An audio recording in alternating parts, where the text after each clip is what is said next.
Welcome to the India Today Tamil Nadu First Conclave. I am S.Peter, Deputy Editor with India Today magazine and your host for the day. We are delighted to be here in Chennai that has been at the forefront of innovation and knowledge. Tamil Nadu is a fascinating from a political point of view, and it has piloted some of the most interesting innovations in the social development space. So it's our pleasure to be here, and through the day we have curated issues and conversations for you that we believe will shape the future of the state. With that, I would like to invite Mr. Raj Chengappa, Group Editorial Director, Publishing, India Today Group, to please come on stage to deliver the introductory remarks.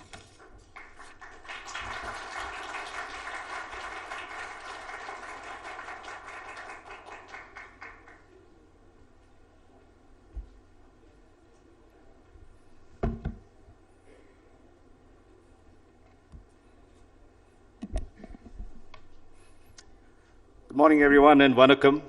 My wife happens to be from Tamil Nadu, so I'm actually the son-in-law here as well. But on behalf of India Today Group and India Today Magazine, I'm delighted to welcome you to this important conclave that we have deliberately titled as Tamil Nadu First. For India Today Magazine, this is also a first. It is the first such themed conclave that we are hosting, which focuses on setting the agenda for individual states. The idea is to provide a forum to debate key development issues of a particular state and invite the best strategists to exchange their views and to come up with out-of-the-box solutions to speed up the state's progress and provide prosperity and happiness to its citizens, and in this case, the 78 million citizens of Tamil Nadu. We believe that given India's federal structure, only if the states develop and do well can our nation, our great nation as a whole, develop and progress. That is the reason why India Today magazine began as far back as 2003, the State of the States survey. We became the first to map the performance of Indian states and present an annual report card to the nation. In the 19 years since then, India Today's State of the State survey has remained the most respected barometer and the gold standard of how the different states of India are performing across vital development indices. These include the state's economy. It's not rocket science. The main sort of development parameters, whether it's infrastructure, and I think the Darwin Group specializes a lot on that, industry, agriculture, health, education, law and order, and governance.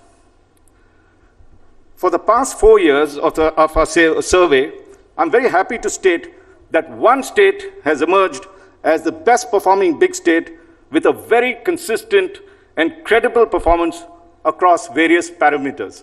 Can you all guess which state it is? Anyone? Tamil Nadu. Yes, it's the great state of Tamil Nadu. Ladies and gentlemen, let's give them a very, very warm round of applause for that achievement.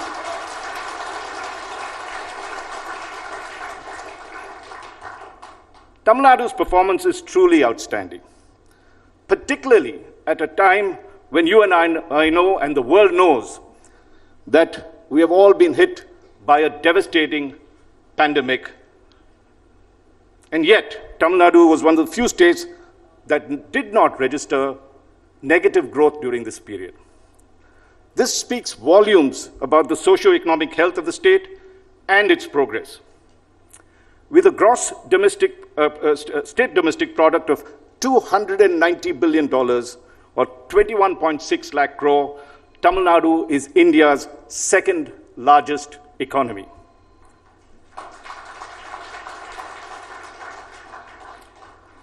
Chief Minister Mr. M.K. Stalin's dream now is to make Tamil Nadu a $1 trillion economy. That's 3 times the size that it is now. We are deeply honored that later this evening, Tamil Nadu's dynamic Chief Minister, Mr. Stalin, would be delivering the keynote address on his vision of how to make Tamil Nadu the leading state of the country.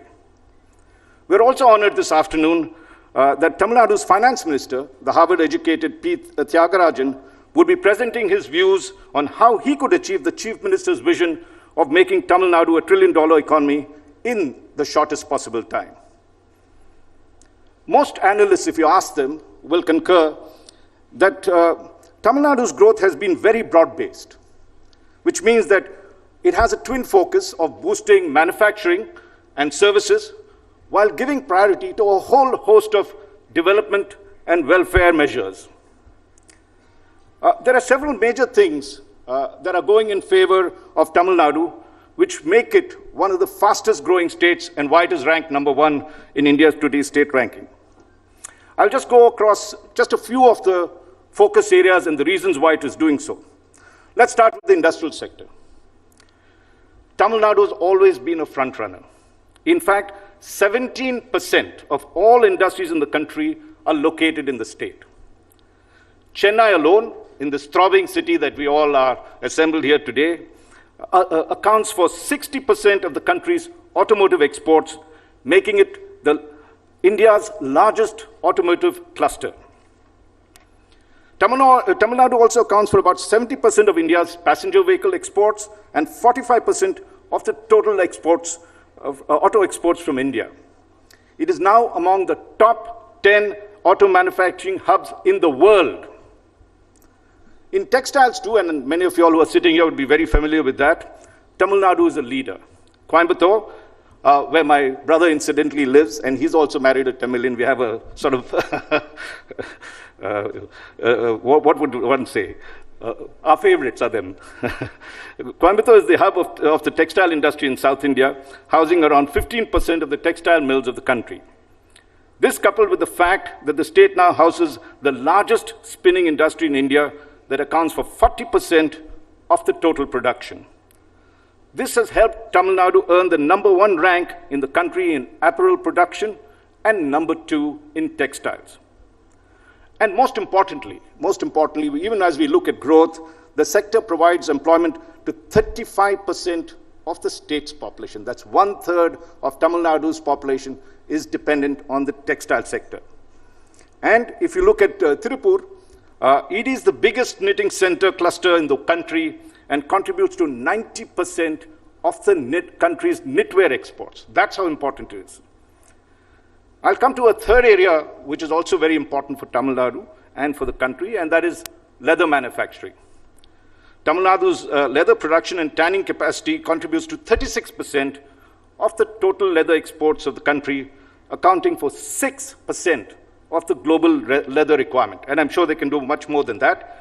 Apart from that, finally, there are a whole other range of industries that are doing well. I just highlight the pharmaceutical sector that contributes almost to 10% of the country's production. Our opening session of this conclave has a very distinguished panel of experts, including Additional Chief Secretary Mr. Krishnan, to discuss how to further leverage these advantages and diversify into other sectors to make Tamil Nadu the premier industrial hub of the country. Another key sector, and I come from Bangalore, and that is the IT hub of it, but Tamil Nadu can soon compete with it, apart from fintech sector. It has unveiled a fintech policy to transform itself into a leading global destination for multinational corporations to come in by 2025. It has also unveiled an exclusive policy to develop the state as a top destination for data. Many large companies are already in the process of setting up their data centers at Chennai and in surrounding areas. And most importantly, I think, and we all know that, without manpower, without skilled manpower, you cannot run any industry. It's a human resource, and Tamil Nadu has really focused on that in the last few decades, and that is why it is one of the leaders. So for the industry session, and since we have so much of entrepreneurial spirit in the country, we have assembled together top experts of startup companies who actually run them, and we'll discuss how young entrepreneurs in this state can be encouraged to do business, and also outline a strategy of what needs to be done to make Chennai the next Bangalore. Coming to agriculture, which is also very important because it is the largest source of employment and livelihood in the state. This sector has played a major role in reducing rural poverty in the last few decades. And Tamil Nadu is now one of the leading horticulture states thanks to its diversified agroclimatic conditions that is suitable for a wide range of horticultural crops. It also has, and that is the benchmark of any state that can do, it has almost a cluster of 36 agriculture universities that provide top inputs and including biotechnology support, very, very important as we go forward in agriculture. Tirupur district, which all of us know, is widely known for its cotton knitwear export, has now apparently got another distinction. It is India's largest coconut producing district. I didn't know that. My brother lives in Coimbatore and I always thought that was the largest district, but now Tirupur has overtaken it. The state also has agro-export zones for flowers, cut flowers, mango, and cashew nuts. It is planning to set up a major agriculture industrial corridor, and particularly, hopefully, the industry deficit Kaveri Delta would also be serviced. Later this afternoon, we have invited Dr. Ramesh Chand, member of Niti Aayog, who is the country's foremost agriculture economist. He will deliver a keynote address on putting Tamil Nadu's Green Revolution 2.0 on the fast track. The reason why Tamil Nadu has made so much progress, as I mentioned, in all of these sectors, is its focus on the human resources sector. It has one of the highest literacy rates in the country at 83%. And it has done exceptionally well in the field of education. It has the highest number of deemed universities in the country and the highest share of technical institutions also. It is home to 37 of the 100 top-ranked colleges in India. So just before lunch, we have put together a distinguished panel of educational experts who will debate on how to make Tamil Nadu the capital of higher education in the country. And another key sector, which is actually, in terms of employment, one of the largest in the country, is tourism. And Tamil Nadu's growth in this is quite phenomenal, but can be a lot more. The state, as we know, and those who all of y'all who are seated there, of course, all of us coming from Delhi and other places don't know so much about it, but it has among the most dazzling, beaches, hill resorts. I used to go very often to Ooty and Kodaikanal. In fact, I spent my honeymoon in Kodaikanal. Wildlife preserves and a host of heritage and religious destinations. According to the 2020 Ministry of Tourism report, the state has received the second highest number of domestic tourists and, most importantly as well, the highest number of international tourists. Now, if you look at the tourism sector as a whole, the total revenue that is generated by the tourism sector in India is about rupees 5 lakh crore annually. And it provides for 38 million employment to 38 million people. Now, if you take Tamil Nadu itself, it provides rupees 1 lakh crore towards that. That's 1/5 of the total, India's total tourism revenue comes from Tamil Nadu, and it provides job opportunities to more than 3.5 million people. So again, later this afternoon after lunch, we put together a panel to discuss how to make Tamil Nadu the premier tourist destination of the South, and we look forward to their deliberations. Now comes to the flip side, which we all know, and that's why we're here today, and that's why we're assembled here to talk, that despite these numbers, these very impressive numbers, and the progress Tamil Nadu has made, there are several areas of concern that need to be dealt with. The 15th Finance Commission, and you know money is the most important driver of all of these things, has shown that Tamil Nadu's revenue to fiscal deficit ratio is approaching close to 50% in recent years. That implies that most of the borrowings, when you look at that are being used to finance, is really revenue deficit, which means that if you're taking so much borrowings to fund your revenue deficit, which is paying your salaries and everything else, you do not have enough money to do what we call capital expenditure. And that is very critical for the development of the state. So this fact has to be reversed. The second area of concern is that rural indebtedness. Despite the fact that Tamil Nadu has done well in agriculture, it has one of the highest rural indebtedness, meaning farmers owing money. It is now at 61% of the total households in the state, while the Indian average is 41%. So that is something that Tamil Nadu needs to look and see how it can change that, because the majority of the population lives in rural areas, and unless you get them to develop, the state can't move as fast as it should. And I will not go into too much detail, because there are other sessions that will go into it. Just to give you an idea, the transport sector is critical. We all know how important the transport sector is towards infrastructure and development growth and for industry. That needs to be beefed up. There are solutions that need to come up, as well as the power sector. These are two areas. If you don't do well, or you follow in the same path, you are likely to slow up your growth, and that's where Tamil Nadu needs to focus.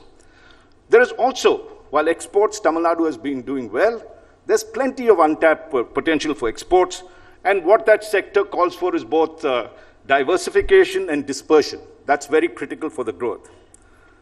So, I mean, I've just given you a broad outline of the progress that Tamil Nadu has made, the challenges it faces, and why we are here today, which is putting together Tamil Nadu First by India Today, that will, I think, take this discourse significantly ahead.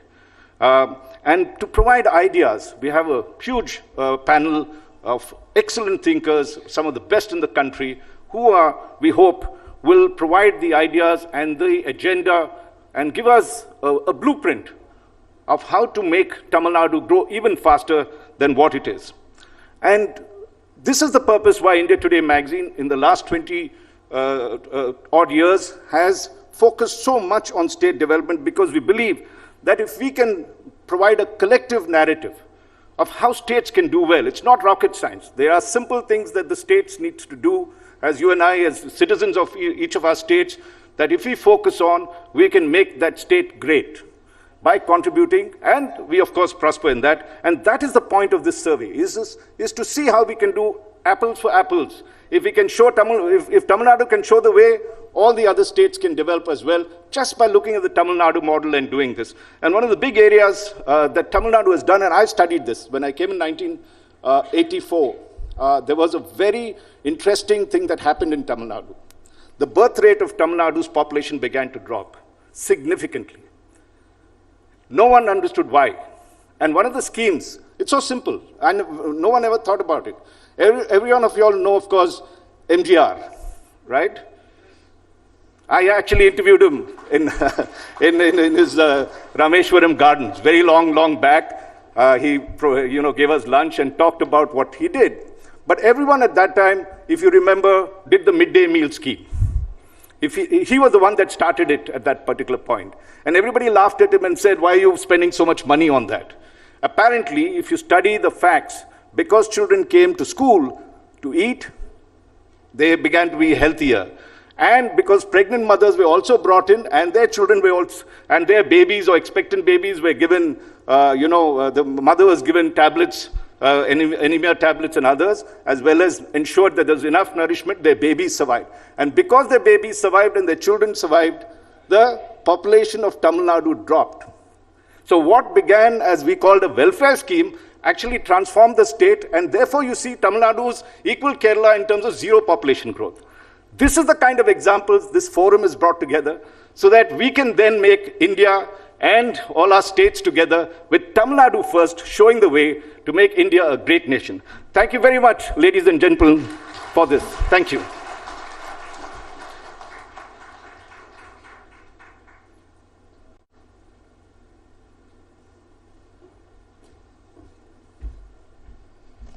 Thank you very much, Mr. Chengappa, for that lovely introduction and setting the tone for the rest of the day. And of course, we'd like to thank the Darwin Group for making this Tamil Nadu First conclave happen in Chennai. So let's move on to our first discussion of the day, how to make Tamil Nadu the industrial hub of the country. Can I please invite my colleague M.G. Arun, Executive Editor of India Today magazine, to please come on stage and invite his panelists.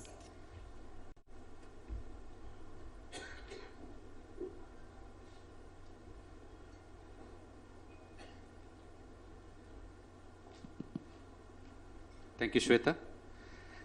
May I now invite on the stage Mr. S. Krishnan, IAS. He is Additional Chief Secretary, Industries, Government of Tamil Nadu. Mr. M.V. Satish, Whole-Time Director and Senior Executive Vice President, Buildings, Larsen & Toubro. Mr. N.V. Balachandar, Chief Sustainability Officer and President, Communication, CSR and Corporate Affairs, Ashok Leyland, and the well-known economist, Mr. Anand Srinivasan. Please come.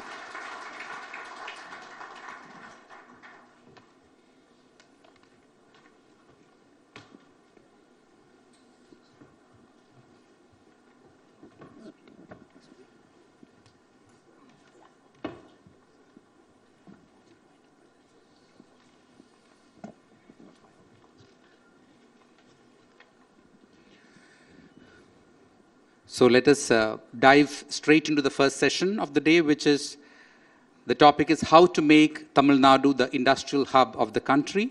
And we have got this eminent panelist with panelists with us today.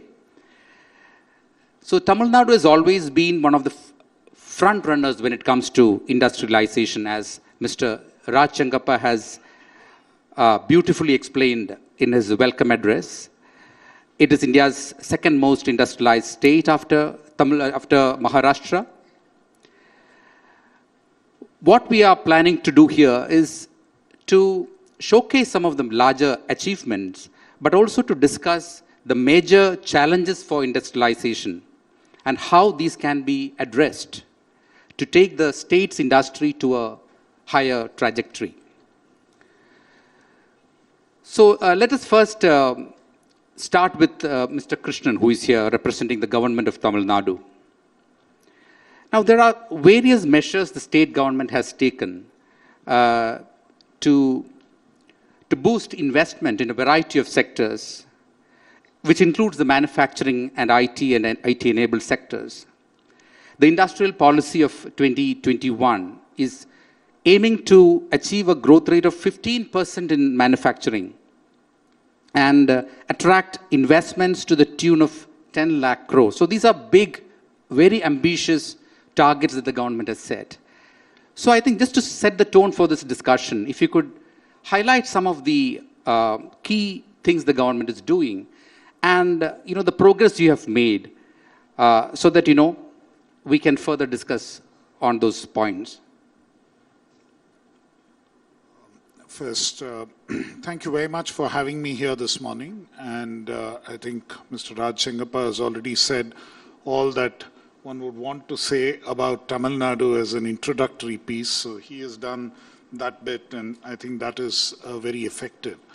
But having said that, I think we recognize that we live in an extremely competitive environment.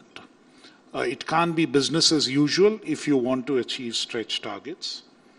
This target of securing about 10 lakh crores worth of investment in the industrial sector and achieving a 15% annual growth rate in the manufacturing sector is crucial if we want to get anywhere close to achieving the $1 trillion mark in terms of an economic size. In terms of economic size, if we want to get to $1 trillion mark, then it is vital that we achieve both of these targets. I can, of course, report to this audience that we are well on our way for doing that. Even through the entire COVID pandemic period, the flow of investments into Tamil Nadu continued unabated. We also pivoted a little bit on our strategy to ensure that we take advantage of investment shifting away and coming in here, or newer lines of business that were developing and which needed to come in. So already since the last industrial policy was launched, more than 1 lakh crore worth of investment has come in. consistently projects are getting mooted by various investors, and they're coming back to us with requests for facilitation and enabling the investment to take off. In November, we had an event in Coimbatore where more than 30,000 crores worth of investment MOUs were signed. On Monday, the Honorable Chief Minister is in Thoothukudi, where we are doing another similar event where substantial investment opportunities are expected to come up. Our offices of guidance, the Investment Facilitation Agency, and even the Industries Department and Secretariat, SIPCOT, all of them are busy with requests from a range of investors. And here I don't mean just the large ones who want structured packages, and these include large industrial groups within India, investors from overseas, but also homegrown investors. A number of industrial groups within Tamil Nadu have ambitious plans of expansion, and they come to us with their requests. And I needn't go that far. I'm now suddenly inundated with requests of, we have plans for expansion in so-and-so SIPCOT industrial estate. Can I get that 1 acre plot which is next to mine? So there are requests from about 10,000 acres of land for some large new project down to 1 acre next to mine so that I can expand. So I see a broad-based possibility of expansion. This is not just anecdotal, this is borne out by the facts as well. What the state is attempting to do, in addition to, of course, a number of events which road shows, and as I mentioned, it's a competitive environment. Many states are in the fray, and we fully recognize that investors have options, particularly those who are from outside the state, have options to go just about anywhere in the country or even in the world. So we recognize that, but what we also try to do very consciously is that investors who are already here need to be happy. They are our best advertisement. And when they speak up for us and say that this is a good place to invest, we've been happy in Tamil Nadu, and that is the feedback we are generally getting, we ensure that their issues are addressed so that they are in a position to carry the word forward. Thank you. Okay, so that's a good point. Let me now bring in Mr. Satish, who represents Larsen & Toubro, one of the India's largest conglomerates. And L&T, of course, is quite happy with Tamil Nadu, we should say, because it has been in this state for several decades. And you have seen, the way the state has progressed. What do you think are the steps that the state government could take to make this state a far more, big investment, attractive for investment? I mean, a whole lot of things have been highlighted by Mr. Krishnan. But as a industry in the private sector, are there things that could be done by better manner? Yeah, I think, Larsen & Toubro Construction Group actually is headquarters in Chennai. And, we chose this place. We also have our design. So everything is in Chennai. And we chose Chennai because, we have good talent in Chennai. And compared to other places like Mumbai and all, it is quite cheap. The kind of engineering graduates we have, the design center. So that's how we chose Chennai. We also, as Larsen & Toubro, we have some, industries here. So we have our own wall making machine here. And we also have our electrical division in Coimbatore. We also started our defense in Coimbatore, in a way. One of the things is that, this government is, investor friendly. I think they have done very good things. Even if you see the last, I think they got the maximum, the investments of all the states, even beating Maharashtra and, Haryana. These are the other two states were very industrialized. And so what they have to do is what you're asking me. So what they have to do is actually some of the approvals take a long time. And, I'm being very frank with Mr. Krishnan. The guidance bureau is there, but, somehow still there are people in various other departments, and also I think that is not being implemented fully. See, I have been working to set up some of the, the data centers. With some other people, they wanted to set up data centers in Kanchipuram and all. So there are some issues, and also I think some of them actually moved away from Tamil Nadu. I think that is something that I would request Mr. Krishnan and the government just look into that. But other things are quite good. I think investor friendly. I think Mr. Stalin is also going great. I think the way he is doing the investor conferences and all, and is the vision to make it actually $1 trillion. I think that's something very, very good. Just to tell the size, actually Tamil Nadu's size, if you see in terms of the GDP, is almost very close to Hong Kong. Okay, actually, many of us don't think like that. We just compare India and all. But if you see, the Tamil Nadu size, Tamil Nadu is around 308 or 310, and Hong Kong is around 384 or so billion. So I think it's very close. So if the Mr. Stalin vision of making $1 trillion is great, actually, by 2030. So that's a very interesting comparison. But thank you for pointing out some of the shortfalls that need to be rectified. And I think these are not problems concerning just one state. I mean, there are a whole lot of issues to improve the ease of doing business, which many and states... also the land is a problem here. I think that is something that, I mean, also there are farmers and there are many other issues. So we also have to be, little bit think about it, because many people are emotionally connected with the land and all, especially the farmers. So that is something I think they're handling. It has to be handled with a soft hand. You can't handle it really with a very hard hand. Thank you. Now let me bring in Mr. Anand Srinivasan into the picture.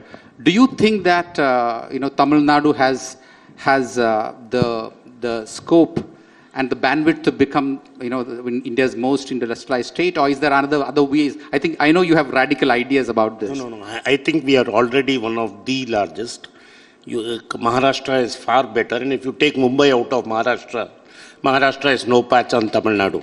So Tamil Nadu is a number already, because we are not Chennai dependent. We have Coimbatore, we have Tirupur, Karur, Salem. I can just keep rattling off all the names. So from the times of the great Kamaraj and every successive government, we have invested repeatedly. Every government has done this. So comparing Maharashtra and Tamil Nadu would be unfair, because if you take out Mumbai and compare it with Tamil Nadu, and we don't mind taking out of Chennai, and then Tamil Nadu will beat by a huge margin. And since you said, I will come to my radical ideas. And you can see the vision quickly, because during this budget, we were the first state to announce a fintech policy. So we are moving different. We are not going to say we will become the Hong Kong or Vietnam by becoming sweatshops. So the vision of this government, what I like, is the fact that we realize that we have a problem and we are moving away, in the sense that fintech is going to be the future. So there are going to be problems, but I'm sure the zone that is coming up near Nandambakam, which is inside the city, is going to make us the fintech capital of India. So this is what we are doing right. Now, what I think we should do, we should recognize that our replacement rate is very below. We have only our replacement rate of population is only 1.5. So it should be 2.1 to remain stable. So we have gone well below that, and so our aging is very fast, which economists have not yet picked up. They will pick up maybe 5-10 years from now. Our average age of a Tamilian is about 30 to 35. You always think that one size fits all and India is a young country. I don't think Kerala and Tamil Nadu are young anymore. We are about 30, 35. That is why you see that we don't have enough labor. If you go to any restaurant in Tamil Nadu, to an Udupi restaurant or a 5-star hotel, I can't order in Tamil. I have to order in Hindi. So I have to speak Hindi, not even English. And this happened yesterday also in heart of T Nagar. So we have to recognize that. We have to make a pivot.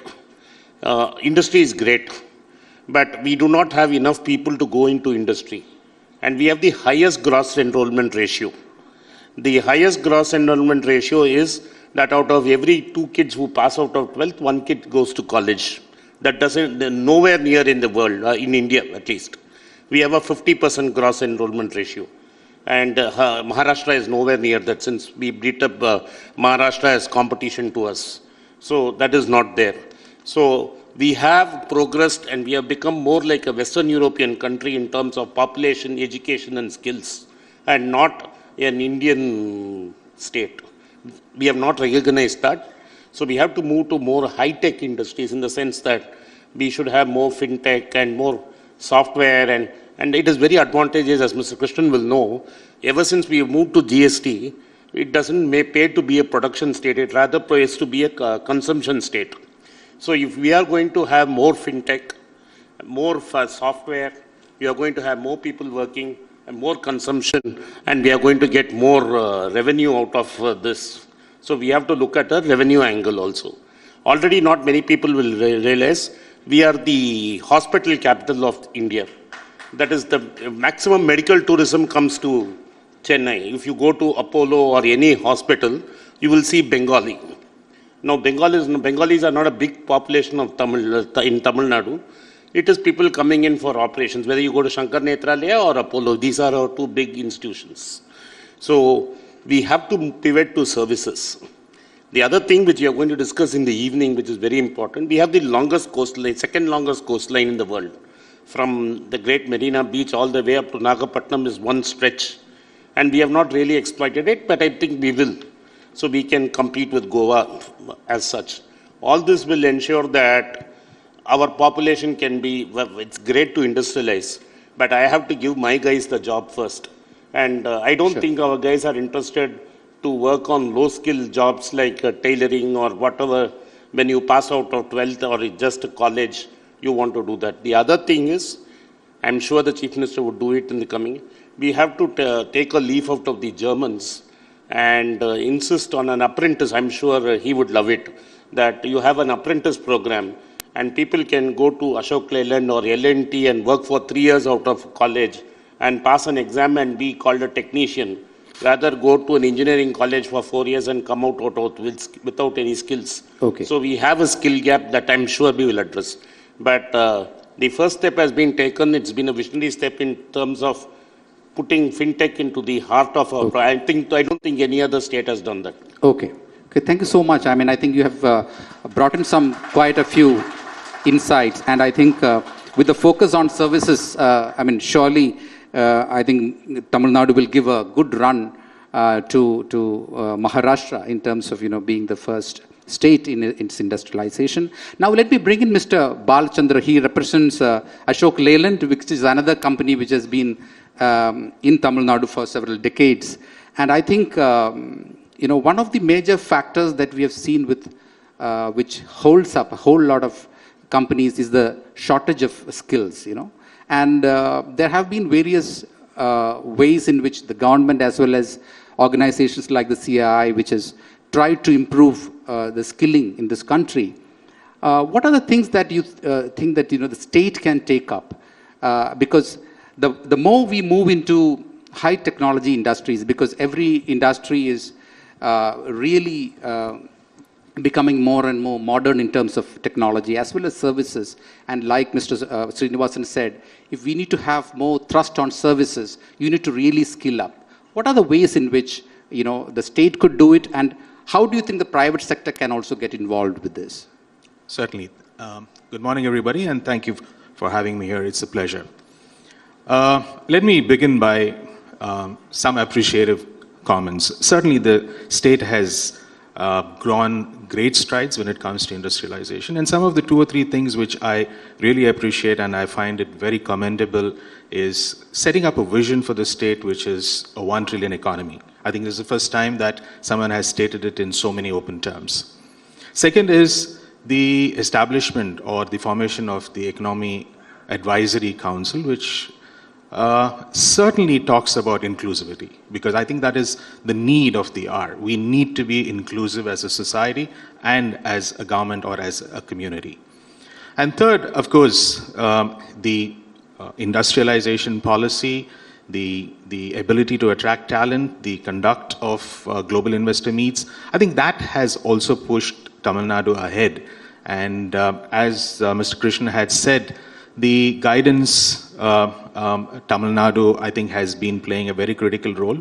And we have had some very, very positive, of course, we have also had challenges, but more positive in terms of the support that we as an industry get.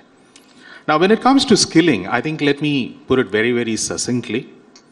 There are 2 or 3 things which we need to focus on. Number one, I think we need to shift the focus from engineering to vocational programs. I think the need of the hour is to get our younger generation, especially catch them young, 8th, 10th and 12th. If we are able to attract them to get into vocational programs, I think the skill gap will first be addressed.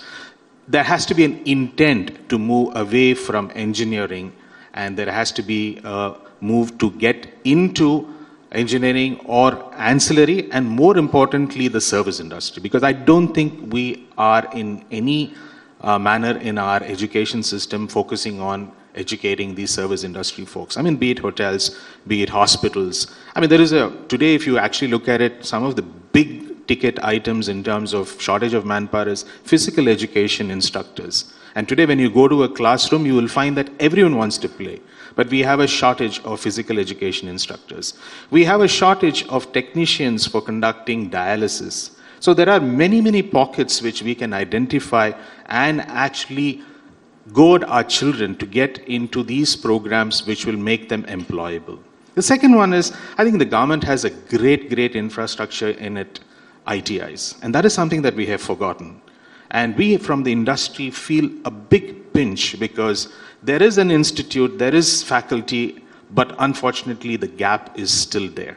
The ITIs are no more the preferred destinations with engineering colleges having overtaken. So what happens is we lose a good technician and we get a very poor engineer. And that is something that we need to address. And probably the third one is look at industry participating in the skilling process even more in a robust manner. I think there has to be a model, or there has to be a framework where industries, and I'm sure a lot of industries, we have TVS, we have L&T, we have Ashok Leyland, a lot of industries who have brilliant training institutes even within them, and they can become the hub of training, and the government can facilitate by making us, in whatever manner, accrediting agencies, or even that can be monitored in some form or manner, but if we can train and provide the industry through, because there are a lot of challenges. Operatively, you will understand that if a guy comes on to work on my system, how do we get him out of the system after some time, after training, because I can't frankly employ everyone going forward. So how do I become employee training hubs or training hubs for special skills or whatever skills, and then get back into the industry, and that is something that would be helpful. And again, one more thing from a social perspective, which I would like to state, is we need to be more inclusive in terms of getting many challenged individuals into the system. And that is something that Tamil Nadu can significantly play a role and stand out amongst the many states that we have in terms of inclusivity in this society. So thank you. I mean, that's my point of view. Great, thanks. Now let me just quickly bring in Mr. Krishnan here, because there are a couple of points that the panelists have raised, and most of it has to do with the ease of doing business. Mr. Satish had raised this issue of land and of approvals, which I think is something that every state needs to address. But would like to know from you, what measures the government Tamil Nadu's government is taking. And number two is, as Mr. Srinivasan was suggesting, the focus that the state can give for IT and ITs, or it's already there, the services sector that he talked about. So if you can just throw some light on some of the things that you've been doing there. Thank you. Let me first respond to the land issue. Yes, of course, land is a challenge. Area-wise, we are not as large as some of the other states, and the population density is significantly higher. So from that perspective, land is a challenge, but I think there have been a number of initiatives that the government has tried to do. First and foremost, let me also state on record that we are probably the only state which actually has land with us right now to offer to any industry when they need it. Having said that, let me also say that we are in the process of setting up a land bank of about 45,000 acres, which has been announced, and we are in the process, of which about 15,000 has already been assembled, and the balance is at various stages of being assembled. We also changed building regulations a couple of years ago to permit better utilization of the existing space. Earlier, the plot coverage ratio was 50%. That's been increased to 75%, which means that immediately land availability for industry purposes increased by almost 50% where you need to construct. The last thing, and I think that is an area where industry also needs to cooperate with us. Many of them sometimes get allotments and don't use the land for a number of years. And that being the case, we are now aggressively trying to get back the land so that we can allot it to others who need it, because you can't have hoarding of land, and clearly, farmers would find it difficult to give up land if they find that later it continues to lie fallow and not be used for the intended purpose. So that is another exercise that we are undertaking right now, saying where land is not utilized, get it back and try and reallot it to some other entity. So through all these measures, we are trying to address the land issue. Clearances, of course, are a problem, but our Business Facilitation Act actually has a provision for an automatic clearance if it is not cleared within a specified period of time.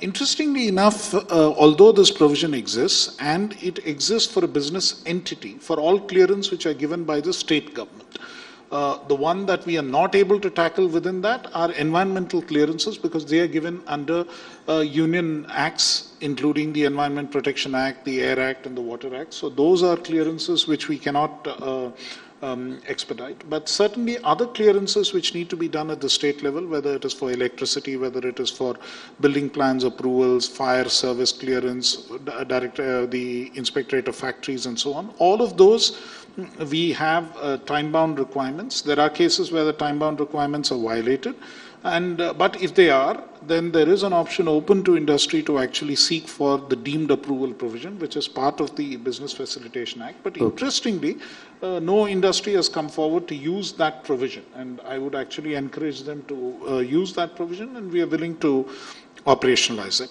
And if there are specific problems with any clearances, and those do come even up to my level sometimes, and with guidance and others, and we do facilitate and see that it gets done. I'm not saying it's a perfect record, but it's a constant work in progress. It's the issues which need to be addressed.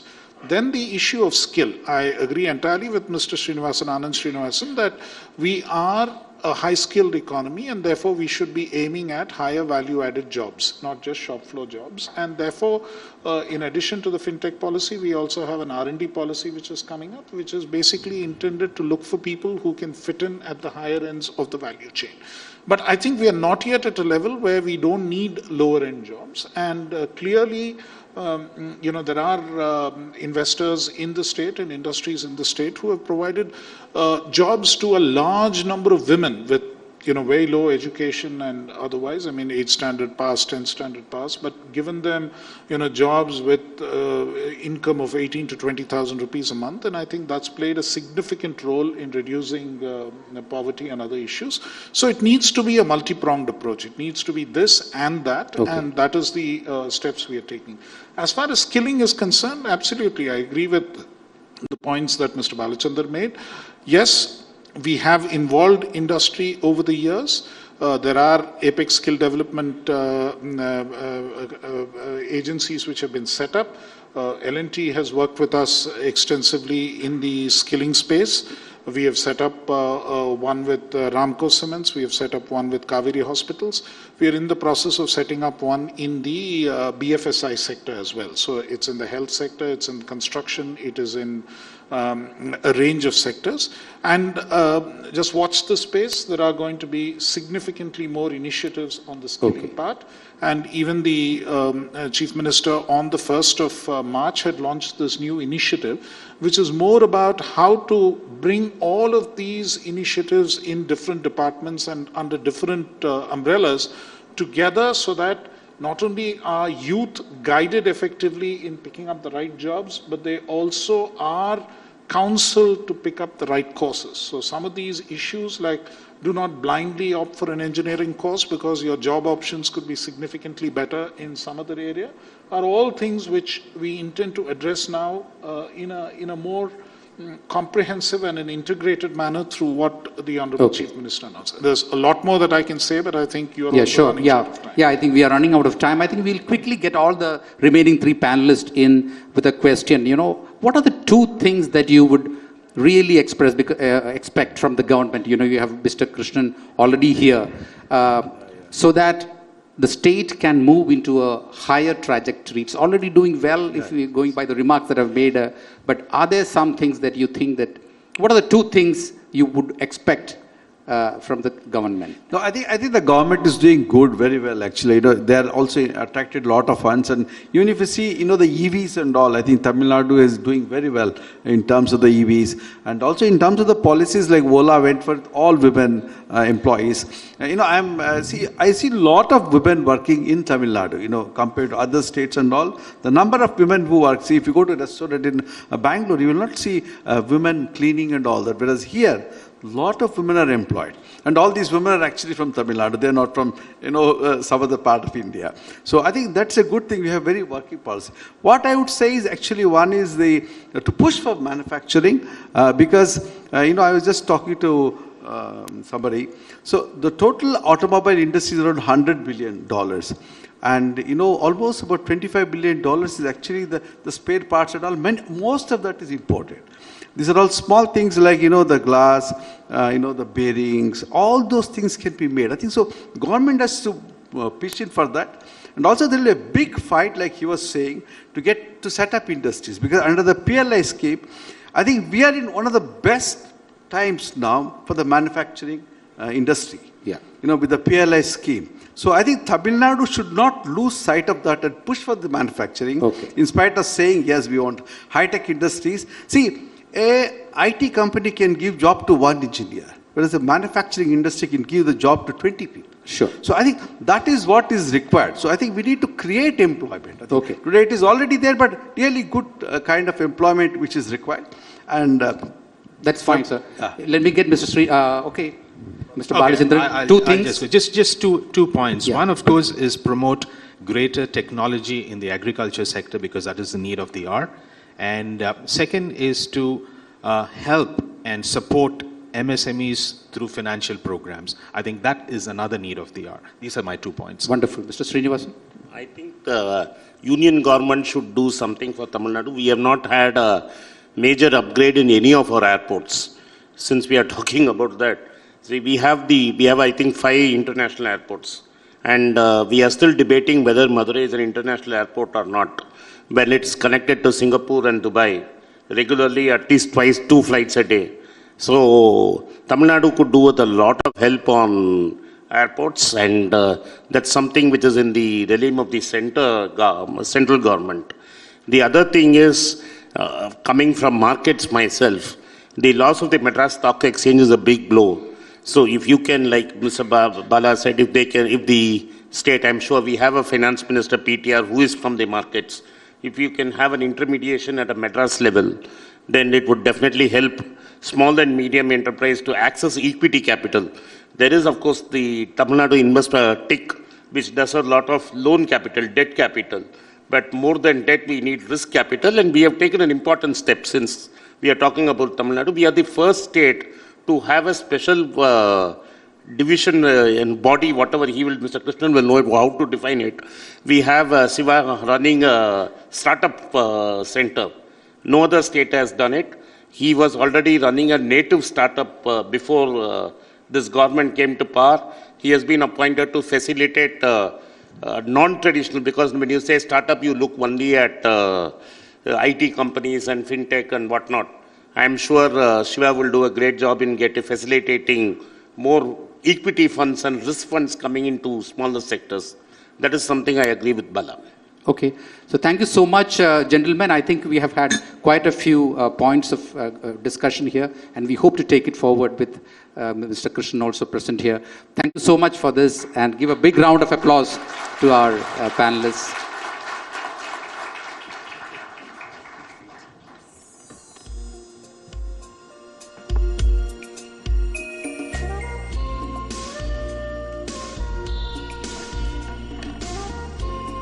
Can I please request all of you to stay on stage? And we'd like to give a small token of our appreciation.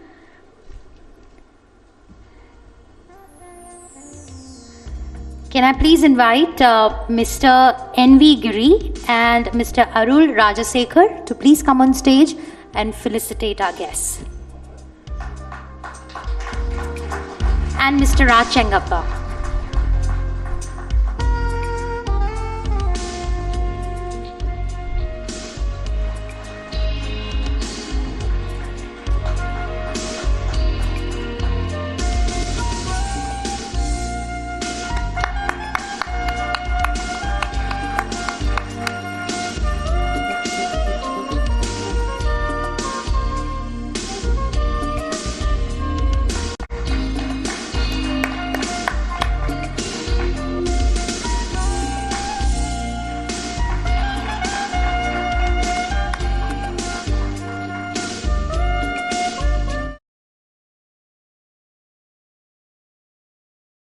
Applause for Tamil Nadu and for all our panelists up here.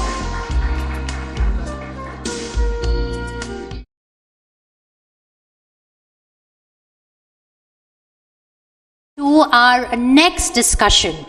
If there's anything that's been making news for all the good reasons, it is the India startup story. We have had in the last few years the maximum number of unicorns come out of India as compared to the rest of the world. India has placed itself in the global startup universe as one of the prominent countries where a lot of innovation and disruption is coming out of. I'm absolutely delighted that we are having this conversation in Chennai, which is part of the state that is aiming to become a $1 trillion economy by 2030. To put that in perspective, just a few years ago, India as a country was a $1 trillion economy, and as a nation, we are trying to become a $5 trillion economy. And at the moment, we are a $3 trillion economy. So Tamil Nadu's ambition is huge. And startups will have a big role to play in the India growth story. Chennai is rapidly growing as an ecosystem for startups. It is also the second largest IT development center in India after Bangalore. We have with us some startup founders today who represent the spirit of entrepreneurship that India has come to represent in recent times. Can I please invite on stage for the startup saga, Can Chennai be the next Bangalore for startups, Mr. Puneet Gupta, co-founder of KaleidoFin, Mr. Raja Manohar Somasundaram, CEO of Aqua Connect, Mr. Arul Manai Duraiswamy, Managing Director and CEO of Veritas Finance, and Mr. Moeen SPM, co-founder and COO of Agnikul. So I'll just quickly give you a snapshot of what these amazing founders do. They are disrupting the fintech industry, they are building rockets, and they're making finance accessible to MSMEs, to vegetable vendors, to the informal sector. So the kind of innovation, it's just mind-blowing, and they've done it in a very, very short period of time.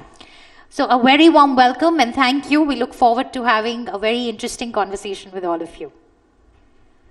Actually, I'm going to begin, by requesting them very quickly to sum up their startup story in less than a minute. So let's begin with you, Puneet. KaleidoFin is providing access to finance and helping the informal sector economy players such as vegetable vendors and so on save money and grow. So tell us, why Chennai? Why did you pick this genre? And what's been your biggest learning so far? Yeah. Thank you so much, Shweta. I actually began my career with ICICI Bank, started in the area of offering financial services to low-income households. Built that business for 5 years, and then at certain point of time started to feel that finance is a very, very basic capability that needs to be available to everybody. When you look at the India as a whole, you start to see that over 90% of the country is an informal sector. These are customers who, in order to even earn their living, need some access to capital. Most people are self-employed. They need to set up some business to be able to start to earn. So finance becomes really, really critical. At some stage, I started to feel that we need to make a dent to this entire access to finance piece. And I moved from Mumbai to Chennai in 2006. Ever since then, Chennai has been home. This is Karam Bhumi now. Chennai is kind of a place which was exciting for us because of 2 or 3 reasons. This has traditionally been a place where finance, specifically the non-bank based finance, has taken up in a big way. But for me, another special reason was that I was able to connect with a business school called IFMR. And we started off our first operations there. I set up something called the IFMR Trust. which has now built two big businesses called Dwara Solutions and Northern Arc Capital. And then in 2017, we started to see that the world was changing quite a bit. In India, we started to see that technology, Aadhaar, mobile phone penetration was all improving access for customers. And we started to think that now we can offer finance at scale using some of these opportunities. And I moved on to then set up Kaleidofin. So that's been my quick journey, but Chennai is Karambu. And how many players in the informal economy have you worked with so far? So we work with today 40 different entities. These are spread over different states. We have operations now in 14 states through these partnerships. The idea for us has always been to say that if you are dealing with the informal sector's customers, they're not going to be the first people to take a mobile phone, download your app. So we needed some kind of an assistance. And we started to look at partners who were already reaching out to customers so that we can partner with them and then build scale. Okay, all right. You asked me to call you Raj, so I'm going to do that. Raj, my boss is also called Raj. So go on. Thank you.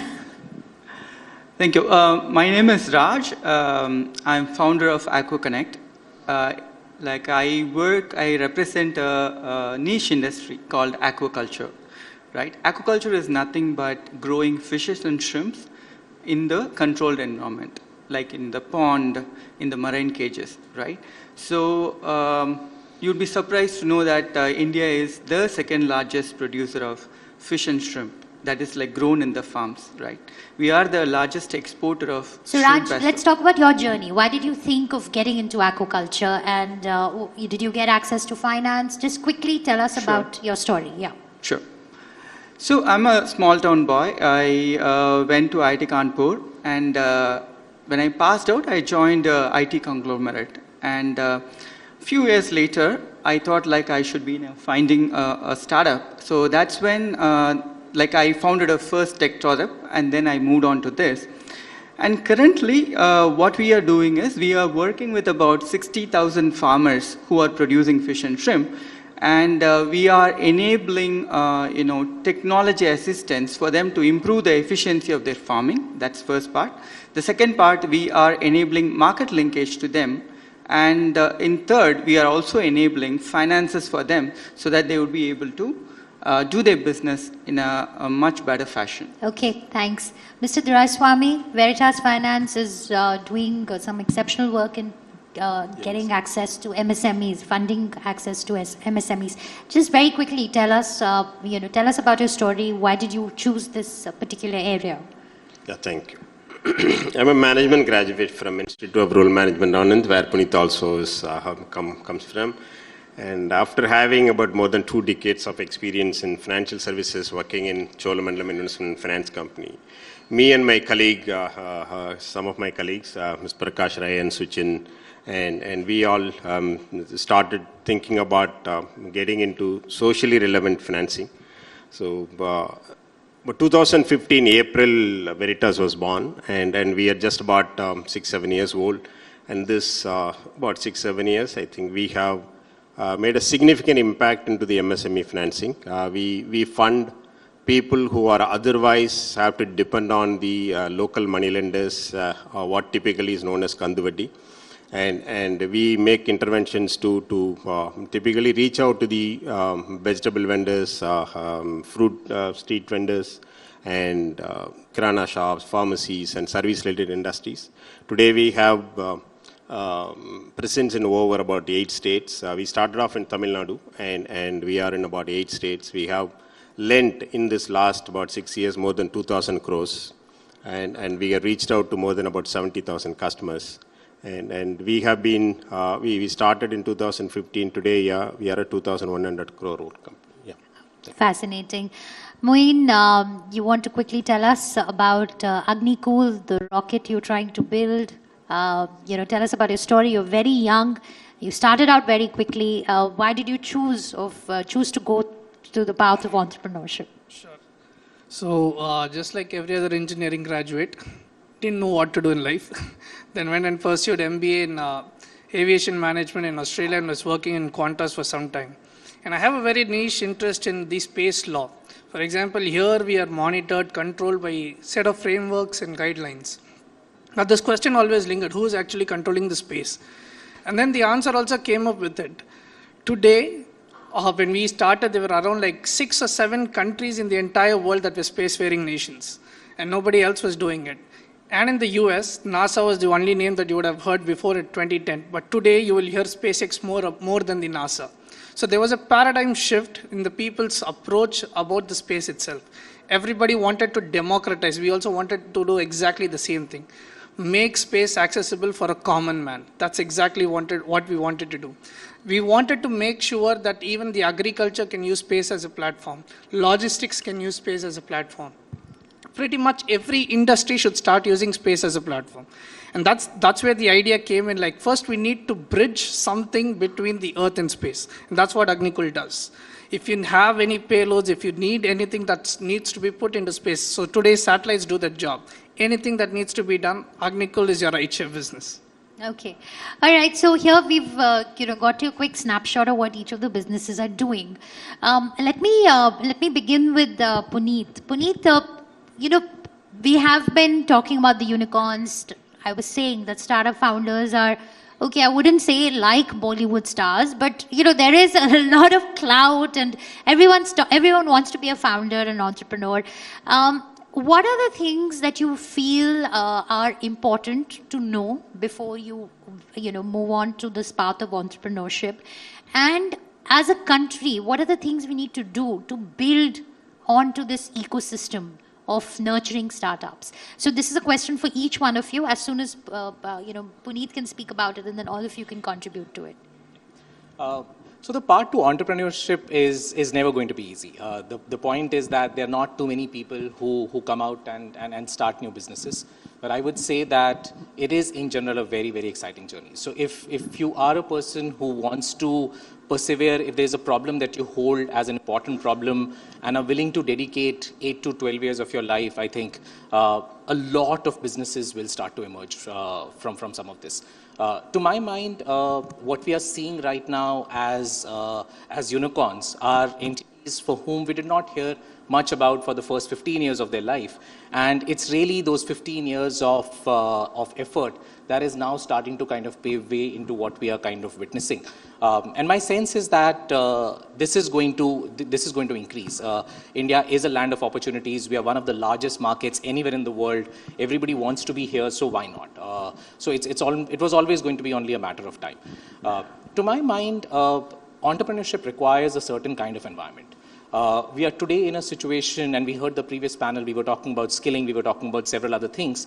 I would say that the first thing that hits an entrepreneur is that in a country of 1 billion people, how do you find the right software developers?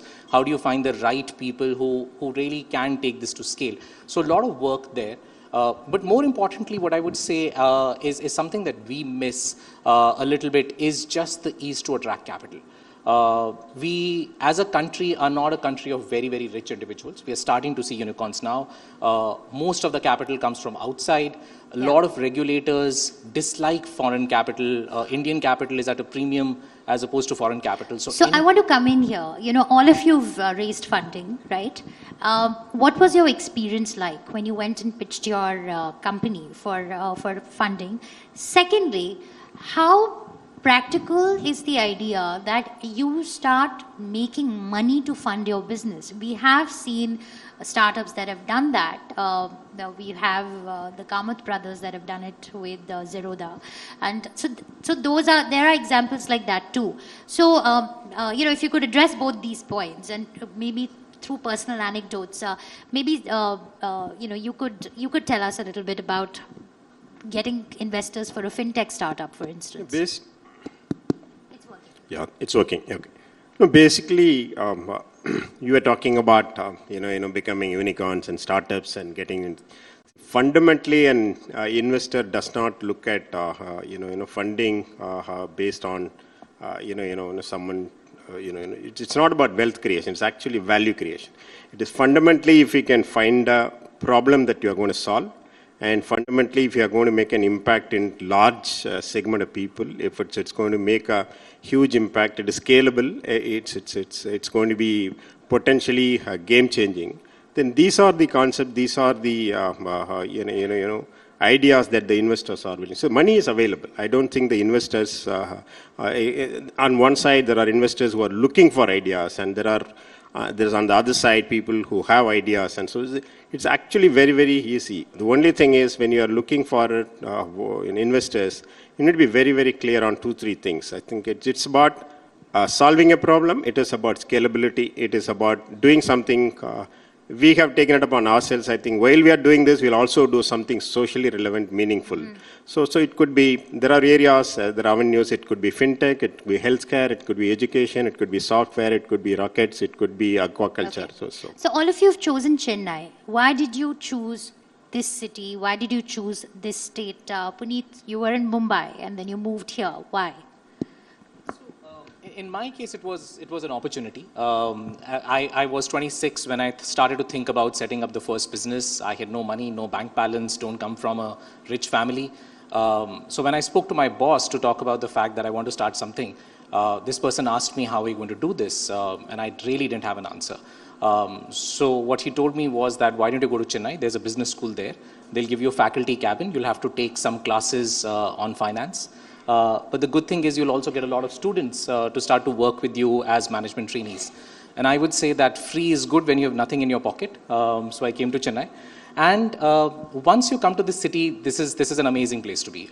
This is a place where a lot of people want to come back. A lot of senior people want to come back to this particular place. So human resources at a senior level becomes very, very interesting to kind of bring on board. The city is one of the few which has been able to preserve culture. We still have a very, very successful music season. Although I would say that for me, these were very attractive. When I look at youngsters, they're looking at fun, they're looking at Bangalore, they're looking at pubs, which does become a bit of a challenge. But otherwise, Chennai is just amazing. Okay, but from an entrepreneurship perspective, what can Tamil Nadu do to further build onto this growth story or growth momentum that has started in Chennai? What would you like to see the government of Tamil Nadu do? There is a startup cell that the Tamil Nadu government has. Why don't you take this, Raj?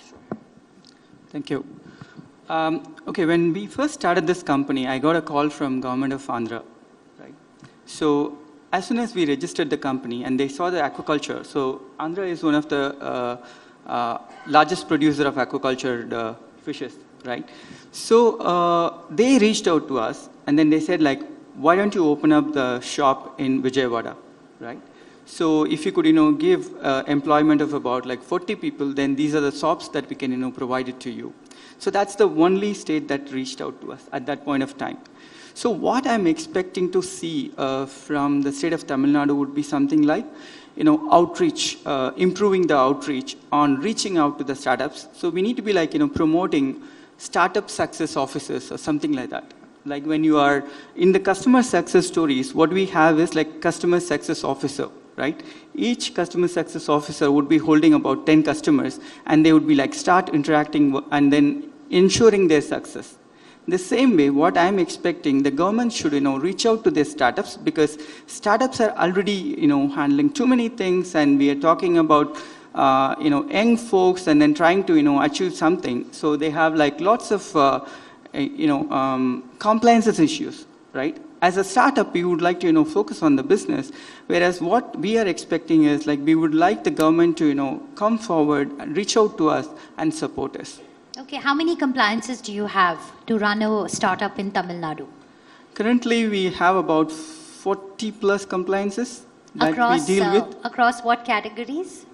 Like it starts from, fire department to ESI, PF, okay. And there are lots of things that I haven't gotten to know before I got into this business.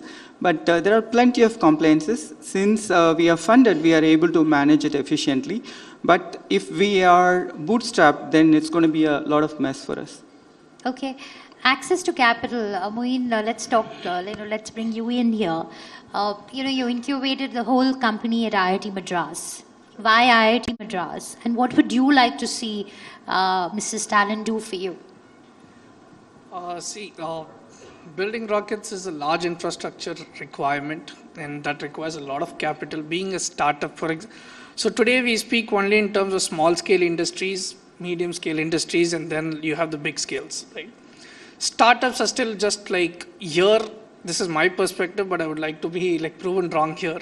The idea is still startup is more towards about like either coding or software or something like that. When it comes to something realizing hardware or realizing something called as what we call it as a deep tech ecosystem, that takes a little bit of back foot. And that's something that should first change across the state itself.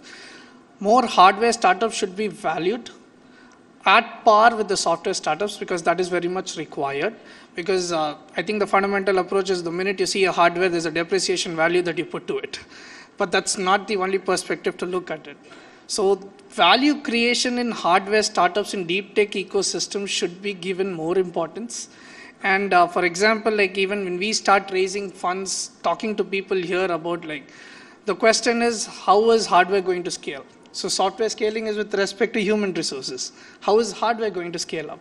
So these questions require large infrastructure requirement. That's where the government could come in, provide us that kind of like an infrastructure where we would be requiring a lot of compliances, things that needs to be addressed. Because once the hardware scales, you employ more people because you have to run the operations at that level too. So from no point, you just directly go from startup to a big conglomerate or a big industry. Rather than taking that small scale or MSME, the step-by-step process is avoided. So it's binary. From startup, you go to a full scale. So Okay. that's the shift that should be addressed together by the government is the ask. Okay. I want to come to the fintech space, and we have two major players in the fintech space. Fintech is a sector, it's booming. There are a lot of companies in the NCR region also. Bharat Pay is in the news for all the wrong reasons. Paytm is just listed. So there is a lot of excitement and buzz around the sector. But is the Tamil Nadu government doing anything to encourage the fintech space? And what are the challenges that you feel that the government can address? No, see, before even coming into fintech, let me tell you, in terms of the financing, MSME financing or reaching out, and I think Tamil Nadu is one place where every single financier has a presence. I think they may not have a presence in other states, but I think everyone, whether they started in North, whether they started in East or they started in West, the first state they reach out to is Tamil Nadu. Because Tamil Nadu repayment culture is excellent. There is a requirement for money. There is repayment is very good. The law and order is fine. I think the climate is fine. The support of all the other missionaries is working very well. So fundamentally, I think as a state, it is progressive and it is very, very supportive for a financial segment. And in terms of the fintech, I think it is going to rule the way we are going to reach out to the finance to the people, and it's going to make it a lot more easier. So the digital is the way forward. But I think the only challenge that all this fintech will have to face is that how are you going to use digital intervention to ensure that your credit does not suffer. Because it's not about lending without seeing them. It's about lending without understanding them. Okay, you don't have to see them, but you have to understand. So as of now, we use a lot of algorithms to understand them, which actually kind of, it goes through a trial and error mode. But I think we will all evolve, and I think technology and finance, when they both work together, I think it's a matter of 1,000 days from now where actually the world will see an entirely different lending actually. Okay, but what would you like to see, from the government's perspective? But what would you like to see them do to encourage, or would you like them to do nothing? No. In fact, what you said is right. So as long as the government allows the organization to thrive on its own, it's wonderful. But I think what we have to manage, as Raj was saying, is a plethora of compliances which the startups or fintechs is kind of not enabled. I mean, they are not equipped to handle. Actually, today we have some of the archaic, regulations that one has to put up with, which comes from the age-old manufacturing mindset. Now, today, ESI, you have to pay them this, you have to give them so many days of leave, Shop and Establishment Act. If I go to my office, you will see one notice board which has some 100 notices of which nobody reads anything. We also don't understand anything because the way we handle, way we treat, way we employ people is a lot different from those laws. Actually, probably... So there is a startup cell that the Tamil Nadu government has started. Has that been of any help for all of you? Actually, Puneet can probably answer. I think, it's a very, very short time frame. So before they even say startup, you have come out of 1 year or 1.5 years. So you are no more a startup in the sense that has been So it's a defined 1-year there. tax break that you've been given. Yes, Raj, go on. Yeah, see, as I mentioned before, it's the outreach. See, the policy level we are really good at right now, and it's the outreach that is missing right now. Like, we need to treat startups like our customers, right? Because they are creating the value for the state. So we need to be like reaching out to them, ease their pain points. So that's what is missing right now. At the policy level, I really love it, what they are doing right now. It is just that we need to, bring in that kind of a culture saying that you are my customer and I am, placing a customer success officer. Each officer will be handling like 20 different startups and ensuring that they are getting everything right. Right? Okay. When you say policy level, you love it. Any specific policy that you personally have really benefited from? Unfortunately, no, because I'm getting to see the changes right now only. But see, as I mentioned before, like we first got the call from a different state to set up the offices, right? So right now what I'm trying to see here is, for us, no, but for the young entrepreneurs, I want to see that like they are being reached out by the government officers and serviced. So Moin, do you feel like you're like the most sought after person in Tamil Nadu right now? Not really. There are multiple startups that are doing, right? We have an IIT Madras incubation cell and the research park that houses pretty much nearly some 1,300 startups, if I'm not mistaken. So what we have like clusters of bases, right? And if the government is, I think they're already starting to work with these cluster bases, but the awareness should come to a person who's wanting to do a startup to either join these clusters or join to the government, and they can connect us back to these clusters. So there could be some kind of a relay that could happen before a product or an idea is validated itself. So the purpose is like, as Raj was saying, like, you're supposed to create awareness to people and say that yes, the state is standing behind your idea. So that kind of first confidence that if an entrepreneur gets, and after that it's more about like solving the problem. So let me be the devil's advocate here, right? You all decide to go venture completely on your own, you're disrupting, you're innovating, all of that. Why do you want the state to stand behind you like a big daddy? Why? Okay. So three perspectives to it, right? So but I'll just answer in one. The compliance is one, we never know when we are going to be knocked on the door. We don't want that kind of like risk in our hearts. Like it could be very transparent, said yes, there's no objection for us till today. Because majority of the notices or anything they come for something 1 year back. So which we don't even remember what happened at that point of time. So instead of doing that and having a clean chit every month saying that all your compliances are done from the government itself. So that erases that kind of a fear. So that we don't want them to be the big daddy. We really want them to say, yes, you've done your work. And acknowledgement in a form of sense. So that's the first request that we have.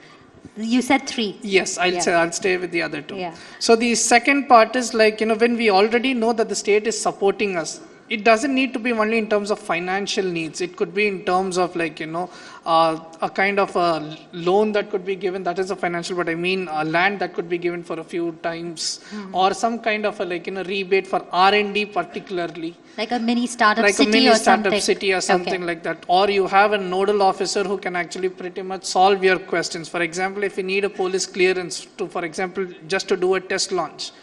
So I've ran at least to 5 to 6 police stations and to the DRO, RDO, pretty much everyone, not knowing what to do.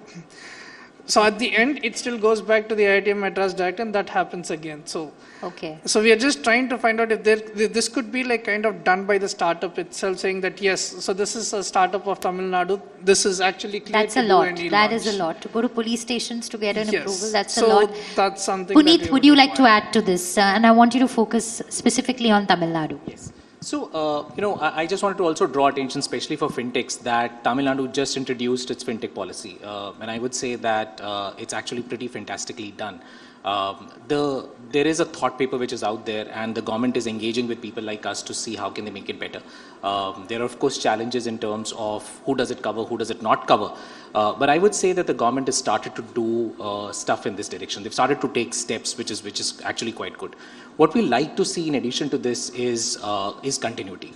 The startup policy is a 5-year policy. We like to see it to be a 15-year policy because again it takes that kind of time to be able to build there. Things like FSI, which has been mentioned here, for us, once we need to get to a level where we start to buy land, build, and that doesn't happen in 5 years effectively. So there is a part of that. The second part that I think which is going to be very helpful is for the state to demonstrate that it's serious about startups, fintechs and businesses in general. We've heard about the fact that a finance city has been on the cards in Chennai for a pretty long time. And I think something like that starts to add credibility to any founder here in the state to say that the state is serious about doing something like this. It gets the attention of investors to say that there is something that is going to happen here. And I would say that we don't really need the state to come in and do a lot of stuff for us. And I would actually say that even compliances and others are practically the first 2 years challenges, right? First, you've gone through the extreme bootstrap mode. You can hire resources to do it. But what really becomes critical is to be seen in the hub. Today, a lot of investors who speak to me ask me the question to say, why do you want to be here? Why not in Bangalore? All software is in Bangalore.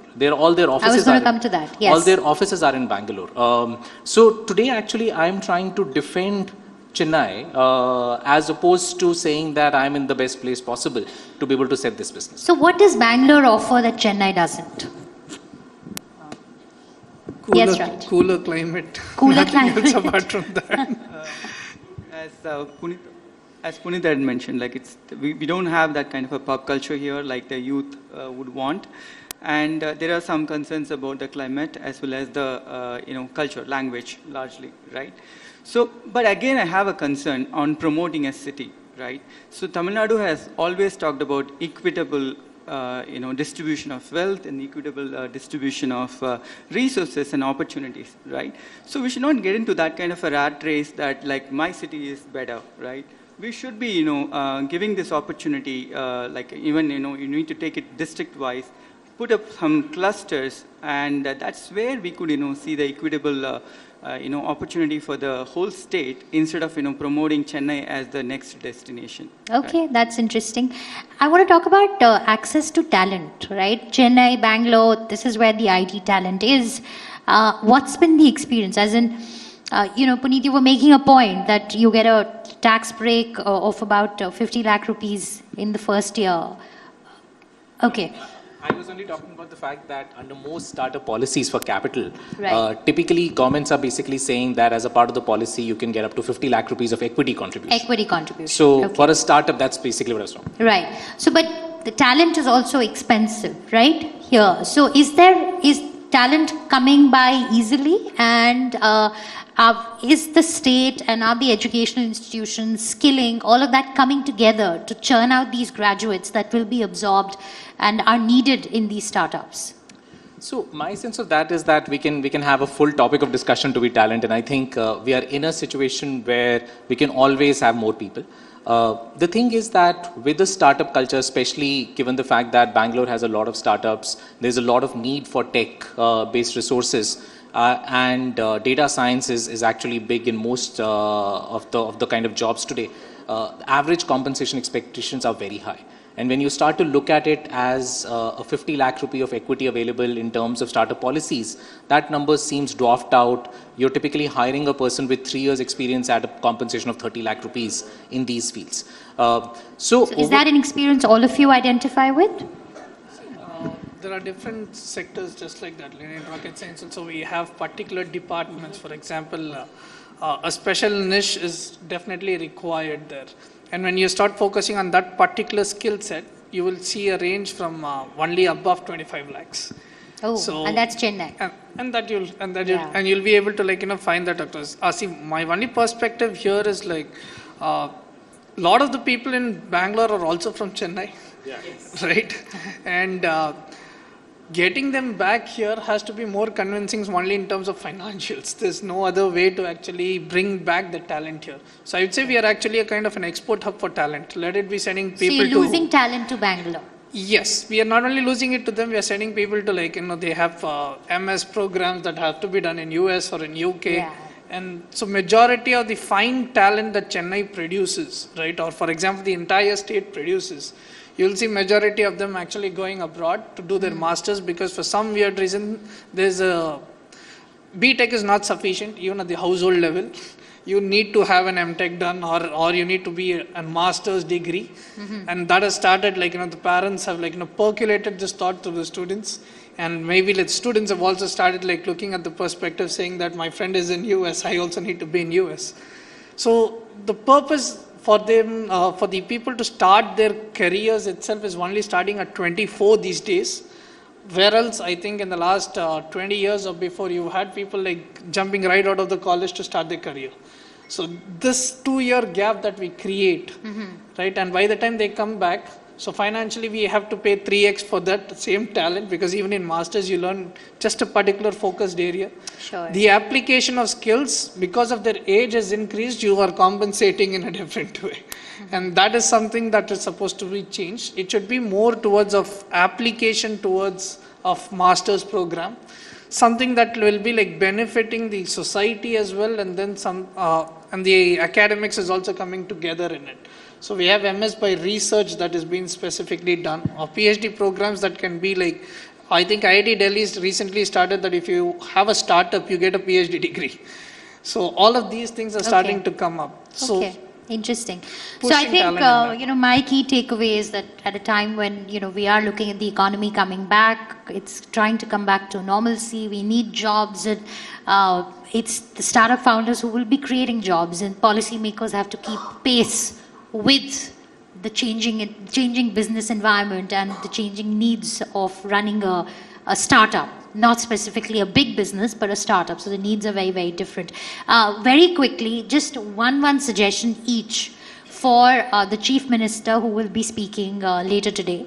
And we will be playing this entire event out on our platform, across our platforms. So 1 point each from all of you before we conclude. I would basically say that a longer fintech policy, and if we can make tangible steps to setting up the finance city, that will be amazing. Okay, so 5 years not enough, do a 15-year policy. Okay.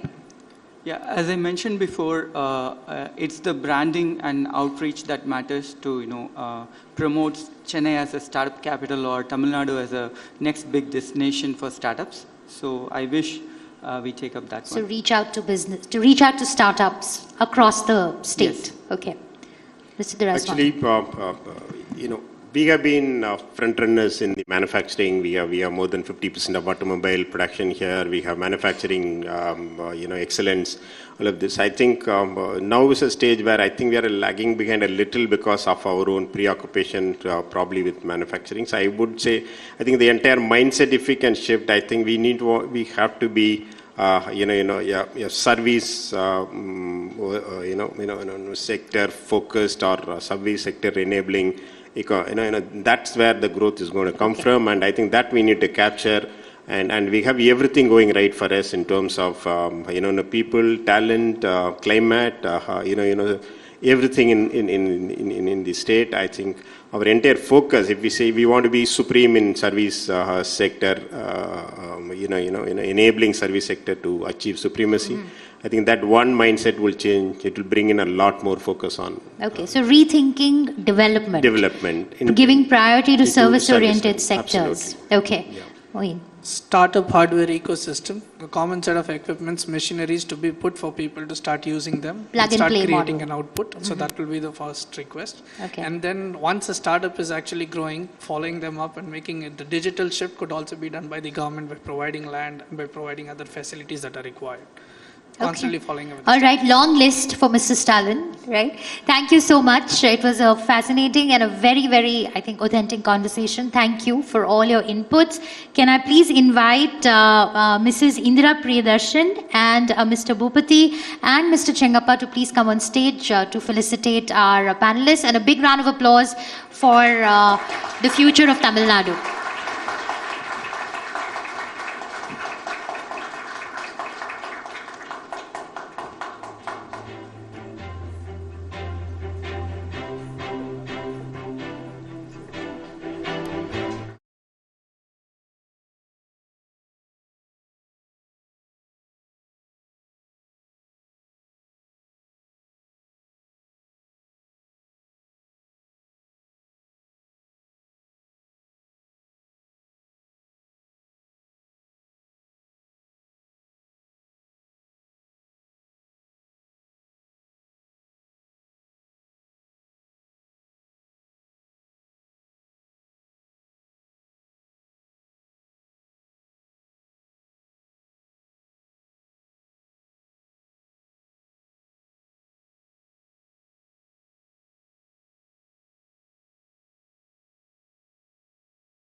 Its success in education is a story that is told and retold many, many times. And a lot of analysis has showed that the success has flowed from the state's model and the curriculum. Our next discussion, how to make Tamil Nadu the capital of higher education. May I please invite my colleague Kaushik Deka, Deputy Editor of India Today magazine, to please come on stage and invite his panelists.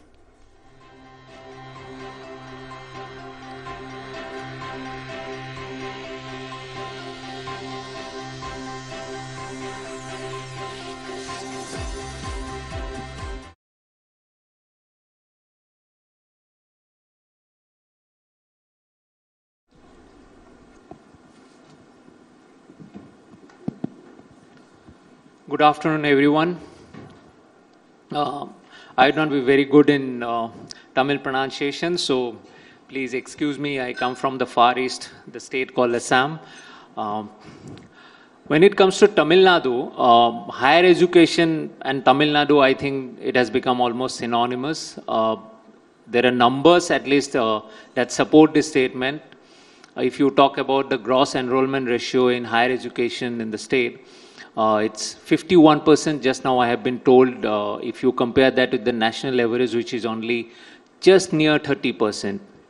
If you talk about colleges, as my colleague Sweta has mentioned, not about deemed universities and technical universities, but if you talk about colleges, normal colleges, I am told that there are 38 colleges per lakh population, whereas the national number is only 30.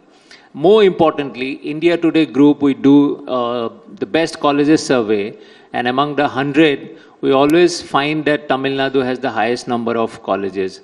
And that's supported even by the central government's NIRF ranking, where also Tamil Nadu had the highest number of colleges. So these numbers, the stats categorically prove that Tamil Nadu has a very robust higher education network. So that's proven. Now the next step is to how to improve the quality of the higher education. Qualitative improvement is the thing that we'll discuss today. And to discuss this, we have with us Dr. D. Karthikeyan, Principal Secretary to the Government of Higher Education, Tamil Nadu. Dr. Maria Gina Johnson, Chancellor, Satyabhama Institute, a very renowned institute in this southern part of the country, and Kadambari S. Viswanathan, Assistant Vice President, VIT University. So I would like to invite all three guests on stage.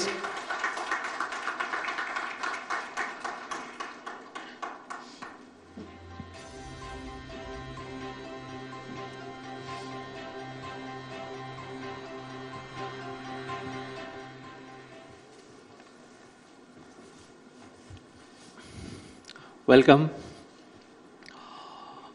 So now it's, we have already stated that Tamil Nadu has a very good network of higher education, and now the challenge is to improve to make the qualitative improvement, because as we are discussing also, whenever we talk of higher education, the general perception is that everybody wants to rush to, in other parts of the country, they want to rush to, say, Delhi or Mumbai. So we need to put Tamil Nadu into that focus. So I'll start with Dr. Karthikeyan. How do we improve? I have seen the state government continuously, they are taking several initiatives, but there are still some reports that we should talk about lack of research and other issues with the Tamil Nadu higher education. So what are the recent initiatives that the state government has been taking to improve the quality of education in the state? Because you have ensured the enrollment part, inclusive it is, but qualitative improvement, how could you do that? Yeah, thanks to India Today for inviting me for this discussion. We do understand that there is in terms of GER, we are #1 in the major states in the country. We do understand that there is a definite need to improve the quality.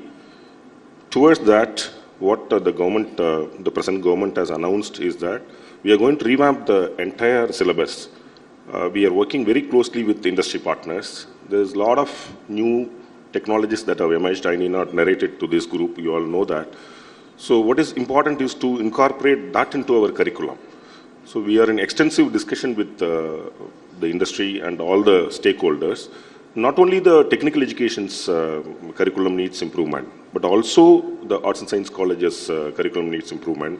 The polytechnic curriculum needs improvement, because though we have several education institutions, the industry always crisps that they are not getting enough skilled manpower from the state. So to bridge that gap, extensive discussion is being happening now. And for this year, that is 22-23, the new syllabus will be rolled out. That is one thing. Another aspect is we are also going to encourage students to take a lot of add-on courses. So that will produce much more quality output. As you said, you will roll out new syllabus. Now, when you said new, the new education policy is also coming out. It has been already rolled out. And in a previous discussion, one speaker was mentioning that we need to focus more on vocational education. In higher education also, the general tendency is to produce engineers. So we need to move towards, I'll bring this question to you also, ma'am. But before that, on the government side, are you focusing, how are you saying that this new syllabus would be different from the existing one? How would it add to the quality of the education? I'm not saying that it will be entirely different from the existing one. See, and is it also in sync with the new education policy? No. The state's policy or the stand on new education policies, we are totally opposed to the NEP, because it has a lot of negative things. If you want to have a discussion on that, I'm prepared for it. But what I mentioned as a new syllabus is that a revamped syllabus to suit industry's requirements. That is lacking. For example, we don't teach much on data mining. We don't teach much on artificial intelligence, machine learning. All that are getting incorporated. On the other side, if you see my arts and science colleges, a lot of IT companies come to my arts and science colleges to recruit graduates from English graduates, because they also need content writers. So there, the syllabus, though we teach a lot of literature, to suit the industry's need, these children need to know a lot of technical terms. They have to improve on their speaking skills and their drafting skills. That we are going to import. That's what I meant by revised syllabus. Ma'am, this current situation, when we are talking a lot about this war between Russia and Ukraine, and a lot of large number of Indian students are caught in this crossfire, and then this debate has come to this nation that why we are sending students outside, why we can't provide education to them here in India. And to fill that gap, of course, the government cannot fill that gap. Government already has extended a large network, but central and state governments. But here comes the role of the private education sector. And not only in medical education, Ukraine, the issue has come up about medical education, but in other aspects also, from technical education to vocational education. How private universities can fill that gap? And why I'm asking you that question, that counter question is that private universities or institutes exist in India, but they are not affordable. Okay. Ellorkum vanakkam. So it is a beautiful question to be asked, but when it comes to a deemed university, might be I can answer in that sector, because sir is answering in the face of a government. The answer to that question was answered just the session before. I could see a startup last question which was sent, that they asked what is the recommendation you have for the Chief Minister on behalf of the startups. I was just talking to Rajya sir. I said the next question to improve quality education in our state, because already the topic of this entire conclave is Tamil Nadu first. So Tamil Nadu first means we are already on the first. Being there first, your comparatively to improve the quality education is, where are you comparing? Comparing the south institutions or to the north institutions, or India as a whole to world. So that's why, because everybody knows education is a right and affordable, but you say when children, when they select colleges, what is affordable, only definitely they get into the institutions. But the flexibility of education, the innovation, startups, students like starting their startups in first years or in school level is happening worldwide. But when it comes to our country, I think might be in this pandemic, we came to know about online education. But online education was something which was already available throughout the world, even from the school level. So there is a gap between India and abroad. So when it comes to affordability, parents feel that when my child has a freedom to expand his horizons, horizontal or vertical, when he wants to become a certain kind, might be in India, there is only two questions, engineer or doctor. That's the only question here. But when you go abroad, it's not like that. But still in our Indian system, it's still mark-based. But when you go abroad, that's mark-based is not there. Might be children of today, the generations of today like to go there. If it comes to doctors, you can study there for 4 years, come back, write an examination and immediately start practicing. But here in India, there is, you study for a year, then you have to work for an intern for 1 more year, and then you become a doctor. Same as an engineer, he comes, he works for that, and still the mentality, or for a rural student is he wants to get placed. So institutions like us, our intention is first, the student should be placed. But there in abroad, it's not like that. But when it comes to deemed universities like that, our syllabus is flexible. Students are sent abroad. Within a semester, they can pursue what they can study abroad and come back and continue the education. Like that, if certain restrictions in affiliated institutions or in government institution comes, I think we are in par in the world. As you said, in NIRF ranking or whatever gradations, all Tamil Nadu institutions are doing good. But we are not able to go to the Times Higher Education ranking or QS ranking, only few of the Indian institutions, but when you see their criteria, we are really doing good. And we are there in research.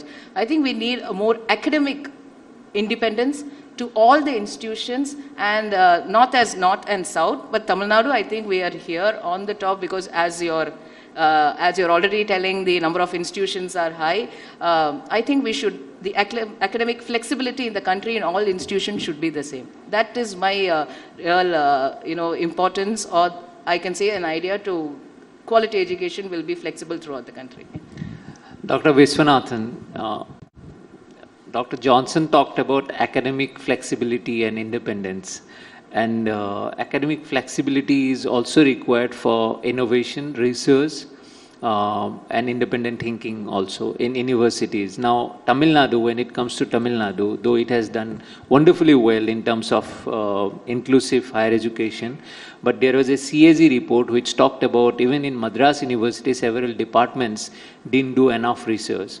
And overall also, this is the allegation that the research work is not happening. So my question is, how this government can provide you academic independence? Means you have asked for it. Do you have any structure for it? And how private education institutes can improve in the context of Tamil Nadu? Because Tamil Nadu has a large number of private educational institutes, as we have got from the number, in these two aspects, gaining academic independence and flexibility, and how that can help in improve research and independent thinking. Good afternoon, everyone. Being in the education sector, I know this is the worst timing possible to address the gathering just before lunch. I don't know how much I can compete with the lamb biryani, but I will try to do so. It is great being back on an India Today stage after a very long time. I thank the management of India Today for inviting me here with this illustrious and very friendly panel. So, yes, sir. So, coming to the question of Tamil Nadu and education, I think they go hand in hand, a very rich legacy, as you've mentioned. Just wanted to make a statistical point here. In the latest NIRF ranking and the overall institution ranking, 20% of the institutions are from Tamil Nadu. We have to take a lot of pride in it.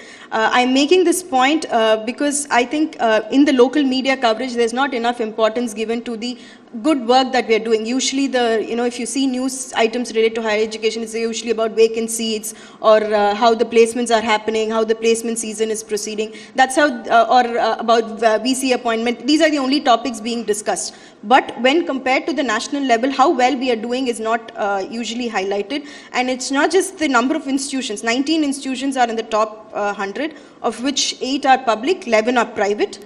And they come from 11 districts. This is something you cannot find in any other state. You take Karnataka, it will all be in Bangalore.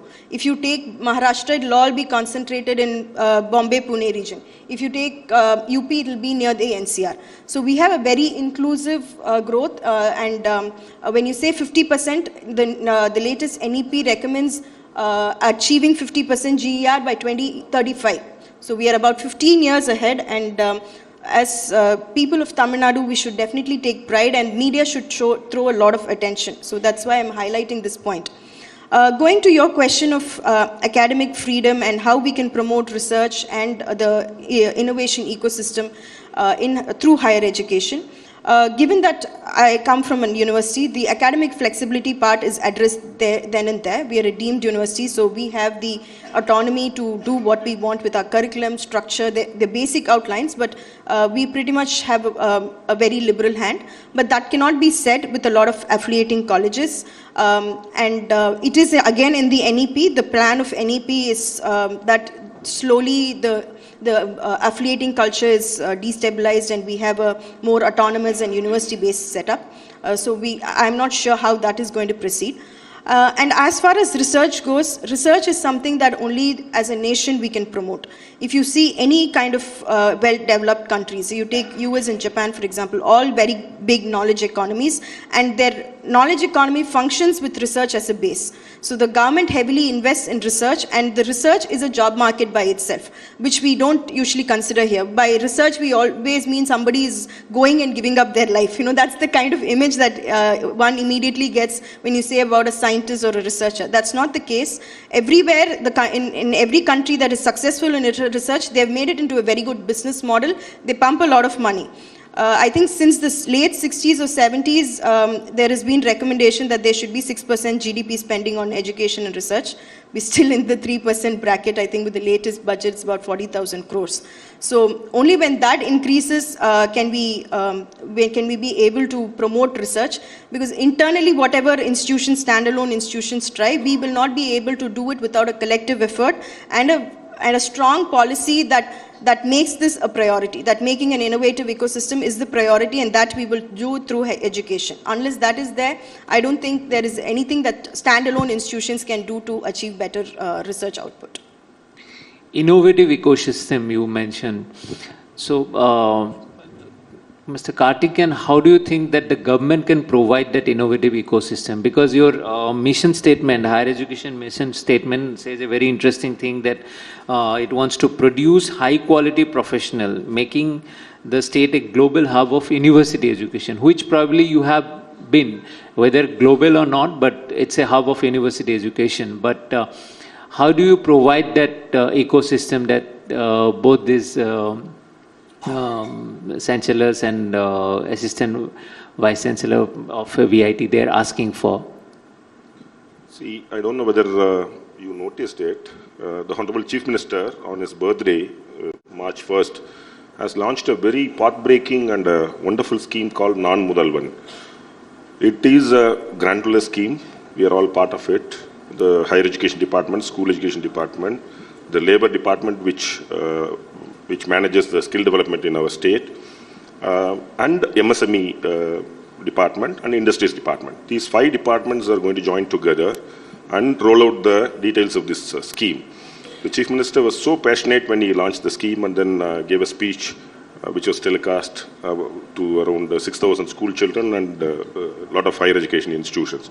The crux of the scheme is to guide the children in the school level about various opportunities. As she said, many people think only about medicine and engineering.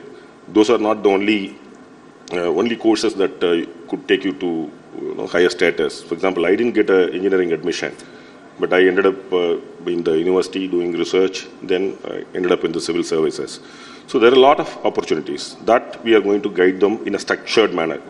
You might ask me whether it's not happening now. It's happening, but not in a very structured fashion.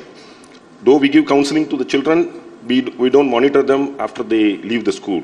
They are all going to be tagged and they are going to be monitored, where they end up, what they study. Then, once they come to higher education institutions, not only the normal courses that will be taught there will be a lot of add-on courses. there will be target-oriented. Each student might need different skills or possess different abilities. Identifying that, nurturing them, and then enabling them to learn more on their field besides the academic curriculum. And then, if some of them have startup capabilities, I was just witnessing the previous panel discussion.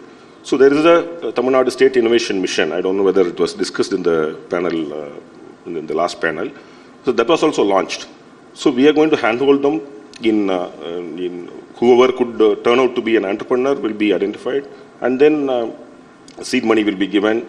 And then if somebody shows more progress, even equity will be given. So all that is part and parcel of this granular scheme.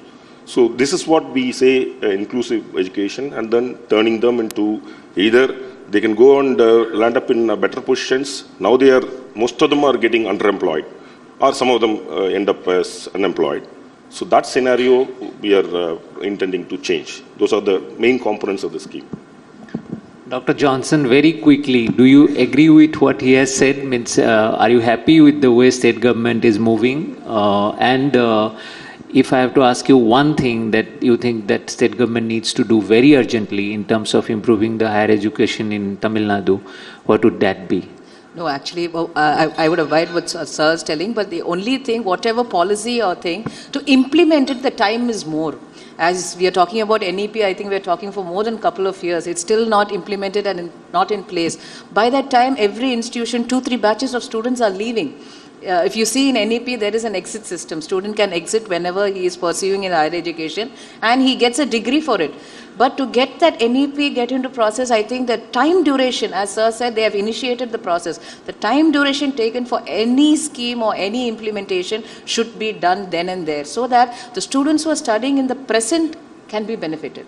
By the time everything is implemented, most of the things, some of the students, as today we are talking about online education, some of the students would say, might be we didn't have it in those times, sitting at home and seeing our professors, learning whatever we want, sitting in a comfortable place. But today offline is open, there is a fear why offline is opening, but always that is really good. But to any scheme, even it is national or state, the time duration taken for any scheme should be done then and there. That is my recommendation. Dr. Viswanathan, your comments? Actually, Same question. Yes. Actually, I was wanting to talk about it. Sir brought it up earlier, and in his presence, I'll be able to. This Naan Mudalvan scheme that Sir said is a wonderful scheme, given that it shows the progressive outlook that the state governments, all the governments that have had towards education. Because when people are addressing literacy rates, GER rates, or improving quality, this is a training program, I think, for over 10 lakh students, I guess, if I'm not wrong, sir, that for skilling up in tandem with Industry 4.0. So these are jargons that probably a CBSE school student might know, reading, India Today, Times of India, reading these big papers, they might know. But somebody who's learning in a regional language, how will he know all this? That these are also opportunities available, because things are changing quite fast. So to provide such knowledge, and also to provide soft skill training, because that is now imperative everywhere. Even for the best of students, we have to give soft skill training, only then they crack and go into big MNCs. So to be providing this training, it's a very futuristic approach, and in the presence of Sir, I'd like to congratulate the government for doing it. And I also agree with ma'am, but that's bureaucracy, right? Bureaucracy and democracy, there is always a delay. This one you will definitely see, the scheme getting rolled out very quickly, because we were actually taken aback when the CM spoke so passionately about it when he launched the scheme. So then we all said, no, this is not the normal scheme where you can send the file to law department, finance department, and get opinion and then roll it out after a couple of months. The process has already started. You will see all that very soon. Now, you mentioned about national education, new education policy, and then NEET, this medical exam NEET. Now, I have seen Tamil Nadu, there are lots of protests against NEET, and there is apprehension about new education policy also, particularly in Tamil Nadu. And the NEET has come into focus because of, again, the Ukraine situation. Why is it that Tamil Nadu is opposed to NEET first? And second, in the context of this Ukraine situation, now that it has been highlighted, and second, also NEP, you have said that there are several flaws in the NEP. Language has been one issue, as Dr. Viswanathan has mentioned, and we are discussing also how students from Tamil Nadu, they find it difficult to study in other parts of the country, and NEET has created that situation. But students from other states can ask, we also don't speak Hindi or English, but they are okay with NEET. Only Tamil Nadu is opposing. So my first question is, why are you opposed to NEET? The government is opposed to NEET in the context of the current situation. How do you see this? And second is NEP apprehensions. See, the state has been consistently opposing NEET for several reasons. I would only highlight the main reason. It only, those students, especially urban students and relatively rich students could get into NEET because it requires intensive coaching. So whoever could afford intensive coaching, whoever could pay a hefty sum for continuous training, they get trained from class 8 onwards nowadays. And look how these training institutes have grown manyfold in our country. It's all due to NEET. So only those students could get into it, and it is definitely not an inclusive growth.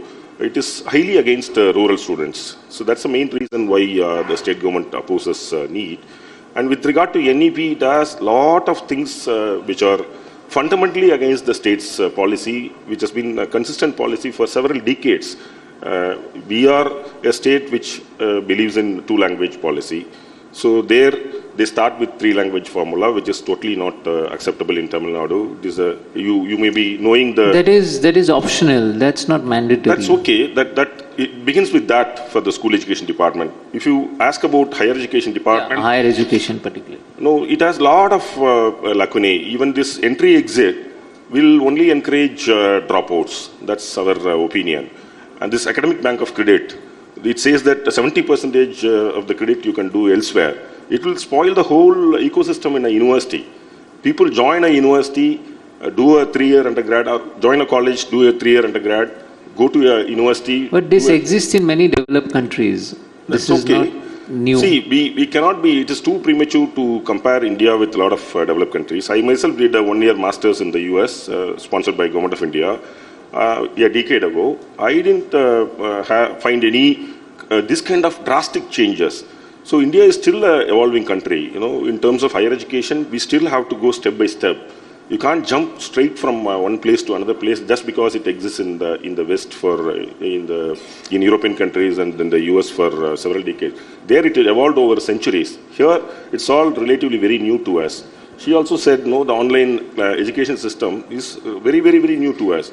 We are not able to keep the students' attention focused on the classes. So a lot of things are happening.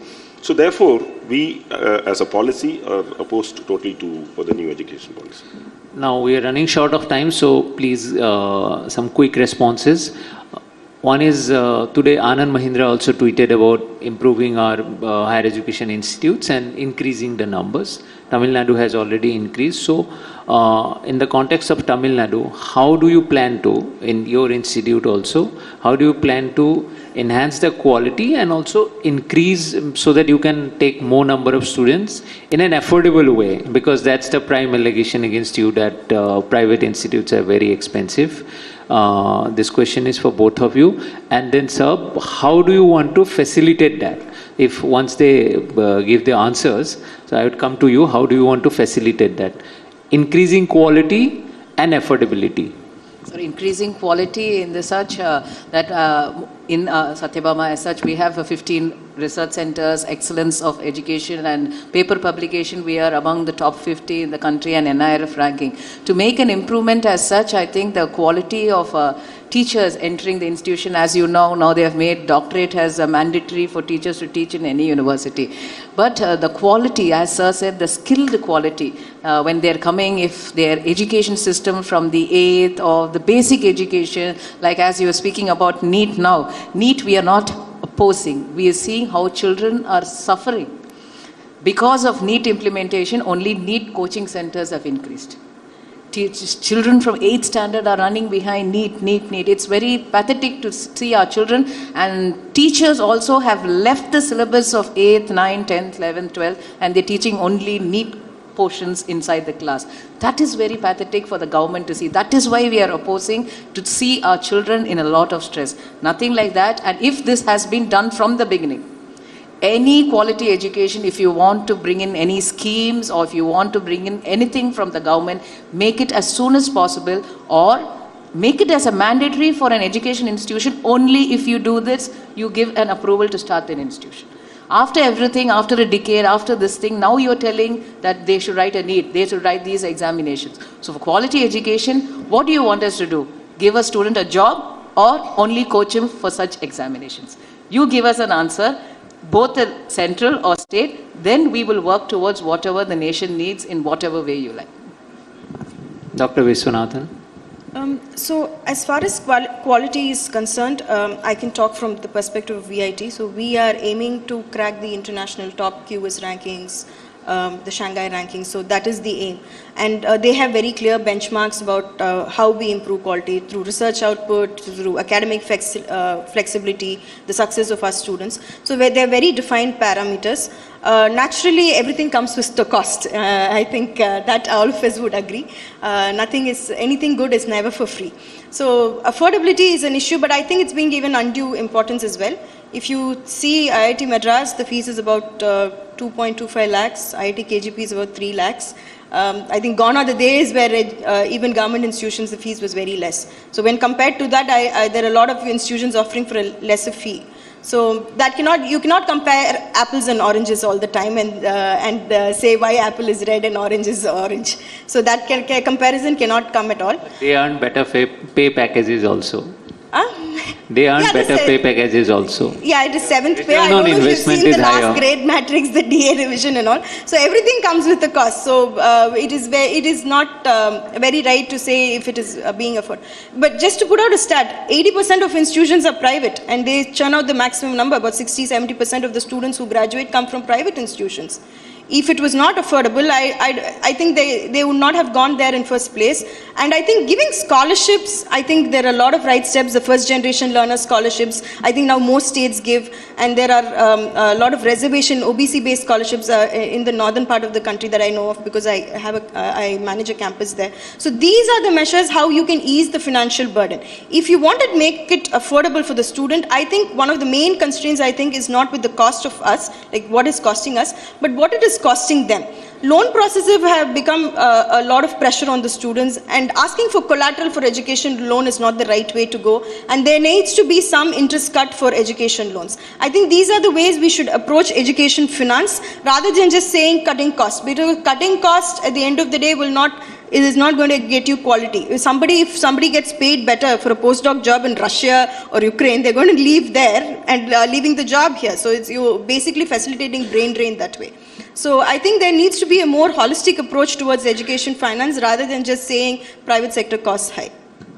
Okay, I had a counter question, but we are running out of time. So yeah, to tell about affordability, our state government is one of the pioneering governments in terms of whoever is the first generation graduate, their entire tuition fees, whether they study, and first of all, the college, the universities and the colleges, government fees is very, very low. Engineering college, government engineering colleges, it's only 7,000 rupees fees.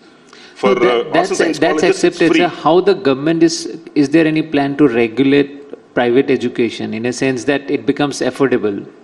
Yeah, at the same time, government is also guilty of these high expenses because many a time private educational institute, when they have to set up an institute, there are a lot of hidden expenses which we may not talk in this platform, but because of that also the process of setting up. Long time back, why regulation and restrictions so again? all I don't think they are complaining anything regarding but the fee hidden structure costs and all. I'll tell you, see, we have a Private Universities Act here in Tamil Nadu. We have already 3 private universities, including Mr. Shivanada's university, up and running.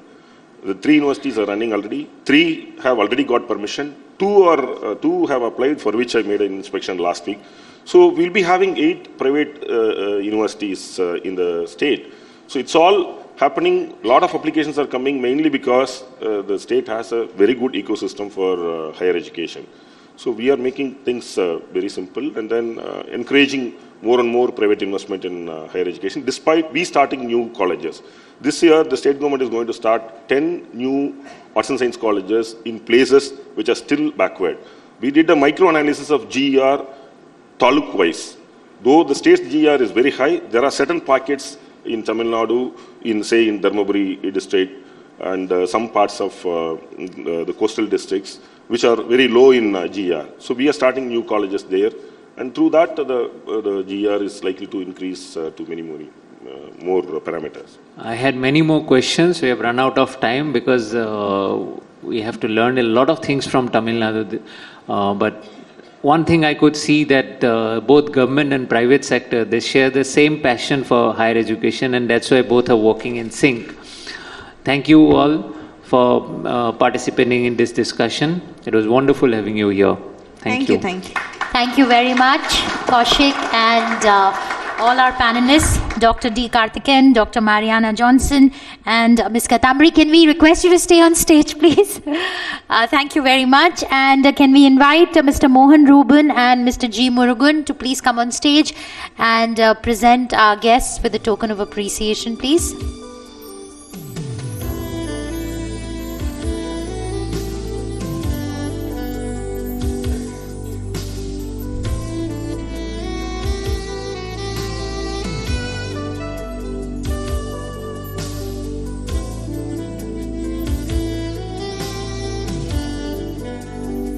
We need one more.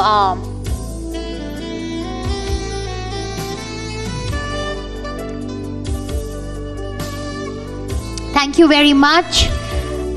Can we have a big round of applause once again for our panelists?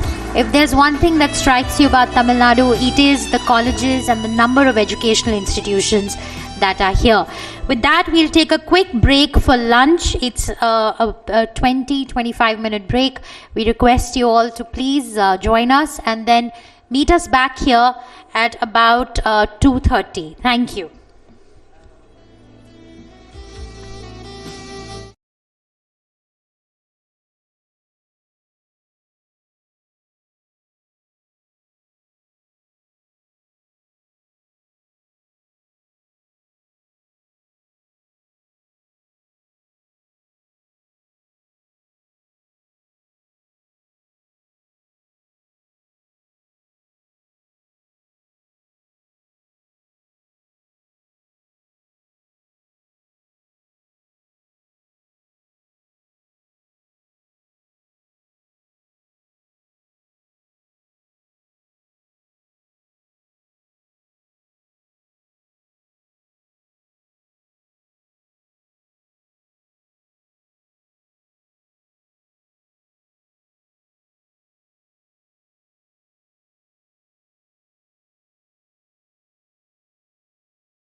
Chennai. We're delighted to be here. I'm Shweta Punj, Deputy Editor with India Today magazine and your host for the day. Our post-lunch session is on a topic that is of extreme importance. The big question, can development and sustainability go together? Post the pandemic, I think, and we all would agree that all of us are rethinking, all countries are rethinking about how they want to go forward in the post-pandemic world. Can I please invite my colleague M.G. Arun, the Executive Editor of India Today magazine, to please introduce his panelists and for the next session, Tamil Nadu's Green Revolution 2.0.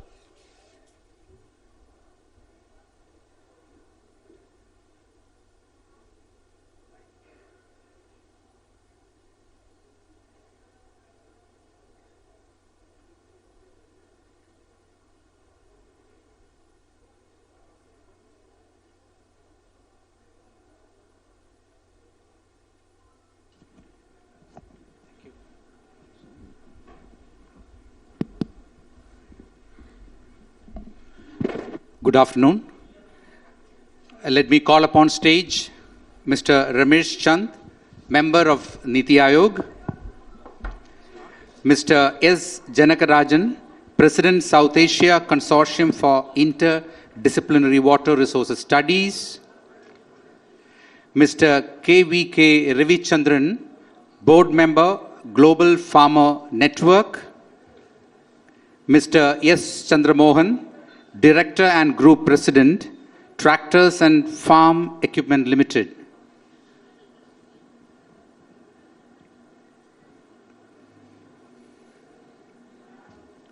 Please be seated, gentlemen. May I now request Mr. Ramesh Chand, member Niti Aayog, to give his keynote address.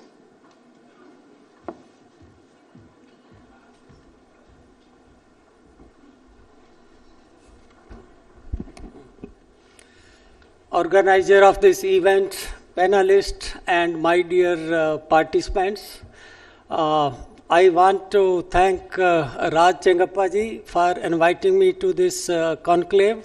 And I attended previous 3 sessions, and I just want to say that I learnt a lot about Tamil Nadu. I hope this session also will throw a lot of useful information for you. Friends, you will agree with me that Tamil Nadu is well known for progress and growth of industry in this state. But what is lesser known about Tamil Nadu is its achievement in agriculture, which I find are also quite impressive, but they are less highlighted. So, I'm happy that the organizer included agriculture as one of the theme for discussion in this conclave.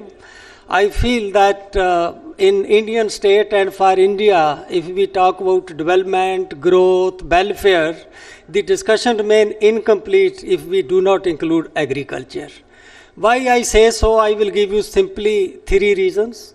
One is that agriculture is so important for inclusive growth that those states which ignored agriculture and had highest per capita income in the country for many, many years, they have not impressive record in reducing poverty and improving socio-economic indicators. But then you look at these states which don't have very high per capita income, but which paid attention to agriculture and where agriculture growth was robust, their record in reducing poverty and improving socio-economic welfare is much, much better. There's no time, but I will only say that you compare Maharashtra and Tamil Nadu, the message will come out clearly that Maharashtra, with so much growth of industry, was able to reduce poverty only from 40% in 71 to 17-18% in 11-12. But look at Tamil Nadu, because it was early adopter of Green Revolution technology, it was able to bring down poverty to 1/5 from 50% in 11-12 to 10%, and I give credit that the state was having very balanced approach toward its development, both agriculture as well as industry and services, not ignoring agriculture and paying attention to this services and industry alone. The second reason is that these days biggest challenge for India and also most of other country is employment. The way industry is going ahead, they are adopting capital intensive approach and labor displacing approach in most of the cases. That is the nature of technology also. We talk about robotic, AI, artificial intelligence, etc. So you just find. I did a study and published a paper some time back, it is in EPW, that in rural India after 2004-05, growth of industry was 14% per year, industrial output. But growth rate in employment was only 0.5%. So you can imagine that if we are not paying attention to agriculture, or if we are not paying attention to job, how we will take people out of agriculture where the number of laborer is excessive, and how we will provide employment to rising workforce. Even in case of Tamil Nadu, though we have so much appreciation for the industrialization which is happening here, please check the unemployment rate in Tamil Nadu from PLFS data. Last 3 years, annual data is available. In all the years, unemployment rate in Tamil Nadu is higher than what is the all India average of unemployment. There are so many issues behind it that we are not able to create the kind of employment which people want, because the younger generation are getting educated, they don't want to work in agriculture. These issues are there. The third issue for paying attention to agriculture is sustainability. No time, I hope during discussion we will take it up. So in the subsequent 10 minutes or so, I would like to share with you first brief achievement of Tamil Nadu agriculture since adoption of Green Revolution and lessons from that, and then some takeaway for way forward for agriculture sector in Tamil Nadu. Well, Tamil Nadu was among early adopter of Green Revolutions, and many of the states which were early adopter of Green Revolution, if you look at their present growth in agriculture, it is not impressive. It is even less than 2%. In Punjab, it is 1.4%. But in case of Tamil Nadu, even if you look at the last 10 years, the growth rate of agriculture is 5%, and India average is only 3.5%. So this is unique about Tamil Nadu, that despite being early adopter of Green Revolution and even increasing productivity of rice, making use of Green Revolution technology, the state did not stop there, and its agriculture has been growing at a very robust growth, particularly during the last 20 years. So after making use of Green Revolution technologies, I think the potential of that first wave was exhausted in the state in early 90s. Tamil Nadu agriculture witnessed a very serious deceleration in agriculture for almost 10 years, started around 93, 94, and it went up to 2003 or 4. But after that, it bounced back in a very big way. And the two main instruments for that bouncing back one was a very large shift toward horticulture crop between 2002-03 and 11-12. In Tamil Nadu, 10% of area is put under horticulture. All India average is only 5.2%. So that was the kind of diversification which happened between 2002-03 and 11-12. After that, there is no increase in area share of horticulture. That is the second wave to which I will come. So this after Green Revolution and after that deceleration, this first wave of growth started around 2003-04 and continued up to 11-12. It was mainly driven by high value crops, fruit and vegetable, and dairy. the output of milk in this state doubled in 10 years between 2001 and 2011.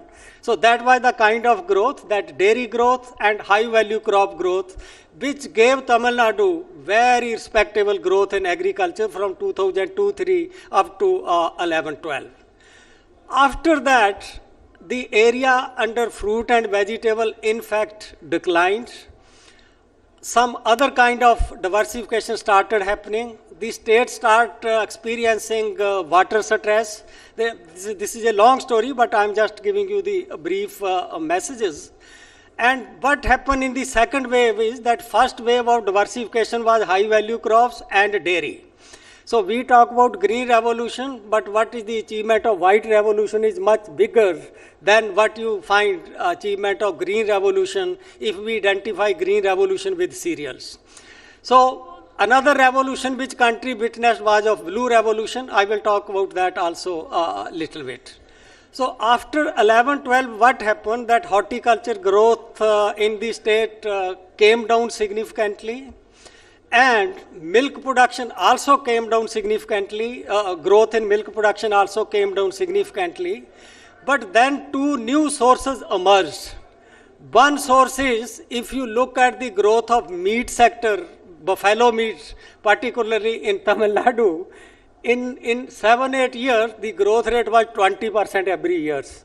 There are issues related to this, that Tamil Nadu was slaughtering 1 lakh buffalo every year. And as a result, number of buffaloes in Tamil Nadu declined from 12 lakh to 2 lakh. So it is not sustainable. There is other aspect of it which we need to discuss, but it provided big push to growth rate of agriculture sector. The second aspect, which is very, very amazing and which is again unique to Tamil Nadu, is that it diversified toward orphan crop, toward neglected crop. Area under millet in Tamil Nadu after 11-12 increased by 300%. Area under pulses increased by 60%. Area under maize also witnessed big increase. Area under jowar also witnessed big increase. Area share of rice, of course, declined. So what is surprising is that these crops are considered low productive crop, all those kind of things. But in case of Tamil Nadu, even through diversification in these, toward these orphan crops, pulses, millets, the state is able to harness 5.2% annual growth in agriculture between 2012 and 2021, which again I will say is among the top 3 states. That is the kind of growth which has happened. And that helped the country in many ways, that if you are producing more rice and wheat today, you are adding to the burden of stocks.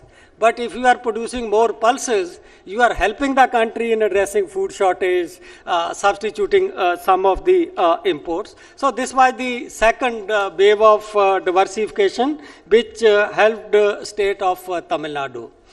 As a result of these two waves of diversification, today if you look at aggregate crop productivity in Tamil Nadu, you will find it is 50% more than what is all India average. If you look at labor productivity in agriculture in Tamil Nadu, it is 60% higher than what is the all India average. And then there are other issues, that 70% income of farmer household in Tamil Nadu comes not from crop and livestock, it is coming from non-farm sources. So that non-farm sector is also very, very important. So given this background, what is my takeaway, what comes to my mind, that what are those areas on which Tamil Nadu should focus in the coming 10 years? I will quickly list 7-8 areas. One is, I feel there is a scope for further strengthening and developing value chain in millets. There are many entrepreneurs in Tamil Nadu who made high value product out of millets. Millet cookies, milk balls, millet energy balls. So I feel that those entrepreneur, agri-tech firms played a laudable role in giving good price for millet to the farmer, and that's why area under millet increased so much in this state. So we need to strengthen and further develop this, because there is very big demand among the elite section of Indian society for millet-based product. Second is that in the case of pulses, there is always a big variation in what is the price in the harvest season and what is price in the lean periods. So if we can help the farmers to stock their pulses produced during the harvest time and sell it after 4 or 5 months, I think simply their income can be increased by 40-50%. So we need to do something, linkage with FPO extending helping hand to farmer to keep their stock, giving them some finance, or working out some arrangement with the private sector for sale of pulses in the leaner months. Third is the milk sector, which gave very good results during 10 year ending with 2012, but which then decelerated. The growth rate of milk sector can be easily doubled in this states in the next 10 years. The way state has gone for crossbred cattle and all those between 2001 and 10, I feel that that story need to be brought back, because there is lot of scope. I have yield data, what was the milk yield of cow, buffalo, and I find that there is a stroke for second white revolution in Tamil Nadu. That 11 to 12, it was missing. Before that, it was there for 10 years.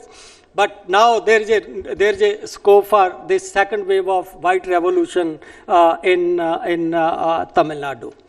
Thirdly, the highest growth among agriculture activity in the country is seen in the case of fishery. Last 5 years, we are seeing more than 10% growth in fishery.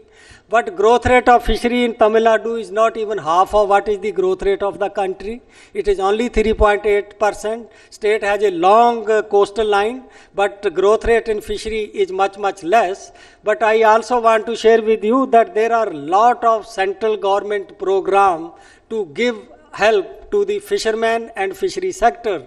Pradhan Mantri Matsya Sampada Yojana, huge money is there. So we need to make use of those kind of windows for growth and accelerating growth rate in fishery sector in this state. The fifth factor is lateral flow of technology from advanced country. We have some experience that some of the technology which is coming, you see, we should not take unnecessarily pride that Desi technology, indigenous technology. Let's not forget that beet revolution came from Mexico. Rice revolution came from Erie, Philippines. Similar kind of horticulture revolution are possible provided we make use of technology which is available in Israel, which is available in Netherlands, which is available even in some Denmark, those kind of things. This state has 2 Israeli Center of Excellence. I think the state should also get in touch with neither government to have at least 2-3 center of Dutch Center of Excellence. They are also doing very good job in the state of Uttar Pradesh, and they bring lot of technology with that. And that is needed for precision farming. That is also needed for consolidating achievement of horticulture sector. And also, despite so much area under horticulture, I was surprised to find that the state doesn't have even one food park. So I think that is again which we can bring to the attention of Honorable Chief Minister. Then the next factor is that crop intensity in the state is very, very low. We take 2 crops only on 26% area. Most of the time, the land is just barren without even anything productive. The other dimension related to this is that fallow land is so much in this state that net sown area is 46 lakh and fallow land is 30 lakh hectare. Even if we divert half of the fallow land in this state, we can increase production and income of the farmer by 33%. That is the kind of scope that why on one hand we are talking of land is not available in this state, we are a high population density. On the other hand, in last 10 years, fallow land have increased by 5% in the state. So fallow land is a big scope. If not crop, we can think of agroforestry kind of activities there. And I think some area in the state also need to be put under organic farming, but not going whole hog, at least 10-15% area for organic farming kind of thing. Irrigation is a big issue for this state. This is the state where area under irrigation is declining, not only in percent term, even in absolute term.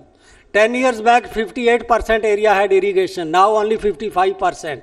So we need to do something for water harvesting, water conservation, water efficient uses, drip irrigation, etc., etc. But there is no time. I will just come to the concluding statement that future agriculture is to be driven by knowledge, non-agriculture technology, and private capital. The state must facilitate participation of agri-tech firms in agriculture in a big way. This will put agriculture on a higher growth trajectory and open new venue for raising income of the farmer. Thank you very much. Thank you, Mr. Ramesh Chand. I think now we will have this open discussion. I have a follow-up question to Mr. Ramesh Chand. I mean, he talked about some of the measures that Tamil Nadu had taken in the earlier period, including the shift to horticulture, etc., to really drive up agriculture. So where exactly you think the state has gone wrong? Or rather, what is that you feel that you need to do additionally? There are some certain points that you elucidated, but considering the fact that this is perhaps one of the few states that have announced a separate budget for agriculture this year, which is some amounts some 34,000 crore being allocated, etc. So you think this is the right step, and what are the measures that you feel that is still lacking? You see, state after state, we are increasing dependence of agriculture and farmer on state. We need to take measure to make agriculture self-reliant.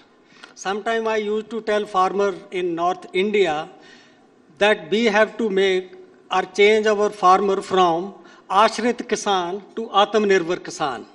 That means the farmer who are getting increasingly dependent on government for subsidies, for sale of produce, for everything, to stand on their own feet.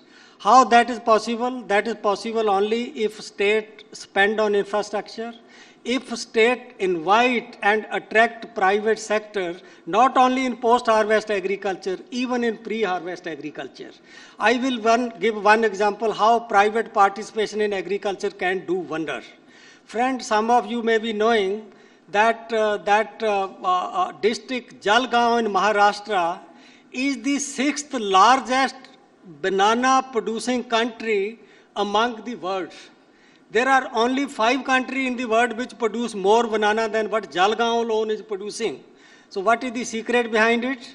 Because private sector is giving them tissue cultured nursery. As a result, they are not getting diseases. So throughout the world, banana has become susceptible to some diseases. So this kind of participation is needed. Corporate sector share in the private investment in agriculture is some year 0.4%, some year 0.2%. I think we need to increase that. The last thing which I will suggest to this government, that let us keep politics out of reform that are needed in this agriculture sector.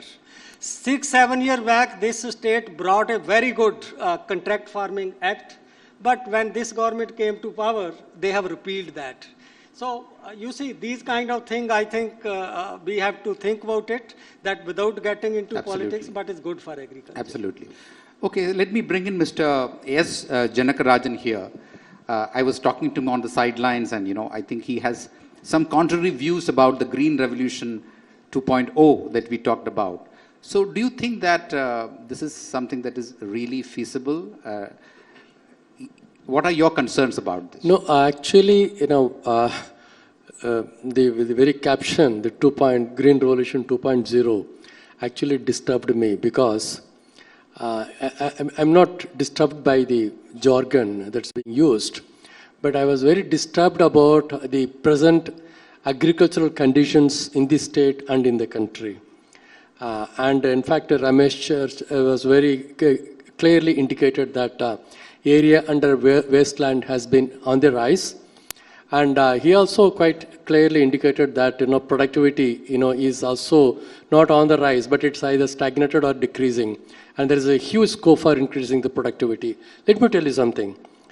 I'm not trying to suggest that green revolution is a farce. It is very good and improved a lot, increased our productivity, and our buffer stock is now something like something like a 7 point some lakh tons.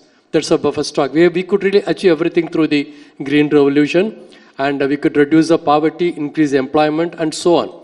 So green revolution 1.0 was fabulous. It really helped a lot, which was introduced in the mid-60s. You see, if you look at the green revolution, it has got two phases. The first phase is from 1965 onwards up to the mid-80s. The first 20 years. We could really see that the productivity, production, employment, income, everything was going. You will see after 85, there is stagnation, declining trend. And the real darkness started after the 1991, 1995 onwards. The reason is very simple. You need, for the biochemical technology that you introduced, you need an assured water supply. You need a timely application of water. You need a regular supply of water. And you need the right quantity of water at the right time. Now, we are not getting it today. Today, the water supply, the water availability, water conditions are on the decline. In fact, Ramesh was right. Area under fallow lands in the state is increasing precisely because of the lack of availability of water, the decrease in the availability of water. Today, in fact, Tamil Nadu is one of the largest user of groundwater in the country. Next to Gujarat and Maharashtra, Tamil Nadu stands second or third in the use of groundwater. And our groundwater is declining. And at the time of introduction of the Green Revolution in 1965, our use of groundwater was only 20%. Today, our agriculture depends upon groundwater for 70-75% of the irrigated area. The rest comes from canal irrigation and tank irrigation. So we are the largest exploiter of groundwater, and groundwater is, we are overexploiting. There is a mismatch between extraction and the recharge, and we are tending towards depletion. You tell me, how is it possible to introduce Green Revolution 2.0 when there is no water? Because after all, ground revolution need more assured water. I would assume that by Green Revolution 2.0, one probably thinks about introducing GM products, genetically modified products, which is very, it's actually questioned and very doubtful. People are resisting. Or one is thinking about synthetic or lab-made, the meat production and so on. Industry will have a larger role to play to produce everything like synthetic milk, lab-made meat, and so on and so forth. So it's really ambiguous. To me, Green Revolution is nice to talk about 2.0 Green Revolution. How do you define it? What is the definition? We have lost the power of the soil. We have lost the indestructible powers of the soils. Our soil today is poisoned. It cannot produce anything without application of the NPK or the nitrogen. We're completely lost. Right. So what are we going to do? So you have lost the soil, you have losing the biomass, you have lost the groundwater resource and water resource. Right. It's very difficult. Yeah. So we are in that kind of very dire, difficult conditions. Okay.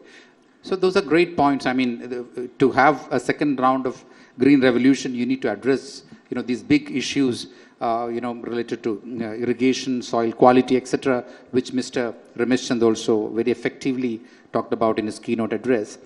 Let me bring in someone who can now talk to us about the other essential aspect of, improving agriculture, which is the mechanization part. And we have here with us Mr. Chandra Mohan, who is the Director of Tractors and Equipment, Farm and Equipment. So, being in Tamil Nadu for several years, if you can just throw light on what are the areas where you have achieved, the mechanization, and what are the areas that you still need to, really do the catching up? Okay.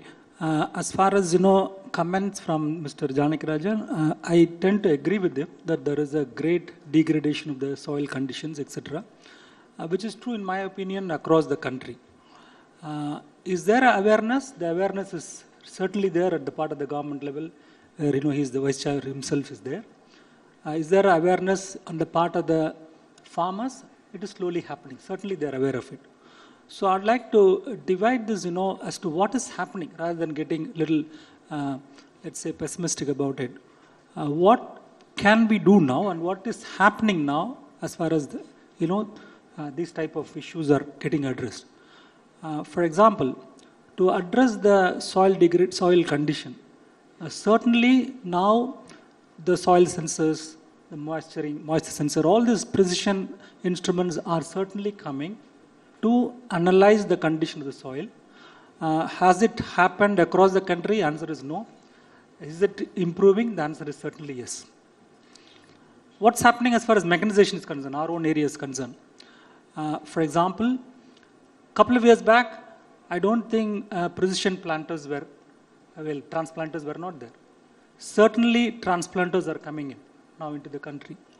Now, what do we do with the transplanters? For example, when the labor is a big shortfall, and especially, his son would be probably abroad, and I don't think, his son would take to farming. The row spacing, he may be able to explain better. The row spacing should be at least, of course, Tamil Nadu is 250 mm. In other states, it is 300 for whatever reason. But then, certainly, this actually precision planters certainly help you to precisely position the plant, the nursery is there, and which also helps deweeding. Because with this 150 mm, it's not possible to deweed. And therefore, this type of precision planters, laser levelers, where the government is certainly supporting the farmers because government certainly cannot, farmers cannot afford. So are these also affordable for the farmers? Yeah, exactly. Farmers? I'll just come to this point. This is a very interesting point which you have raised. Now, these equipments, yes, there are precision planters are available, rice planters are available. Normal one is available for 3-4 lakhs, and the mechanized one is available for 10 lakhs. But then there is a huge amount of subsidy. Now, how do we avoid this? Because as he was telling me that he spends 3,000 rupees as a result of the subsidy to the farmer every day. The point is that the only way you can avoid this is to use of hiring. So what we did a couple of years back, we started, though we know it's going to impact the sale of tractors, we, in the interest of the marginal farmers, we introduced what is called custom hiring centers across the country, and which digitized the custom hiring across, which helped the farmers tremendously during COVID time. So the only way which you can definitely make this, whether it is drones, for which spraying. Of course, the farmers prefer certainly spraying using the sprayer along with the tractor or along with the planter than with the drones for specific reasons, but I'm sure it is catching up. So therefore, these type of equipments are certainly possible to be used by the farmer only through the custom hiring route. Okay. So that's what is happening, and that has already started happening in the case of tractors, I would say. Okay. So I think I will take it to Mr. Ravichandran, who can really explain to us the practicalities of implementing some of these. So what has been your experience, some of the new technologies, and also overall, you can touch upon the aspects that the other two have also discussed. Yeah. Is a green revolution 2.0 possible? And yeah, certainly we need a second green revolution. So it's the objective is different. Earlier, the emphasis was on production of food products, grains. So those days, we had different kind of challenges. So we had to feed the population. So we were, leading a ship-to-mouth survival then. Those days, our policymakers, they were very much concerned about feeding the population. Now, we are food sufficient. We have surplus food, exportable surplus. I would rather like to say rotable, surplus as well. We have a lot of grain, wheat and rice. But we need to address it again. So we are self-sufficient in milk, horticulture. We are one of the biggest producers of pulses. Though the per capita requirement of pulse is around 60 grams, we are having only 45 grams. But nevertheless, we produce a lot of pulse. But however, we are importing a lot of this pulse crop. So we need to address the problem of, besides increasing the yield, our farmers are in a very distressed condition. That nobody can deny it. Because the average, according to one estimate, the average income of a farmer is around 6,500 rupees per month. is it enough for him to sustain his family? He has to pay for the education of his children. He has to take care of the medical expenses. Then we have to do something more. So we have to redefine the objective of the green revolution. So we have to address the problem of not only, it is not enough to fill the stomach of people. So we have to provide with the nutritious food. So as our Mr. Ramesh Chand said, we need to produce these pulses. We need to produce a lot of these horticultural crops. And again, we have to improve the condition of the farmers, economic condition, economic status of the farmers. That's all, these are all very much needed. And again, I really wonder if you take a survey on the average age of a farmer, so I bet it should be around 45 to 50 years. Even if you find someone who is an young farmer, he will be a farmer by default, not by choice. So again, we have to, who is going to take forward the farming in the next generation? Who is going to be the next generation farmer? So actually my son, he is, as I said, he is pursuing his studies abroad. He is, reluctant. So he, because, the opportunities are available in other sectors. So that we need to address. This second green revolution must address to increase the income of the farmers, the wealth of the farmers, not only the income and the wealth of the farmers. So, most of the time, farming, being a farmer has become a social stigma for amongst some of the youngsters. That's why they are reluctant to take up farming. Okay. About water, this thing is concerned, yes, we have to produce more with less resources. Yeah. The land area is declining. The water resources are declining. We have to produce more with the given resource. So these are the challenges. So it's not enough if we innovate, new high yielding varieties. Yeah. We must, help the farmers to market his product. As John F. Kennedy once said, farmers buy in retail and sell in wholesale. So this must change. Right. So that's why for farmer producer organization, all such policies are coming up. Yes, sir, excellent. In fact, I wanted to put this question to Mr. Ramesh Chand. I mean, you yourself had touched upon it, and also the other panelists. The importance of irrigation, and especially in a state like Tamil Nadu, which is has a big problem fighting the scarcity of rainfall. And as well as the issue that he just spoke about as to improving the farm income. How can this be made possible through what means? You see, we make prolific use of water. If you look at how much water is used to produce 1 ton of any crop, we use 2 to 4 times what is the water used in most of the major agriculture country. When you are giving free power for pumping out water, there is no incentive for the farmer to use that water efficiently. In a country where there is so much water scarcity, why still we have flood irrigation? We should promote drip irrigation and precision farming and other kind of things. But what is the positive sign visible in Tamil Nadu? And that's why I said Tamil Nadu is, has experienced a unique kind of diversification. That state is very well adapting to these water scarcity and other kind of changes which are happening in the rainfall pattern, etc. Let me share this number with you. Area under pulses has increased from 9% to 15% in 10 years. Area under millets has increased from 2.5 to 9%. And area under water intensive crop, rice and sugarcane, is declining. So very good adaptation is already happening in this state. We need to ensure that whatever price support and other kind of thing we are talking, that we should focus on pulses and millets. That will take care of stress on water. And this state has shown that in last 10 years, despite diversification toward these low productivity crops, you are able to maintain good overall agriculture growth. Okay, so thank you. So now we'll quickly come to the other three panelists. Agriculture, of course, is quite an important sector for the state. It provides employment to a large number of people. But the income from that has been, continuously falling for the last several years because other sectors are contributing more. If you can tell us 2 things that you would want the state government to take up on a priority basis to improve agriculture, what would they be? So I think I'll start with you, sir. Yeah. No, actually, two things you want me to say. One is we have to increase the irrigation efficiency.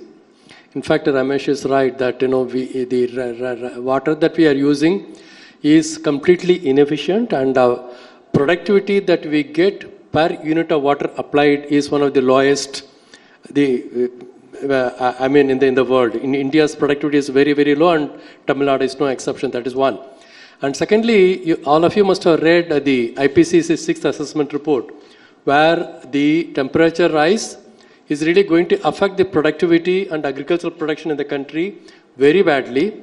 And most importantly, the uncertainty, risks and uncertainty is going to go up because of the climate change impact. So one of the most important issues that the state and the country should concentrate is to work on how to make the agriculture climate smart. It's extremely important. No point in saying that I'm going to do this and that. These are all normative concerns. So better be careful. You really have to adapt yourself to the changing climatic conditions. So you really make your agriculture climate smart. You really have to work on it. That's a science. And if you don't, then you suffer.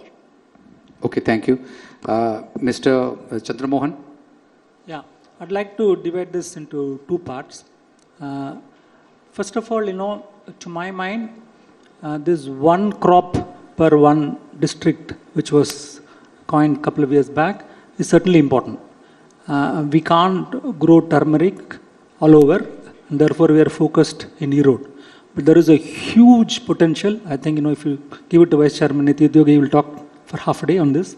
So there is a huge potential for us to actually increase the productivity as well as, let's say, even use it for export possibilities. For example, if you had gone to the shop, you will see a small turmeric bottle costs 150 rupees if you go to your organic shop. Therefore, there is a very clear focus required in order to enable us to improve the particular type of crop in that particular place. Yes. The second one which I'd like to talk about is food processing. What we've been engaging ourselves with the government, which is also happening slowly, is basically food processing. As Ramesh spoke about, Ms. Nityogi, Vice Chairman spoke about, diversify from rice to basically millets and pulses. Huge amount of value addition is possible here. But how do we connect the various stakeholders? When I mean various stakeholders, I'm talking about the FPOs, the research institutions, the agri colleges, banks, and the government, and of course, the individual farmers who are not farming for the FPOs. How do we connect them and improve the efficiency? And then bring in more value-added products involving food processing, which is still in a nascent stage, I would say. Particularly in view of the fact that, as you rightly say, that we moved significantly to horticulture, basically because the fragmented size of the landholding in Tamil Nadu is worse than all India. Therefore, there is a huge potential for us to move to food processing. Finally, Mr. Ravichandran. So there should be a shift from rice to other crops. For instance, I am from Kaveri Delta district, from Thiruvaavalavan. From June to December, we cannot grow any other crop because it's all wetland. We will be having this northeast monsoon. Other than rice, we cannot grow any other crop. But nevertheless, from January to June, we can grow different types of crops. We are blessed with so many crops we can grow. We can grow, these pulses, vegetables, and so on. But however, much stress has been given only for, importance is given for only for rice. Even if I would like to grow pulses, to be frank with you, if I'm going to take up sowing in the month of March. So right now it is raining in my place, and I'm going to plow my field, and I'm going to sow my black gram and green gram in another 10 to 15 days time. But however, yesterday I contacted this agri-insurance company. So what they say, so in one village, you must have at least 20 hectares. Then only you will be eligible for, crop insurance. So crop insurance is definitely, it is, it provides a win-win situation. So only for rice, it's working really well. But other than rice, it's not working. It provides win-win situation for the farmer. Either we get a good yield, or in case of failure, we get compensated.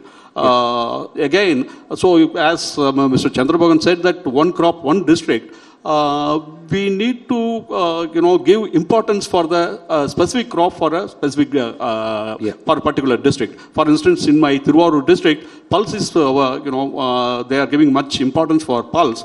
And however, if I want to buy good seed material, unfortunately, it's not available for all the farmers, and extension work is really lacking. So we need to have more extension work. Way back in 1982 to 88, there was a World Bank scheme wherein we had a lot of these agri-extension officers who were well trained by the Tamil Nadu Agriculture University. Now we have KVKs, but however, we need some kind of hand-holding. Our farmers need a lot of hand-holding. We have a lot of gadgets. We use these, artificial intelligence. There are mobile apps to identify the pest and disease. But nevertheless, when it comes to the question of marketing, as far as technology is concerned, growing the crop is concerned, absolutely we have no issues. But we are stuck up in marketing. So we need, that is really lacking. That must be addressed too. And we need to have this public-private partnership. We are not averse to, corporate joining hands with the farmers, with the FPOs to market the products. So we, the farmers, we lack this managerial skill. So until we, FPOs, most of the FPOs, they are not performing well, only because they lack the managerial skill. Yeah. So these are all very much needed. Okay, thank you so much. And thank you so much, all four of you, for this wonderful session. May we give a big round of applause to these gentlemen. Thank you again.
Our panelists who highlighted some crucial concerns today and outlined the plan of action for the state of Tamil Nadu. Thank you so much.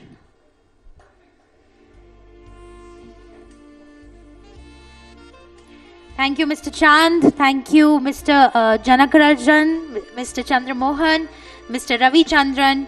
Many thanks.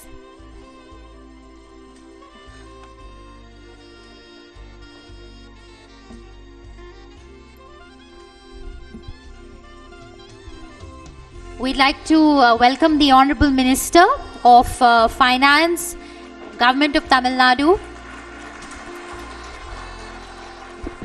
Thank you very much, sir, for taking out the time. Can I please invite Mr. Raj Chengappa, the Editorial Director, Publishing, on stage to please welcome the Minister and introduce the topic of the keynote address.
Ladies and gentlemen, I'd like you to give another warm round of applause.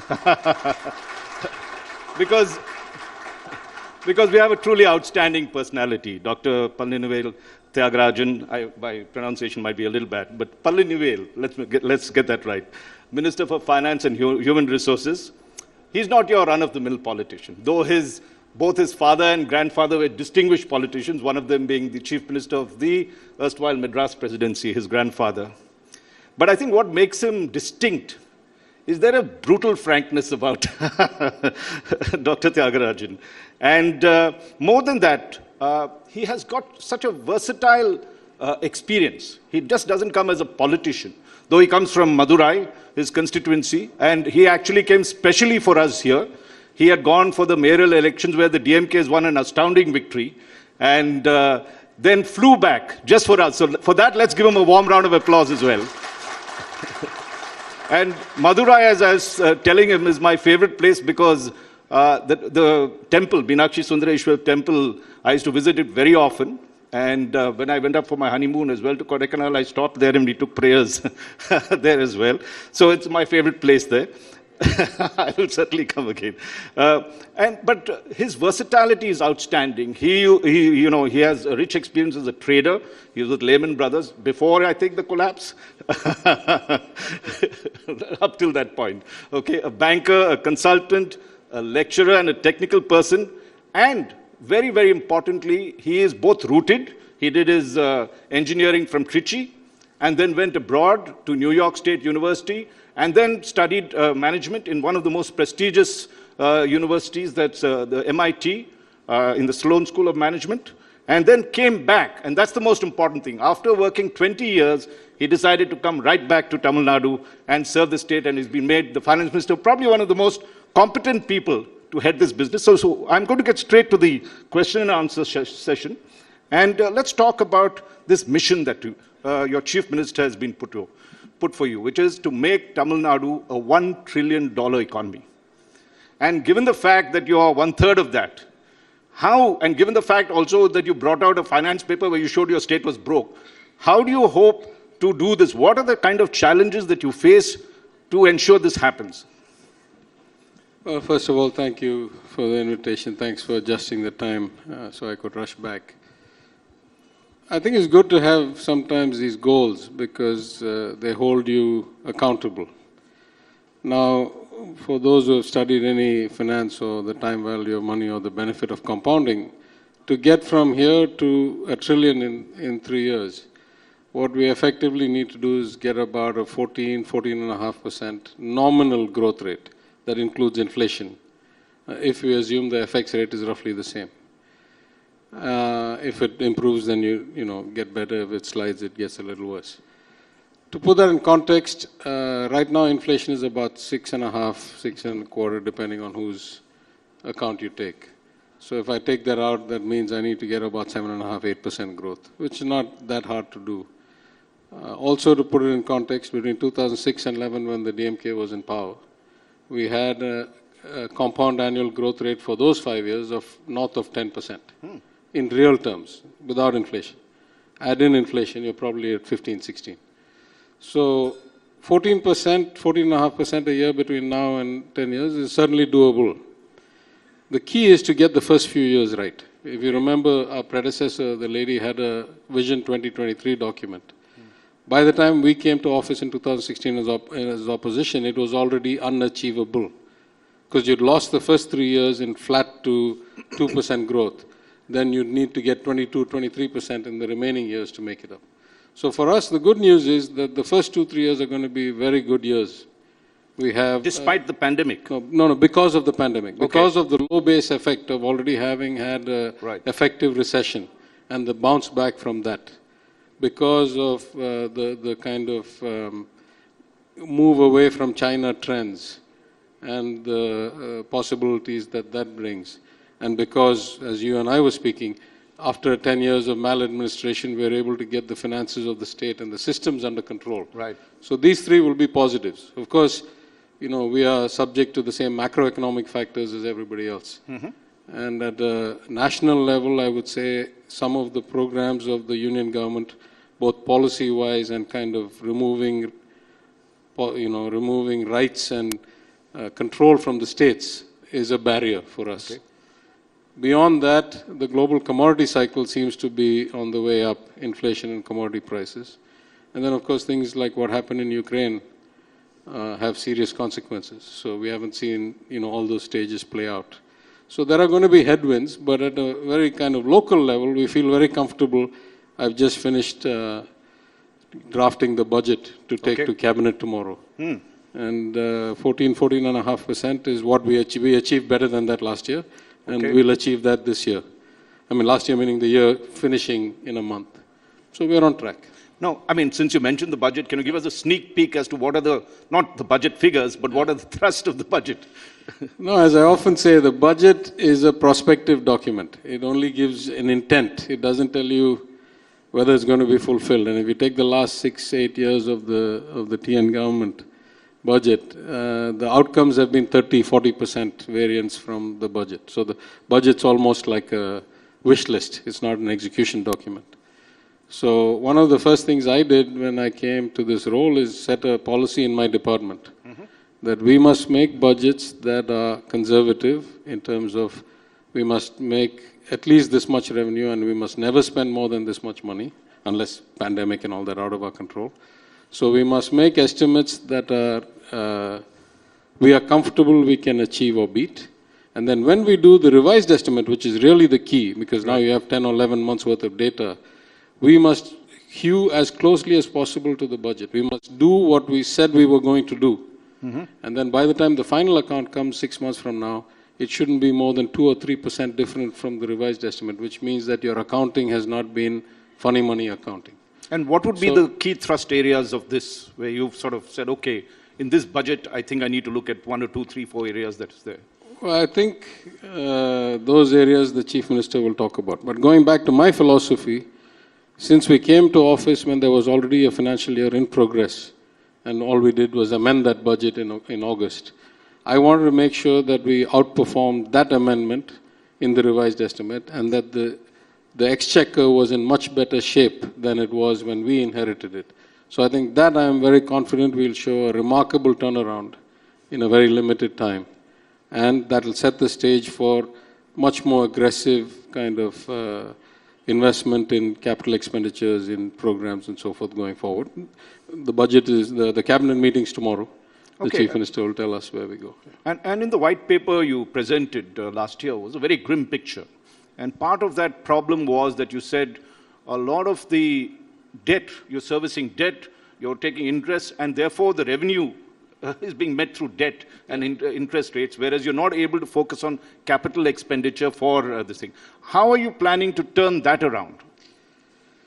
There's a reason the textbooks say something. Those are proven concepts, right? So when I came to office as an opposition MLA in 2016, in my first speech in the assembly, in my maiden speech, which I had to make in English, I didn't have the skill in Tamil at the time. Now I can speak. But I said... They're clapping for you. Thank you. I said the textbook said 2 or 3 things very clearly. It says, if you spend money on capital projects, which will give you return today, then you'll get growth tomorrow. If you spend it on revenue deficits, you are not going to get anything back. Right. And how much of your revenue is spent on interest payments is an indication of how well your system is in control. And so the RBI in its annual State of State Finances report had said the same thing. What the textbook said, the RBI said, and said, Tamil Nadu used to be a state where you didn't have revenue deficits for 10, 12 years. I mean, from the FRBM Act and equivalent till 2014, till the lady was in control before she got incarcerated and the system kind of slipped.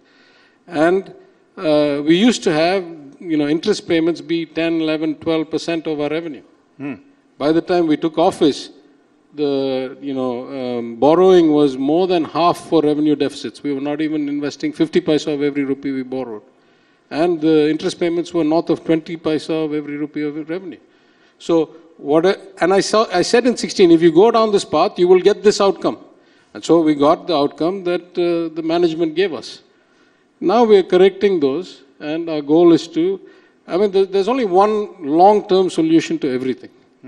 That is growth and jobs.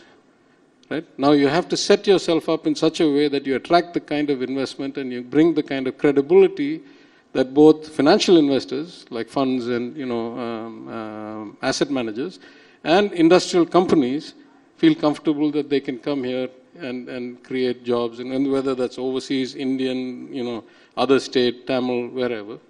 And of course, from a jobs perspective, MSME is very important, biggest driver of growth. So you got to make life easy for them, ease of doing business, remove a lot of the rent seeking and a lot of the barriers, cut the red tape. So, that's the only long-term solution. Everything else is financial management that we can do better than others, or process improvement that, with my professional background, I can bring. Those are means to an end. So I'll go the other way. We wanted to show the stability and credibility of good management this year so that we can attract the right investors and the right partners next year. And I think we're on path for that. In the previous session, we had some startup companies come and talk to us, those that chose Tamil Nadu and Chennai to come and do it. Now, one of the things they said is, fine, the policy is good, right, whatever that is there. The outreach isn't, right? And they feel that a lot of this, someone said you should treat startup guys like customers, not like industrialists in that sense. And given the fact that you're trying to develop fintech, which is again of this thing, what would you say needs to be done? I mean, here you're getting feedback coming in. Okay, I can answer that at, I don't know, half a dozen different levels. Let's start profoundly. Most government departments and staff are not in the business of providing customer service, at least in their perspective, right? They think they're administering something. Right. So that's, the attitude itself is somewhat off. Then you look at whether we have the systems and the infrastructure and the communications capability, and I would say that most governments don't do half as good a job as political parties whose lifeblood is communication and, electioneering. Then you take it to the next level and say, startups in particular, I would say among the departments in Tamil Nadu, the industries department is probably more professionally run and has better functions like the guidance bureau and stuff like that. And we've now started 2 or 3 different initiatives on the startup side, the Tamil Nadu seed investment management, fund management and so forth. So I have actually, just yesterday, for example, I had the finance secretary, industry secretary in my room for some other file discussion. And this is something I've been saying for a long time, is that we should set up a portal and get all the startups, Tamil Nadu first, but anybody really, to come and pitch for the kinds of services and technologies that the government can buy and be the first user, the early adopter. We need help in a lot of things, in mining, in surveying, in food processing. We run all this, we are the only state with the universal PDS, public distribution system. No other state gives every person a card. You use it, don't use it, you get different levels of benefit, those are all different. But we issue every family, whoever asks, without asking what's your income, we issue a card. That has some downsides later, but that's the difference. So we need a lot of help, and there are a lot of people who have the technology. So I've been encouraging for a couple of months now that we should have one of these Sell to Tamil Nadu Day, where we bring these startups, and we ourselves pick the ones that can work, put them in, maybe go in as investors as well into the company, but certainly give them revenue because we're a large state with a big economy. And the budget will be, I don't know, last year's budget was $35–40 billion. That's a lot of purchasing power, right, if you take out the fixed expenses and all that. So I think there's a lot more we can do. I think the Chief Minister has got us all focused on the right things, which is to create jobs and get growth. So, yeah, I'm not saying we're great, I think, but there's more profound problems. It's not only about startup. The nature of government services is not geared towards the notion of customer kind of satisfaction. That's my view. Maybe I'm wrong. Well, since you touched about the public distribution system and the need to streamline that, one of the big things Tamil Nadu has always believed in is being a welfare state, even as it tries to be an industrial state on this. Now, as finance minister, you are the one that's paying the price, right, for all the welfare schemes. There are 2 questions, 2 parts to this. One is, how do you balance the books and make sure that, you are allocating enough for that, where critical sector, social sector, plus for the needy during a pandemic, and, also create capital for growth. And the second point is, a lot of these schemes these days are controlled by the central government. They have these various schemes for farmers, for everything else. How does that gel with your own state program? Are you being funded by them, or this is a kind of a mask that they put? I'll take the easy question first, the second one. In the sense that the union government has this tendency to start all kinds of programs. The first year they'll fund 80%, state will do 20%, the next year they'll say it's 50-50. The third year they'll still call it the union government name and they'll go down to 20% and we'll be 80%. The fourth year... You want to name the union government name? They say you do 100%, but we'll still call it a union government program. So right. Not only is it, this notion of one size fits all is profoundly antithetical to actual outcomes, right? I mean, just take simple thing, simplest thing, because I don't want to waste time on this or make it political. One nation, one ration card, right? In Tamil Nadu, we already have one state, 7 types of ration cards. What does that mean? If this ration card goes to UP, will they know what the distinction is between the white card, the pink card, the brown card and all that? Right. Let's say somebody from UP comes here. My ration shops are not normally stocking wheat and atta and all that. They're only stocking rice and, kerosene and sugar and whatever. How do we supply what that ration card entitles that person to? The complexity of actual execution administration, is crying out for localization and customization. So this notion of one everything is just not actually efficient. It's not productive. It won't give you results. You tell me where there's examples and it's done differently, and then maybe we have a discussion. But that's the easy part. That's this notion that somehow welfare states cannot be capitalist or industrial states is fundamentally flawed. You look around the world. Let's take Sweden or Scandinavia. Those countries like Scandinavia, where they have phenomenal social welfare benefits, free education, free maternity leave, free paternity leave, free healthcare, practically everything free, have one of the highest GDPs, highest per capita growth rates, and have best quality of life. I lived for 20 years in the US. You take New York and California, considered liberal states where there's a lot of benefits, have high populations, high growth, high revenue, high outcomes. You take Minnesota, another state that has a lot of benefits. So if you look around the world, you find that those societies that are compassionate, those that try to reduce the discrimination economically, the Gini coefficient, those that try to be inclusive, those that try to uplift the bottom of the pyramid's quality of life, those end up having the best growth rates and the best economies. If you take India, that's very clearly true.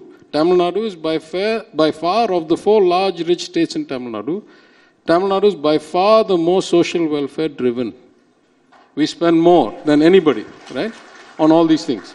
And we have one of the best outcomes in human development indicators and social development indicators in gross enrollment ratio in high school or college. So these go together. The more compassionate, the more caring, the more you keep the bottom protected, the more just and equitable your society, the more harmonious, the more productivity and the greater growth you'll have. There's no contradiction at all. Our job is to make sure that the leakages don't happen. And so what are you doing about that? I mean, this year I would say we fixed the plumbing, we fixed the infrastructure, we fixed the platform. As I say, I'm very comfortable that we'll show outstanding results in that part of it. By far, the most important point is to fix the revenue problem. Right now, we have a serious revenue problem. At one point, let's say 6-8 years ago, and going back 5 years before that, the state used to earn about 10% of its GSDP as its revenue. And another 3.5 used to come from the union, from our share of taxes and all that. That 10% has dropped to 7% before the pandemic and 6% now. So if I say my GSDP is now about, let's say, the latest CSO estimate for the current year is 21.8 lakhs or 21.9 lakhs, what's 3.5% of that? 70,000 crores. So we are missing 70,000 crores in revenue that we used to capture through some mechanism. Maybe the GST Council says the net neutral rate used to be 15, now it's 11, I don't know. Maybe it's alcohol sales being done without revenue, maybe it's mining losses, maybe it's fraud in commercial tax. There's many components to this. But we have a profound revenue problem. It's a bit common to India throughout, but Tamil Nadu has an extreme case of it because of extreme maladministration over the last 7-8 years. This was not true when the lady was alive. Till 2014, we were still okay. It's only when she went away and then she got bad health and died and all that, that this slide started. So the immediate focus for this year is to bring the revenue as a percentage of GSDP back up. Right. Without being unfair and taxing the poorest, weakest people. Now, there are some holy cows, and you mentioned it in your review that is there. There's transport, right? You're losing in power. Are you going to bell the cat? I mean, are you just going to push it down kick the can down the road and say the next government let it do something? No, we have no choice. I don't think these things can last till the next government. We have to start fixing them, and I'm very comfortable that at least on the electricity side, the union government now forces us to 100% cover the loss. In addition to the subsidies we pay, last year's 100% loss has to be met out of this year's budget. So that brings a discipline. And different problems have different root causes. In the transport, it's probably overstaffing and poor equipment. In EB, it's probably line losses and rates. In many rates have not changed in 20, 25 years, 15 years. Something needs to change. The Chief Minister will direct us, we'll fix that. I see you have sort of ducked that. No, it has to change. No, there's no question. Let me put it a different way. I'm not ducking anything. At least on the electricity side, within 2 years, we will show fundamental improvement. Okay. On the transport side, it's a little bit more complex, but already innovation is coming. For example, in the Chennai city, Greater Chennai Partnership Scheme or something that we have signed with the World Bank, ADB and AIIB, it calls for wet leased buses, wet leased electric buses in some KFW program, and generally wet leased buses. What does that mean? That means you're no longer operating the buses. You're just leasing it, including the driver, including the fuel or the EV or everything. That greatly reduces your losses. It's only when you try to do all of it yourself that you end up with this. So change is coming. It will come in What stages. about this slogan that we keep saying, the government shouldn't be in the business of business, whether it's transport, whether it's this? How much private industry would you like to get into this? I'm just being a little... No. I think it's a fundamental question, right? Going back, I would say what distinguishes us as a party and me as an individual is that everything I do, I link back to the philosophy and why we came into politics, right? This concept of social justice, self-respect, equality, inclusion, etc. So from that perspective, the kind of changes that we need to make are not complicated. They very much fit in our 1930 or 1920 philosophy. Some things should only be done by the state. Right. Providing free education and water and sewage pipeline and toilets should be done by the state. Some things should be done by the cooperative sector. Justice Party started the cooperative movement in a big way, for house loans, for farm loans, for food distribution cooperatives. And some things should be done by private industry. There's just no way that the government can bring that skill. In fact, I'll go one step further. There are many places now that I'm just going to take charge as the chairman of the Tamil Nadu Infrastructure Fund Management Company. And we are going to seek partners who bring technical expertise in things that we just don't know how to do. So it's not just about money anymore. It's also people who have what we were talking about, the industrial discipline of execution. Right. That the government just doesn't have. But we have to be selective. We have to know if it is a revenue-producing thing, like a bus stand or a port or an airport, why should I first build it, then run it at a loss, and then put it on a asset monetization pipeline, and then monetize it? Why don't I start at PPP right now? Or why don't I start at BOT right now? So I think there are things, we are very clear about what things should be done by us, what things should be left in cooperative, and everything else should be done by private players. Sometimes you need both, right? Like, why does it help to have a government come private project? Because the government can make sure that no rent seeking and no barriers and none of this artificial, red tape comes into the way, because I'm a partner myself. Right. And they bring the technology, the capital, the execution skills that the government simply does not have. And if they are listed companies and large companies, they have to keep an accounting standard and a kind of transparency of their work that governments tend not to put it mildly. Yeah. So. No, and this calls for, as you said in your white paper, a generational reform. That was the word you used. So what is that generational reform you have so far brought since you've made that statement, and which areas you're looking at? See, change comes in bits and pieces. It's hard for you to tell which part of change had what impact till you see 2 years, 3 years later. So, for example, I've said that we are going to show phenomenally better financial management. That didn't come because one day I used my pen, right? That's because of processing 3,000 files, and with the independence the Chief Minister has given me, I've applied what I learned for 20, 30 years in the markets and in administration of large organizations, and I get to do it. But sometimes we legislate change. For example, we have now said that all recruitment to public sector enterprises must happen through the same channel, the Tamil Nadu Public Service Commission. That's going to create second-order problems. We're going to have a logjam. That will force us to review and restructure the recruitment model. So change can come, I think, in bits and pieces. It usually takes, I mean, for a system as big as a government of 75, 80 million people and a 300 billion economy, it's hard to point one act on one day and say this changed the world. But I would say 6 months, 1 year. It's about finances, about the way we fund capital and projects, about how we recruit and run the administration, about the checks and balances. For example, we are changing the whole audit mechanism. Nobody can self-audit them. Right now, you can, for example, my friend Dr. Chandramohan is here. He is the Secretary for Culture, which among other things has the HRNC, the temples. Till recently, the HRNC ran its own audit on itself. So we have now broken it away and brought it with the rest of all the audit functions into the financial audit. And is he happy about it or not? I mean, he's a professional, so I'm sure he's, you know. So we have a committee now of former PAG, I think he was in Tamil Nadu, looking at how to integrate audit across all of the government, arm's length, internal audit away from the department within finance, so that we don't wait for the CAG to come and tell us what all went wrong. I was a member of the Public Accounts Committee for 5 years. I can tell you the horror stories. I mean, it's a public document, you can go read it. So we, you know, let me go even maybe just one step deeper than that. Compared to any reasonable sized private enterprise,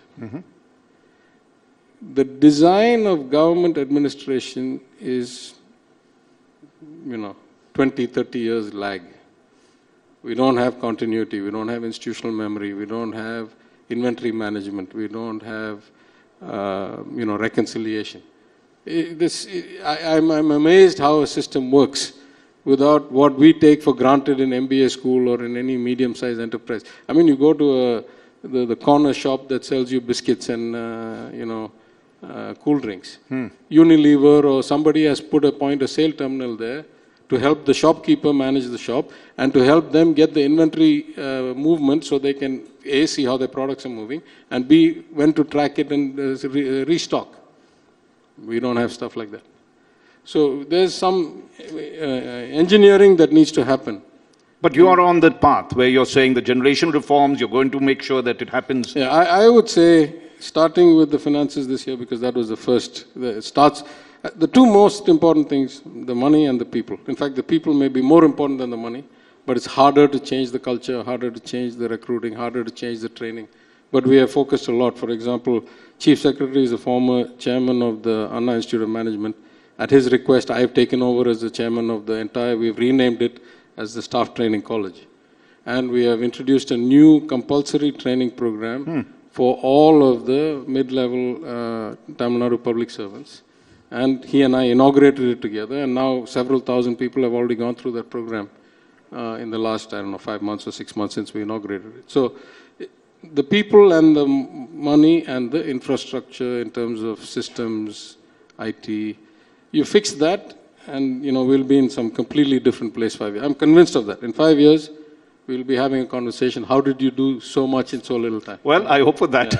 But let's come to another topic, which since we are in a federal country and you have to deal with the center allocating certain resources, I think your white paper also pointed out that there's a declining contribution coming from the center. Now, how unequal is this relationship getting? Are you, what needs to be done? See, philosophically, just like I said, we tie our actions to our underlying, political raison d'etre. So if I say I believe in self-respect, I believe nobody else should tell me who's upper caste, lower caste. Nobody should tell me in any hierarchy. All human beings are. If I start with the notion of self-respect, it doesn't take long for me to go from there to, independence of thought, to self-determination. How does self-determination come? Through self-governance. How do you get self-governance? Through devolution of power and money down to the lowest level of government. In many cases, the panchayat, the town, the city, then to the state. So at an existential level, I am against this notion of authoritarian centralizing. But leave that aside for a second. Let's assume that's irrelevant. Let's talk of the current government. At the execution level, it is crazy to sit in Delhi and start designing one type of program for the entire country. Right? I mean, just I'll give you two examples. Swachh Bharat, they say we build toilets, no problem. They say we'll go directly to the local body, fund them, and they'll build the toilets. Okay. CAG report shows many flaws, no problem. But the biggest problem they have is, once you build the toilet, who supplies water to the toilet? Not the union government, right? The panchayat or the corporation. What if there's no water? You have just wasted building all these toilets with no water supply. You can't manage the water supply of every panchayat from Delhi. Right. Let's take the Krishi Kalyan. Again, CAG report. They allocate funds for things like whitewashing and purchase of furniture and this and that. In places like Bihar, the Krishi Kalyan uptake is really, really low. Because where they allocate funds for whitewashing, they don't have a wall, they only have a thatched school. How do you fund it? So the decision should be made by the local people based on what it is. There are like 100 examples. Give us Tamil Nadu examples of how this money coming from the center really doesn't help. I'll give you 3 examples. Number one, the proportion of money coming from the center keeps on declining every year because of finance commission after finance commission. Number 2, how much of the money comes as share of taxes as opposed to grants and schemes keeps dramatically changing. So adversely to you. Yeah, but they give us very little untied money and they tell us how we got to spend the money. You leave that aside. When the money comes, the kind of paperwork that you have to show that you have, spent it is sometimes feasible, sometimes not, and that's in a state like Tamil Nadu that is relatively advanced, has 75% internet penetration, etc. I was in my constituency recently, and I called on an elderly gentleman, happened to be a Brahmin gentleman, an old family friend who I had not known, but I met him when I was out campaigning one day, and we hit it off, and he told me some old family stories and all that. I went. And unfortunately, he was a great fan, a great friend, but he passed away like 5 days in between the election results and when I went back. So I went to call on him. And a house that was otherwise empty because the children lived overseas and all that, there were 20, 30 people of the saffron support type, let's just say, leave it at that. I had no problem. They're my constituents. The man was very affectionate to me. I went. And they said, the lady, the widow, her fingerprint is not being scanned by the PDS. So can you fix it? I said, no problem. I called my ward secretary. I said, please go and get her a nominee and we'll get it done.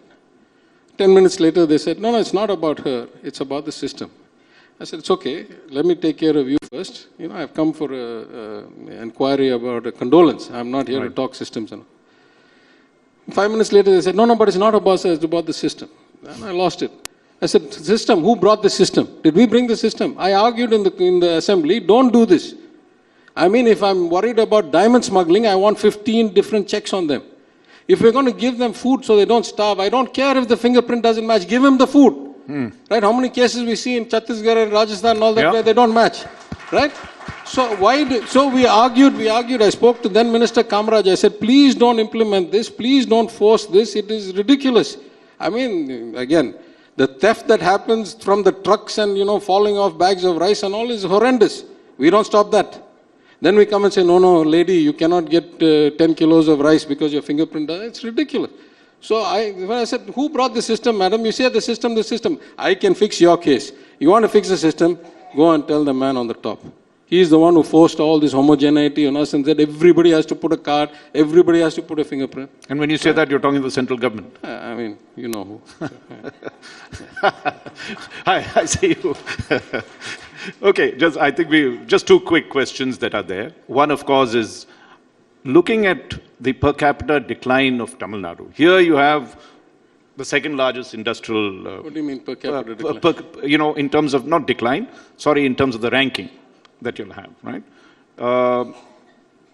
Considered the, second largest industrial state, doing well in all this, but you see from 2011 onwards, your ranking in the national level is beginning to drop, and I think the highest it reached was, the best performance was 4, and then it started rising again to 6, 7 in the current thing. Now, what is the reason for this decadal decline, and how would you, because at the end of the day, all your plans means money, unless your per capita income is increasing, I'm not even sure 11 is the right mark. I would say 14 is the mark. I've done a lot of study on this, but let's assume that your data is right.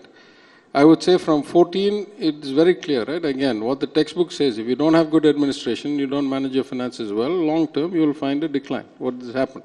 So that I'm confident we'll fix. There's a different issue here, which is how do you measure or how do you rate some of these things, right? For example, right now, Tamil Nadu has about 10 or 15,000 rupees per capita lower income than Gujarat.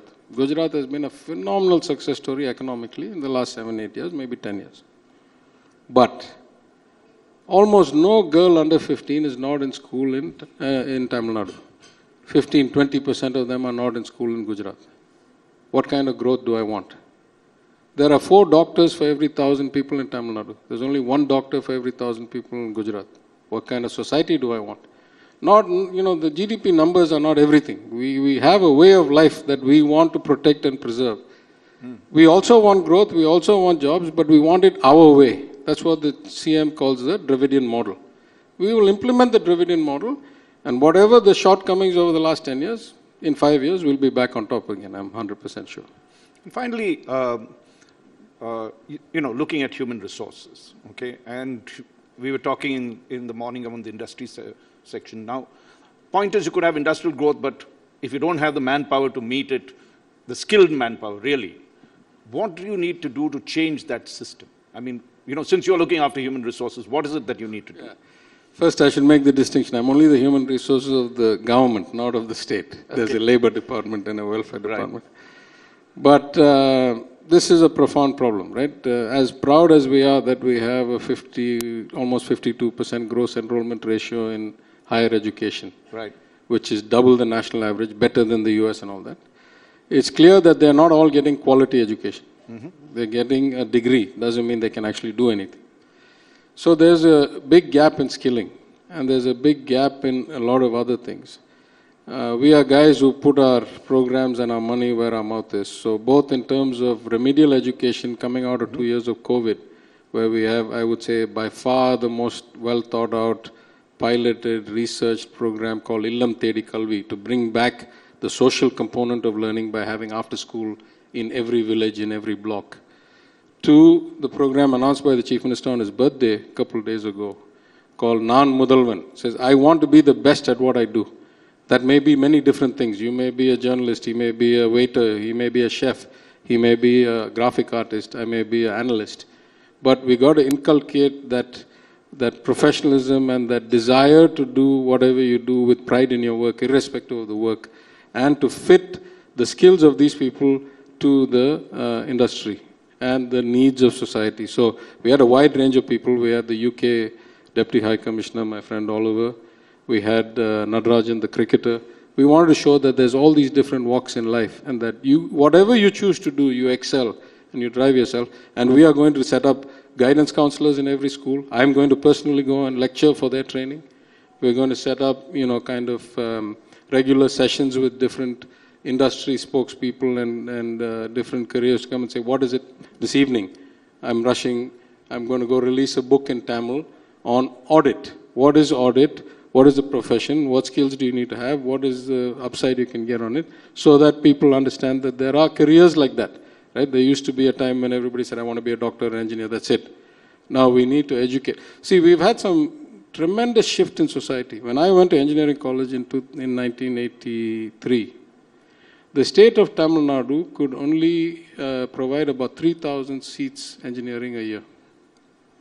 When I came back as an MLA in 2016, the number was 2.5 lakh, wow, of which 1.5 lakh were being filled. So the two immediate questions I asked, who's teaching all these people? Most of us emigrated and went off to the US. Let's say all of us stayed here, there's only 3,000, you got like 80-time increase. Second, who is giving them guidance or career counseling or, why should you be an engineer? How many jobs are there? Is this really a career path that gets you employed? And I could talk about this for a long time because when I was in opposition, when Ms. Jayalalitha was still alive, I raised it in my maiden speech. I said, we have this surge of people going to school, nobody to tell them what to study, what to take a profession. And so you must bring out career guidance, not just for the students, but the parents of these students, because most of these students are first generation students. You and I can, my grandfather went to Oxford, my father was educated. I can go and ask him and he'll tell me what the world is about. If you're a first generation student, who do you go to get advice? Who tells you this is what the world looks like, this is how it fits? So the government needs to step up that kind of work. And to be fair to her, she did it the 1 year before she passed. For the first time, the government of Tamil Nadu brought out a book, what after 10th, what after 12th and all that, then it stopped. Now we're going to ramp that up again. So there's a huge issue that we need to get the kind of skilling to match the demands, not just of the state, let's be very clear. The Chief Minister has said one of his goals when we have the global economic advisors, we have these 5 international advisors.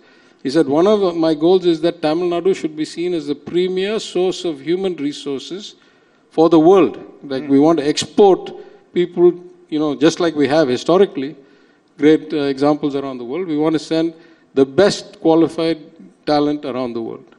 Okay, and finally, since it's Tamil Nadu first, that's the title, and since we are looking at competing with the federal structure that's there, would you rewrite center-state relations? And if you had to do that, what would you do? What would be your...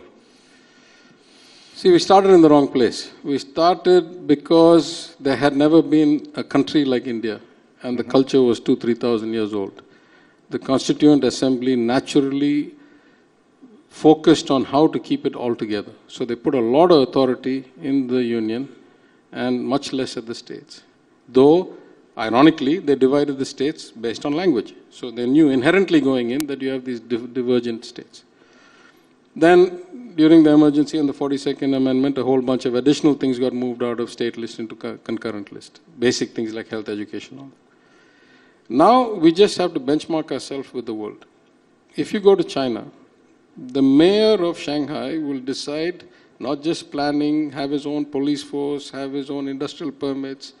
The bank license for Shanghai province is not the same as Beijing. I can't, Standard Chartered Bank where I work cannot have one license to operate in every province. Every province has to give a separate license. That's how devolved the powers are. I lived for 20 years in the US. My town, my village had its own school board so that those parents decided what their children learned. It had its own police force.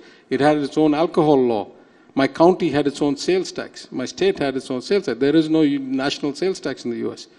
Right? So what would you do the devolution of power in most societies, certainly large societies, all the way from capitalist, uber-capitalist America to self-professed communist China is much closer to the people.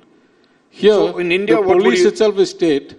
Then by the time I'm asking you 3 practical or 4 practical things that you would like to rewrite.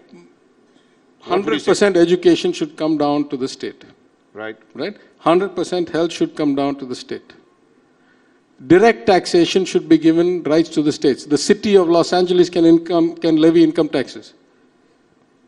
There's a fundamental difference, right, between progressive taxes like income taxes, which you can make richer people pay a greater rate, not just a greater amount, and regressive taxes like petrol taxes or GST, where by definition poorer and middle class people pay a greater proportion of their income in that tax because most of their income is spent on consumables. They don't save and buy apartments and fancy things. So 100% of direct taxation is with the union. That's the only progressive tax. They've kept on cutting that, and the rich are getting richer and the corporates are paying less and less. And then indirect taxation, we say, oh, but GST, the neutral rate is 15, 11.5 is the wrong rate. The ratio of direct tax to indirect tax is skewed by more than 10% against direct tax and towards the inherently unfair, regressive indirect tax in the last 7 years. That needs to be fixed. Give us the power. We'll decide. We'll say, if you want to live in Chennai, you have to pay tax. We don't have that right now. We won't charge the poor people. We'll only charge the rich people. But we don't have the power right now. Well, Dr. Palini Tyagarajan, there are a lot of issues that we need to take up, and we've got limited time. We've actually exceeded our time, and we've got our next session. We could have continued this, but thank you very much for this very erudite discussion. Let's give him a very warm round of applause for this. Thank you so much.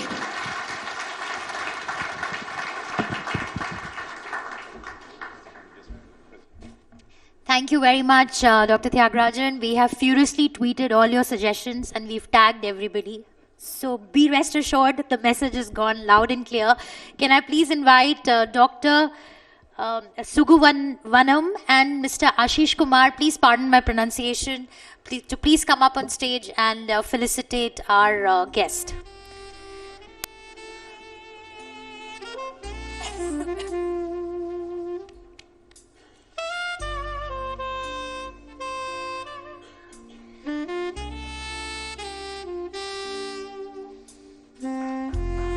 A big round of applause for the Honorable Minister and for the promise of the state of Tamil Nadu.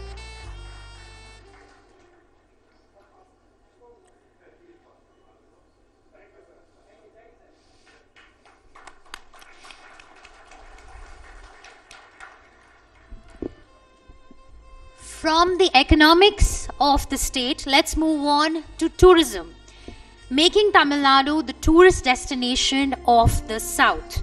Can I please invite my colleague Kaushik Deka, Deputy Editor with India Today magazine, to please come on stage and invite his panelists.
Good evening.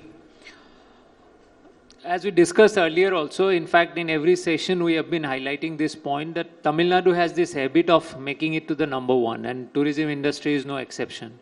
If we look at the tourism industry report prepared by the Union Tourism Ministry, we'll see that in 2020-21, Tamil Nadu received the second highest number of domestic tourists and the highest number of international tourists in the country. But as we have seen in the last 2 years, because of the pandemic, the one industry which has been hit the hardest was the tourism industry. And the world is gradually limping back to normalcy. And tourism industry is also trying to cope with that change situation. And in Tamil Nadu, the government of Tamil Nadu has initiated several initiatives to boost up this tourism industry, and private sectors are also trying their best to create that infrastructure and the opportunities in a change world, post-pandemic world, though we can't still say it's post-pandemic.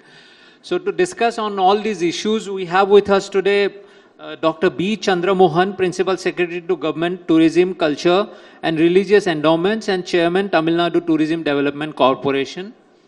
Would like to invite him to come on stage. We have with us also V. Sriram, historian and heritage activist, based in Chennai.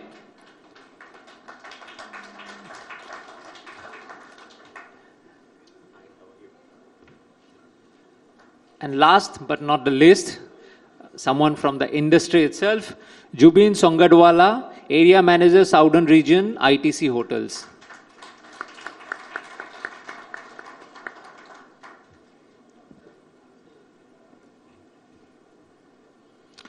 Welcome, gentlemen. The India Today Tamil Nadu first, as the name is so appropriate that Tamil Nadu is first in everything. But I'll come to Mr. Sriram first, because when we talk about tourism in Tamil Nadu, religious and heritage tourism, I believe it accounts for around 60% of the tourism sector in the state. So on that note, of course, Tamil Nadu is doing great in terms of attracting tourists. But if I have to ask you about the qualitative aspect of tourism, where Tamil Nadu is doing good, means what other states can learn from Tamil Nadu, and where it lacks, means what more the state can do in terms of this prime figure, the prime aspect of tourism, that heritage and religious tourism, how can the entire state can improve that part? Well, I would say that fundamentally, the infrastructure in Tamil Nadu is something that has been quite good. So, if you, for instance, consider traveling to a certain distance within a certain time frame as compared to certain other states which also boast of a lot of tourism, you find that it is a lot easier in Tamil Nadu to get around. And secondly, given the level of urbanization in the state, you also find that hotels are not difficult to get to. Communication is very good. You can get bookings, you can manage.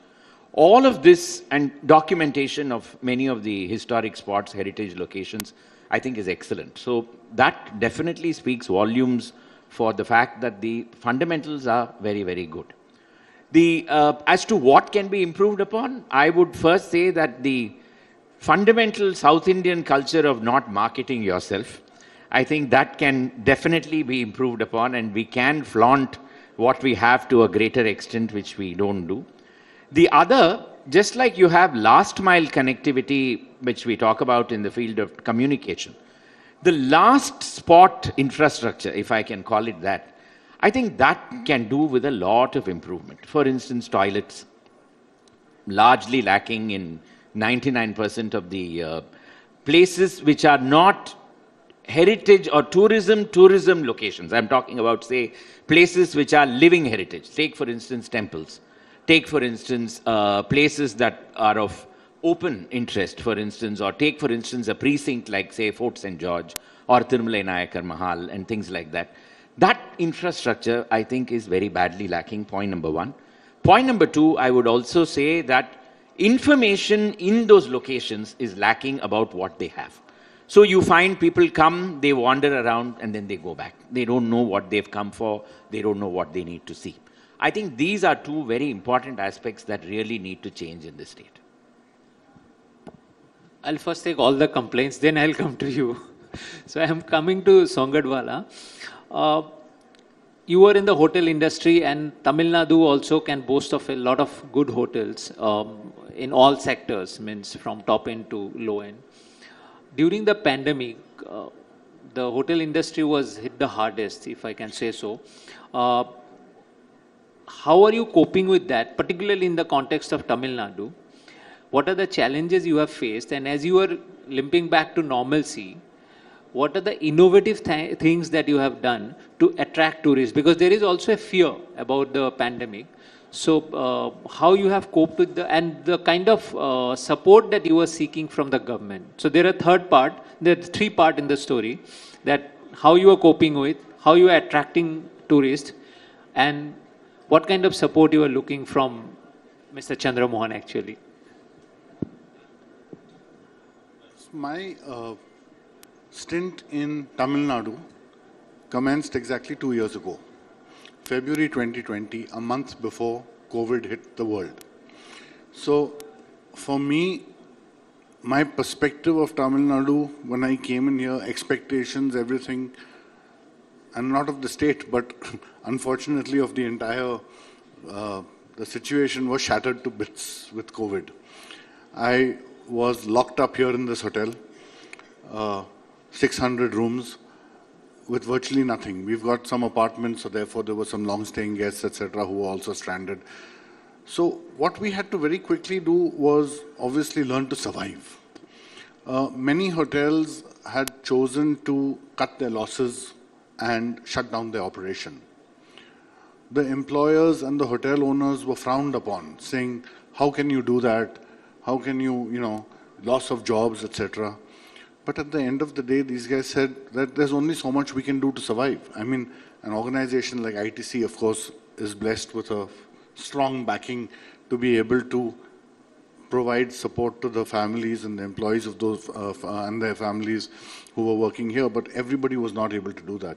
So many people just decided to cut their losses and shut down the hotel. Save on electricity, save on overheads, etc. But those who chose to continue to remain open had to do a lot of reimagination, a lot of rethinking. They had to rewrite the entire storybook of how a hotel is run. We spent decades in developing and creating service designs, and within a period of 1 month, all those service designs changed. We were always known for welcoming our guests with open arms, a big, broad smile, a warm shake of the hand. Suddenly you couldn't shake hands anymore. You couldn't show your face because half your face was covered, it still is, with a mask. We were rewriting the way things are done. Menus were not presented to guests anymore. People were hesitant to even take a pen from you to sign. Till about a decade and a half ago, people were welcomed with open arms. About in 2008, we started frisking people and looking for arms, and their baggage was checked for explosive devices. But now we were checking for temperature. I mean, who would have thought that? To survive, you had to demonstrate that you were entering a safe environment. Otherwise, nobody would have come to you.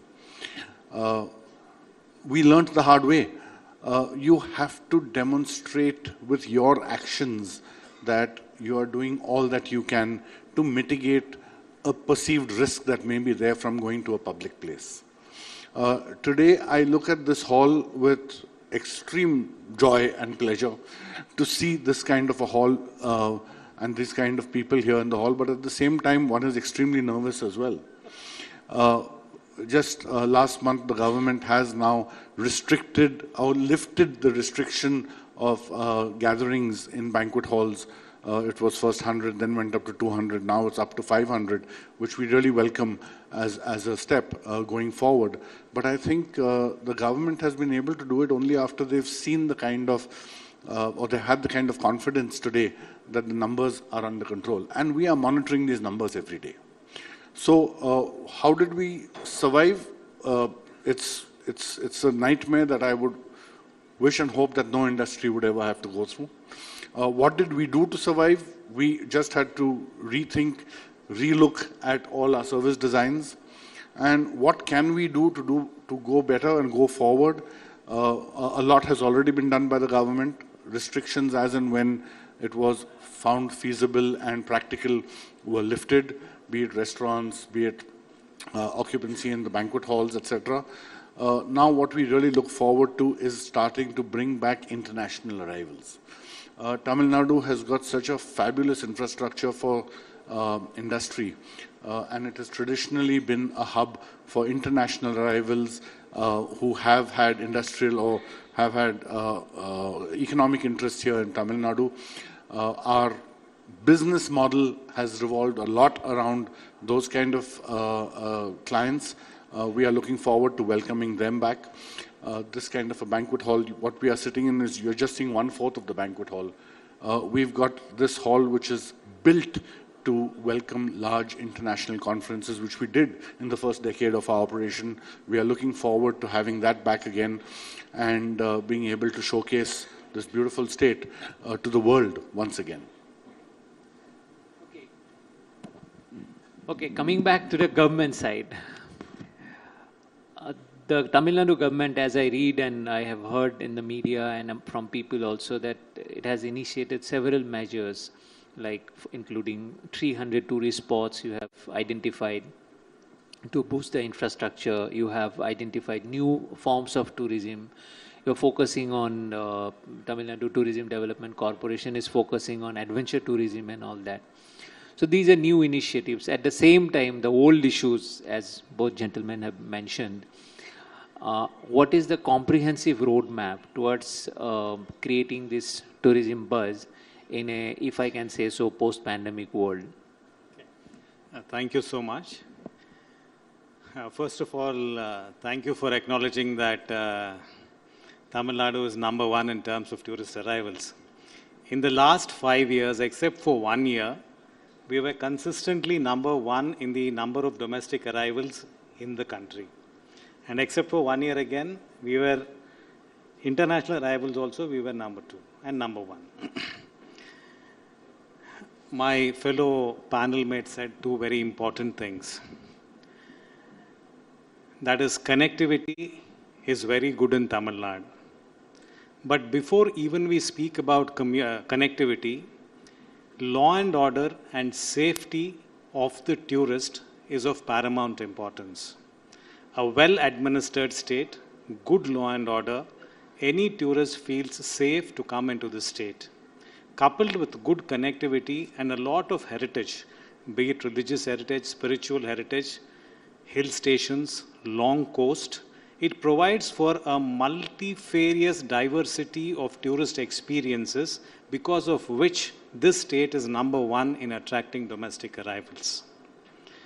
I do agree that pilgrimage or religious tourism is a large number or is a big part of our entire tourist experience.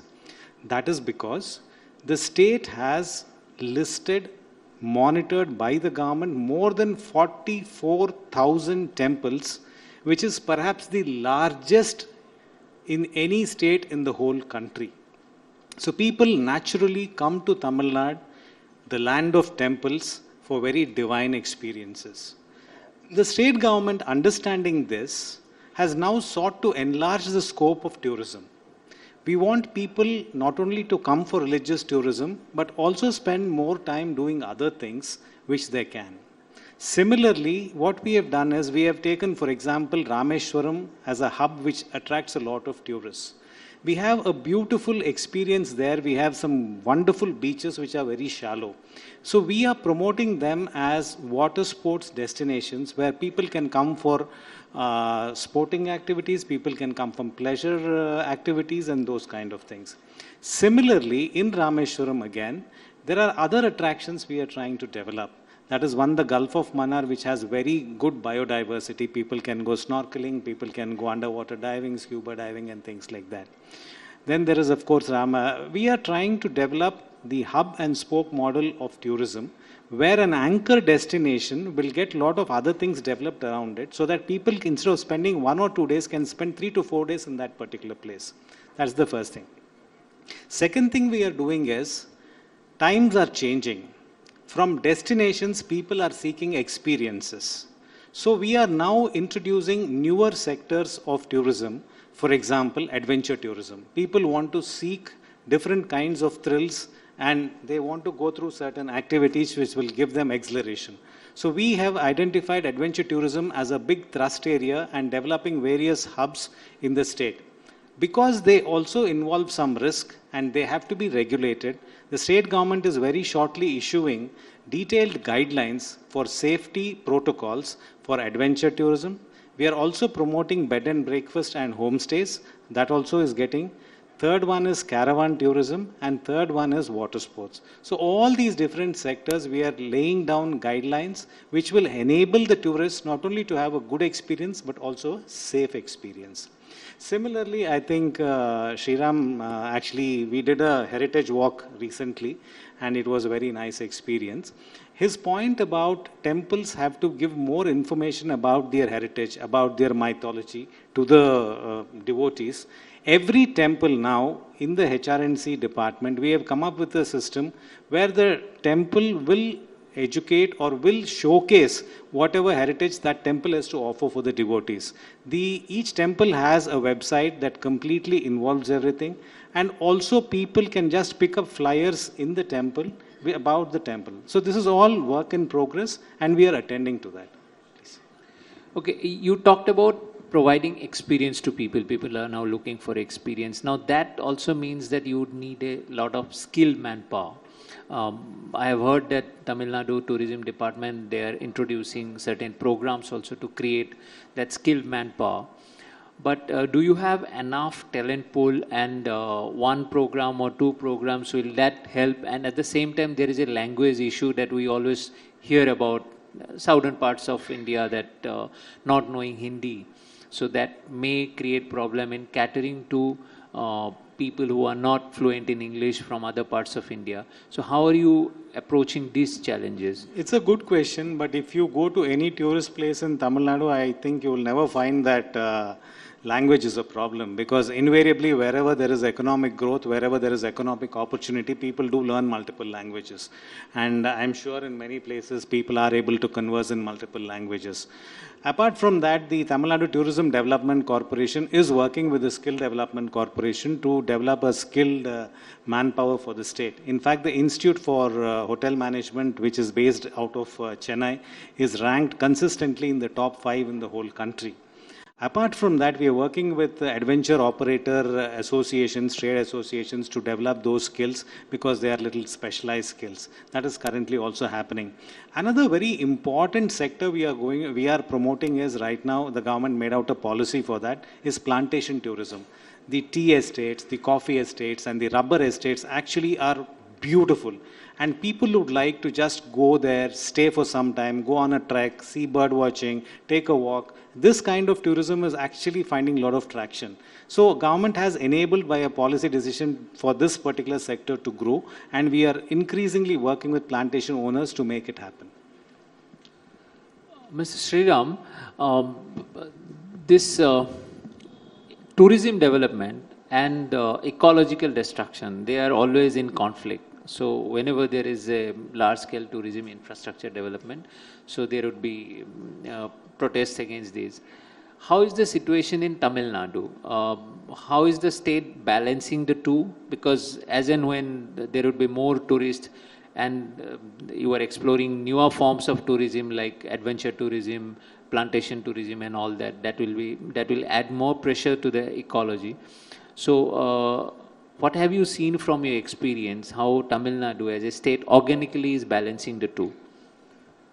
I would say that it's a mixed bag at this point of time, but a lot of that responsibility has to come from the people who are at the location. See, and a lot of it also depends upon the people who visit the locations. Both have to go hand in hand. So there are, for instance, certain locations like, for instance, deep down south where you have the Kalakad Mundanturai Reserve, where the restrictions are quite heavy and people have to follow those restrictions if they need to be a part of ecological tourism in those locations. At the same time, when you look at the hill stations, historically they have been degraded. So when you go to a place like Ooty, you notice that the place is now increasingly becoming unsustainable.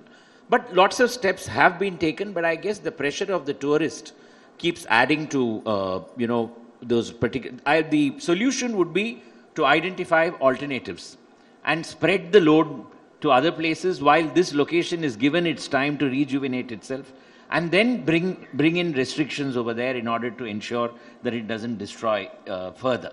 I would assume that that would be the possible solution at the end of the day for such a situation.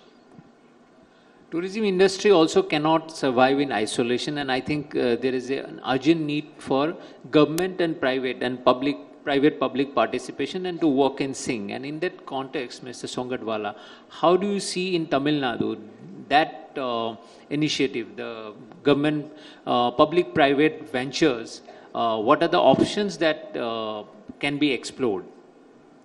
See, there are models that we've seen in other states, we've seen it internationally as well, where the government actually opens up various locations and destinations, giving incentives and giving opportunities to private investors to adopt a heritage site, to adopt a heritage hotel or a house or something, and start working there. But I think that, well, this is at one level, it's a great opportunity, but it calls for investment. And not everybody is able to bring in that kind of money that one would need to, first of all, uplift a facility or an infrastructure to a certain level and then be able to monetize it. And I know that to a large extent many private, and not just the hospitality companies, but many private organizations have adopted various heritage sites in the north, in Delhi, etc.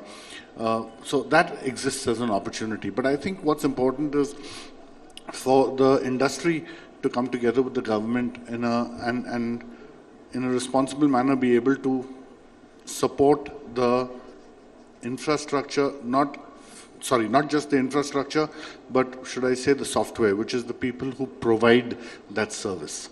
And I'll take an opportunity to talk here about what ITC Hotels has done. We have tied up with CII recently, and the L'École Hôtelière, which is the premium hospitality education institute in Switzerland. And we are doing courses now for students to come in from the 12th standard onwards, work in the hotel, get an opportunity to learn, and give them degrees at the end of a specific period, specialized courses. So we don't wait for them to go to the Hospitality Management Institute, then bring them to the industry, then train them. So you're training people right from the grassroots, giving that and creating that skill to be able to do this. Now that's in the organized sector where you're doing that. I would believe that hospitality industry or the private industry has an opportunity to also come on board and provide soft skill training to the service providers in tourism, auto rickshaw drivers, taxi drivers, tourist guides, the employees at the railway stations or airports. Airports now have come a long way with the privatization, etc. But I think if the hospitality industry, with the kind of awareness, knowledge and skill that it has, is able to spread this to the other touch points that a tourist experiences, I think it would be a more holistic experience that the tourist would get from the time he enters into the state. And we are very happy to come on board here and provide those kind of awareness programs, training, etc.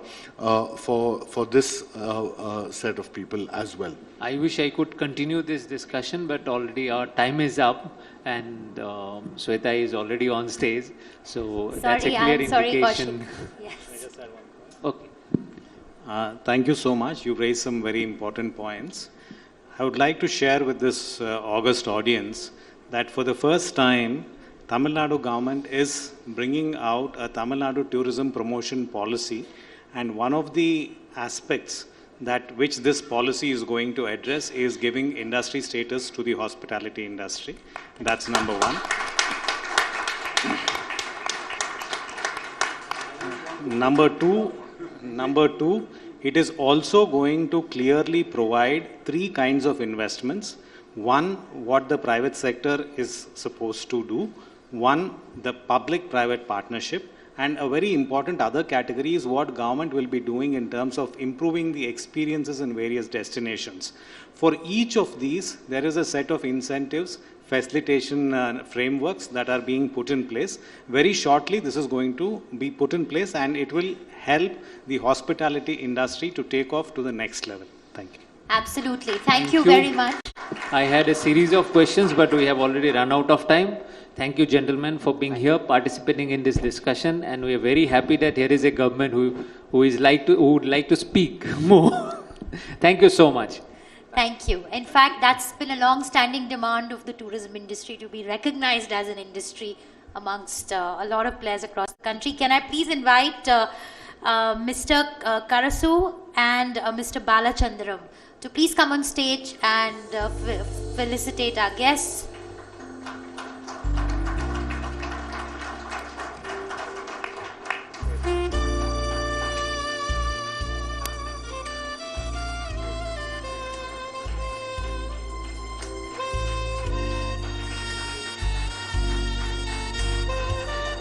A big round of applause for our esteemed panelists.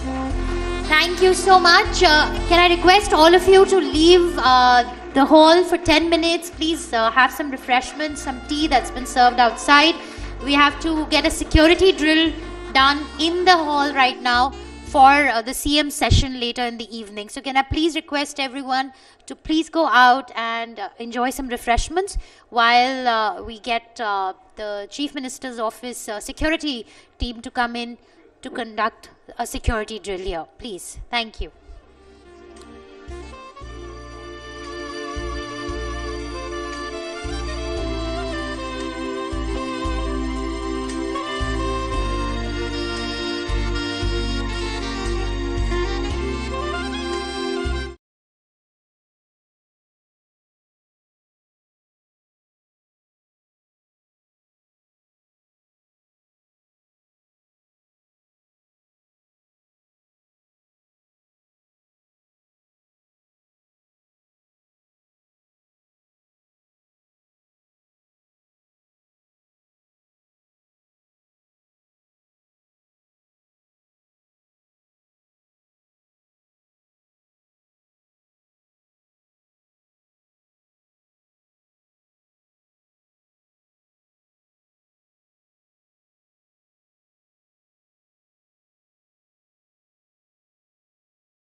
Our day-long conclave in Tamil Nadu, and you've been a great audience.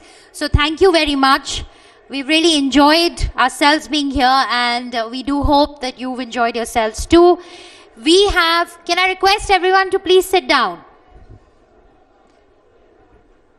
How do you say in Tamil?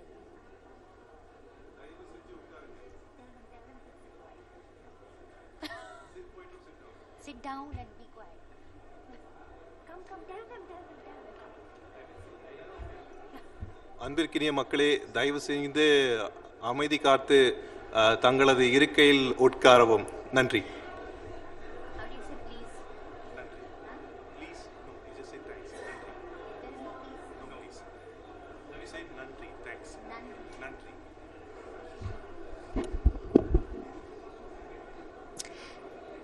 Nandri. Okay, we'll begin with our first session for the evening. The Game Changer. Carnatic music meets iPad. And our guest is a trailblazer.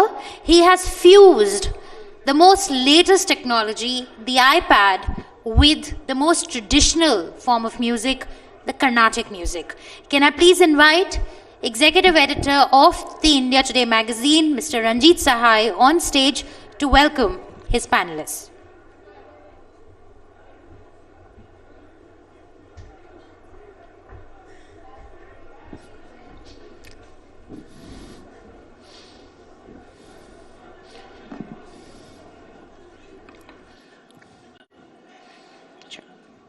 Hello everyone. Vanakkam. ரொம்ப நன்றி. சென்னையில் வந்து உங்க கூட இருந்ததுக்கு ரொம்ப நன்றி. உங்களை மாதிரி ஆடியன்ஸ் நான் இப்போ வரைக்கும் நான் பார்த்ததில்ல. ஸோ உங்களுக்காக நான் கிளாப் பண்ணணும். நான் thank you very much.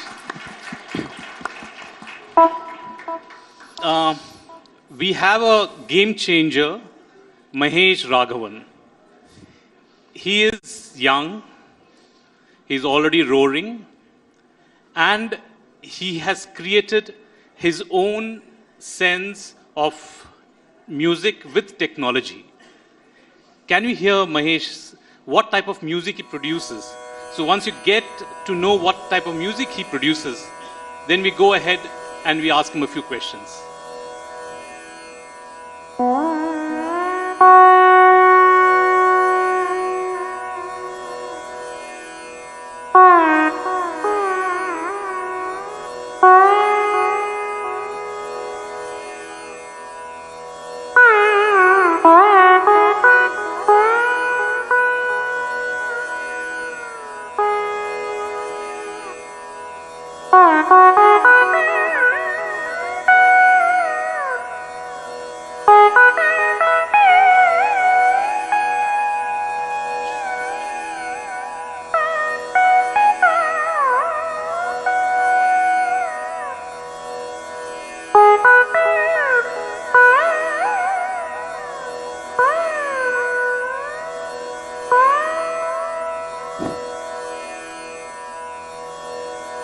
Lovely.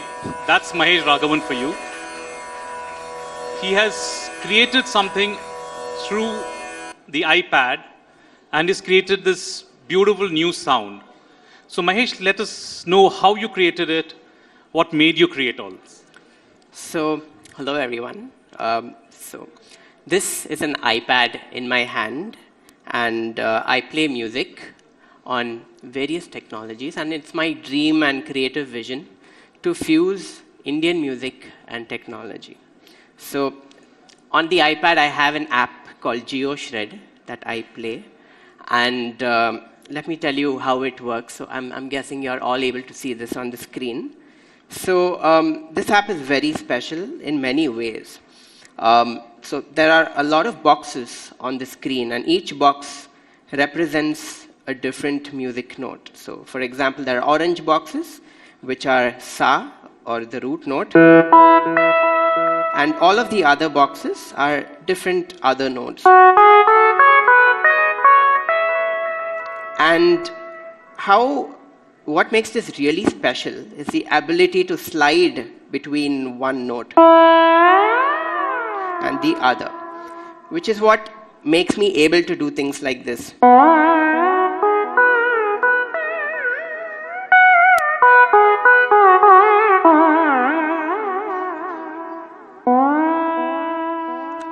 So that's how the app works, and I've been doing this for the last 6 years and been developing a technique to play Indian music on various electronic instruments, and this is just one of the things that I do. And this app is, again, it's called GeoShred, Geoshred. It's developed by a company called Moforte and Wisdom Music, based out of the USA, and I've been working with them to enable Carnatic music on this for the last 6 years, and right now we have all of the 72 Melakarta ragas. We have a lot of the ragas enabled on the app that anyone can download and play. So that's how it works. Why don't you play something which is everyone will join in clapping? Sure. So there's a trend right now that on the internet with a song that's extremely popular. I recently did a cover on it. Don't mention it, just play it. Okay. Louder, please.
Lovely.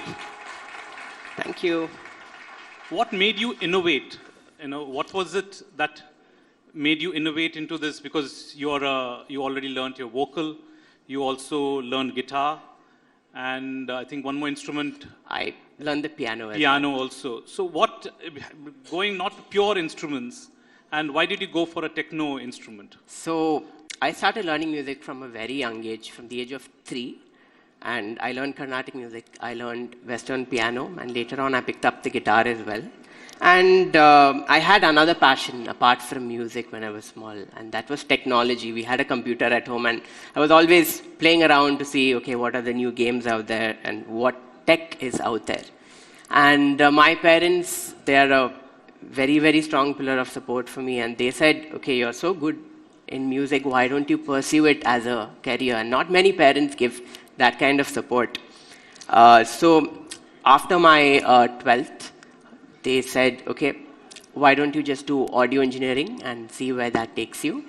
So I did my audio engineering in Dubai, and later on, I wanted to get deeper into the tech side of things. So I did a master's in music technology in Scotland. And there, I really wanted to see how I can bring everything that I am passionate about together: Carnatic music, Western music, music technology. And so then that's where I discovered that you can actually play music on the iPad. And that's when I started playing a lot of music. And of course, back then it didn't sound like this. I had to work on building a sound. I had to work on technique, because this is a new instrument and there's no sort of manual as such to play Indian music. So I had to kind of reinvent the wheel of how things have to be done on this app. And I've been working a lot with the developers on how it can be possible to play Indian music. And so we have all of the ragas. We've enabled a lot of things for Indian music. You can also view the notes as Saregama if you want. Yes, definitely. Yes. So yeah, it's clearly my passion to bridge music and technology, and that's what I want to do, actually. But you must have also got a lot of criticism. என்னடா வந்து இந்த மஷினை வச்சிட்டு ரொம்ப வந்து அறுக்குறான் நம்மள. Did you get such kind of? No, actually not at all. If you see, change is the only thing that's constant in nature. And an instrument like the violin came to us 200 years ago from Europe, and that's like an everyday thing in the classical stage today when it comes to Carnatic music. And you have artists like mandolin Srinivasan, who you could never imagine that Carnatic music could be played like that. Now, of course, I have to mention Kadri Gopalnath on the saxophone. So music has always been changing, and it's definitely one of my dreams to explore the boundaries and push it a little more. Can you give a sample of your pushing your boundaries? So there's a lot of things that are possible. So one thing that I like to do is to take very, very popular pieces based in the West and convert them to Indian music. And this way, kids, for example, who are very familiar with pop culture, they get a little taste of, say, Indian classical music, and they want to get into it a little more. So I'm going to play a piece that actually falls in that category. And feel free to clap along and join along.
Lovely, lovely.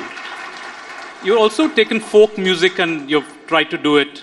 Peti was also, I think, little folk. I had a little. I keep doing a lot of things. I try to explore what can be done with Indian music, and that's something I'm very passionate about. I try to collaborate with a lot of new and interesting artists to make music. I think Western music also you've collaborated a bit, and you've played some. Yeah. I've been working, so the person who created this app, his name is Jordan Rudess. He is a world famous keyboard player. He plays for a band called Dream Theater, and I had the honor of collaborating with him on multiple occasions and even having a session with him. Wow. So that was very exciting for me. Can you play something on which some little collaboration which you have done? Is it possible? Well, he's not here, so but I can definitely play something. Do all of you like Mr. A.R. Rahman? Yeah. Yes. So A.R. Rahman has been one of my biggest inspirations. Ever since I was a kid, I was born in 1991, and I've been listening to his music, and so I think I can present a few of his compositions. So.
Thank you.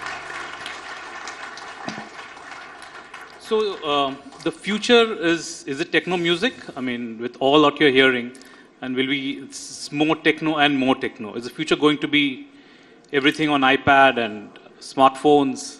So I don't believe that acoustic instruments are going to be gone. They're going to stay forever, and there are so many people learning instruments, learning Indian classical music today that I see a very bright future in that direction as well. But with regard to technology, I believe that it's going to get a lot more expressive in the future. Because I've been working with a company called Rolly as well. They make a rubber keyboard, and the kind of expression you can get to with that is a lot more than, say, a keyboard that just has keys. You can actually slide between notes. You can convert the information of touch into multiple different parameters and use it in music. And even on the iPad, there is so much more that you can do. For example, other than this app, I've also been exploring this other app called Finger Fiddle, which is supposed to be replicating a violin. For example, you have the top layer, which is your bowing, and bottom layer, which is your fingerboard. So you can pluck and you can do all of that.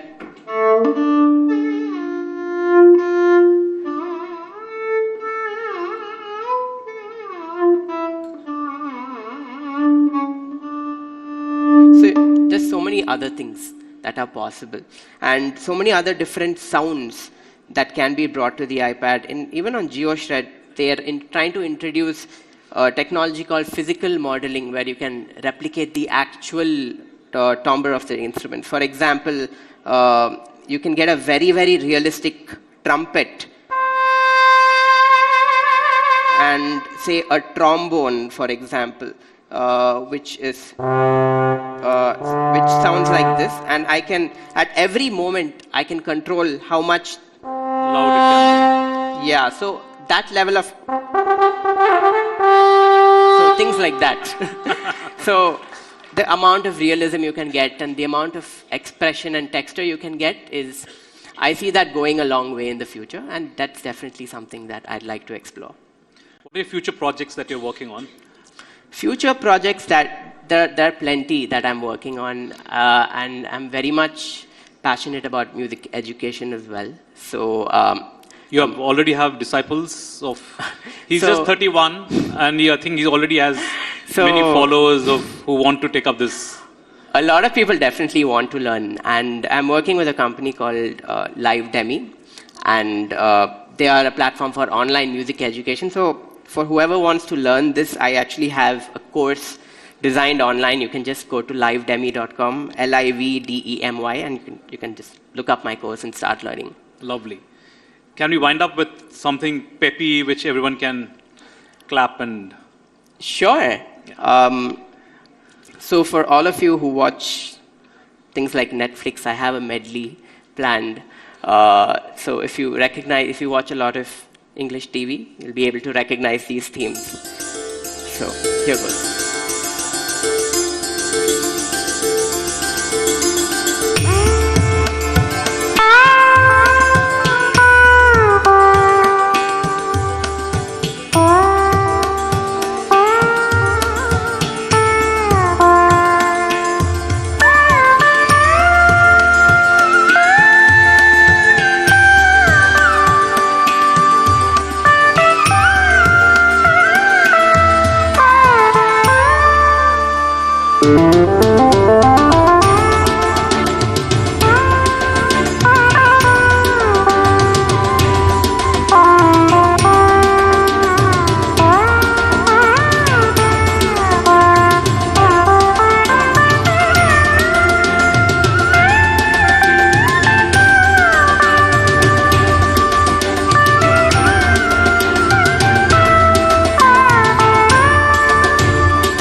That's wonderful.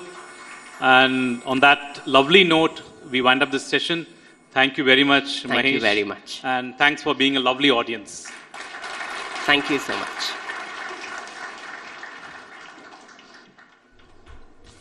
That was truly lovely. Thank you so much. Can we hear it once again for Mahesh Raghavan, who's come down all the way from Mumbai today, and I think he's shown us something very, very different. Thank you so much. Can I please invite Mr.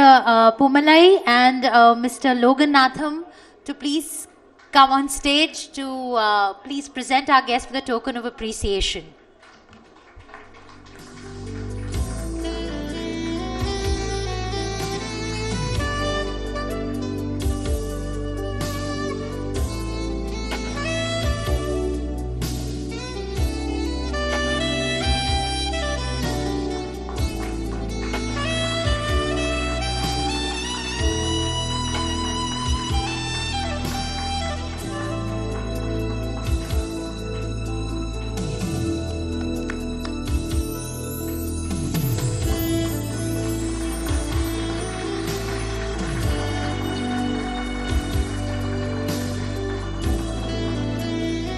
Thank you. Thank you very much. So was there a favorite amongst the audience or what Mahesh just played? Any favorites? I think A.R. Rahman's music was excellent. Sorry? A.R. Rahman? Yeah, it was just amazing. Okay, so from music, we move on to our spotlight session. Making Chennai the future city. We have been talking about smart cities. We have been talking about the metaverse. We've been speaking about how do we upgrade our cities. It's been part of our conversation for a very, very long time. But having said that, while our cities are still struggling with basic infrastructural issues, if there's a bad rain, cities like Delhi and Mumbai get flooded. I don't know about Chennai, but it does seem like Chennai has much better roads, and Chennai and the state of Tamil Nadu has excellent infrastructure. But going forward, is that going to be enough? How do Indian cities, and in specific Chennai, gear up to be future ready? We had a startup session earlier where what the point of discussion was whether how can Tamil Nadu attract investments in the startup space?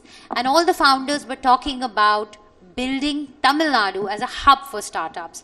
Access to technology, free access to technology is a crucial aspect of that. Cutting down travel time is a very important aspect of enhancing productivity. So how do cities become future ready? That's going to be our next topic of conversation. And for that, can I please invite Pramod Madhav, Principal Correspondent, India Today Television, to please come on stage and invite his panelists. Pramod, over to you.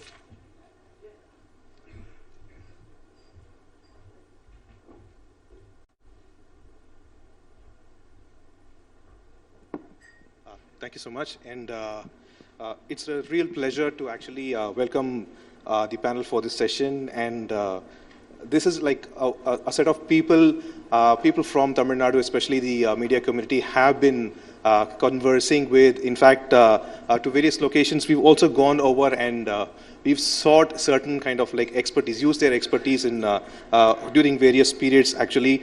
So I would like to invite Mridula Ramesh, and she's the author of Climate Solution, which actually talks about the crisis of climate change in India, and is the founder of Sundaram Climate Institute.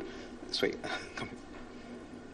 It also focuses on education, water, and waste management. And next is V. Thirupugar IAS. He has played several critical roles in the government machinery and had been the advisor in AIADMK and had played several pivotal roles in disaster management. And specifically, today, he is here and he is not representing the government machinery, so I've made it clear, sir, that way. And next would be Jairam Venkatesan. He's the convener of Arapor Iyakam, which actually translates to fighting for the just cause with non-violence, and he's a humble agriculturist who has been in the forefront when it comes to exposing corruption, especially in Tamil Nadu. And then we have Nityanand Jairam. He's a writer, a researcher, and a person who genuinely lives by the principle he preaches. Nityanand investigates and reports vastly about corporate abuses of environment and human rights.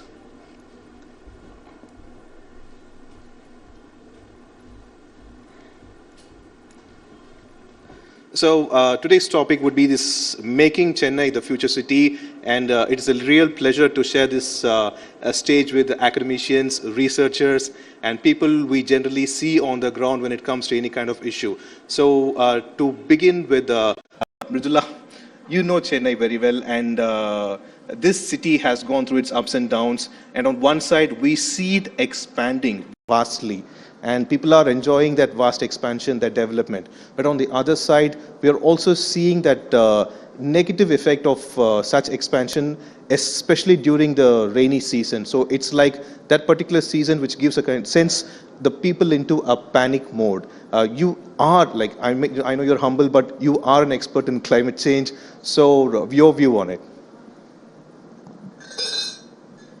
Thank you, Madhav. Thank you for inviting me. Thank you, India Today. It's a pleasure to be here with such illustrious co-panelists. Let me give an example. I think if you go to a different country and you see an animal for the first time, you'll try to see what characteristics it has. So if we were to think of India's water as that animal, it has certain characteristics. One thing that we've forgotten about our own water is that it's one of the most seasonal in the world. Right? I actually learned that most of India's rainfall falls within 100 hours.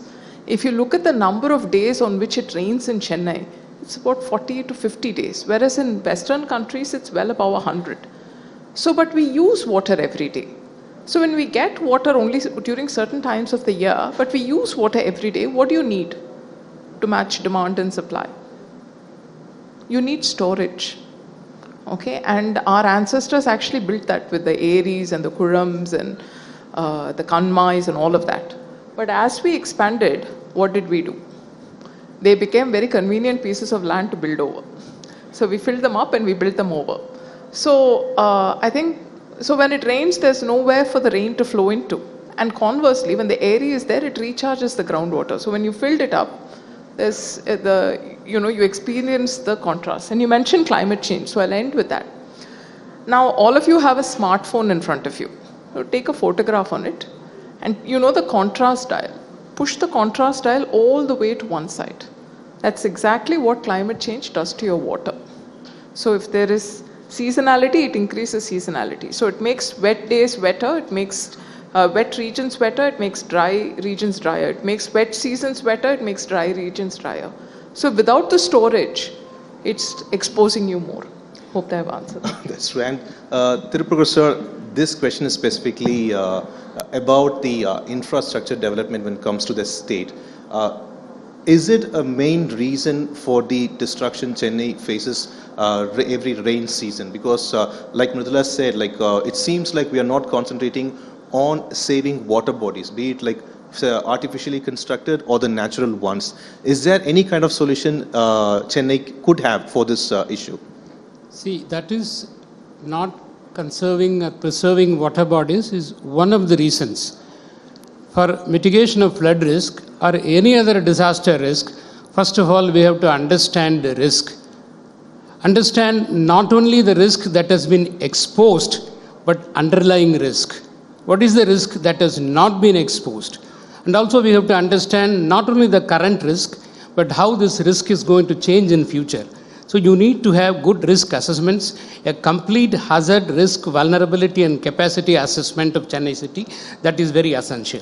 The second is improving disaster risk governance. That is important. Governance in terms of institutions, in terms of empowering them, in terms of delegation of powers, in terms of techno-legal regime, in terms of networking, all these are very, very important. The third priority would be investing in risk reduction. This is a very beautiful word. We are not saying spending for disaster risk reduction.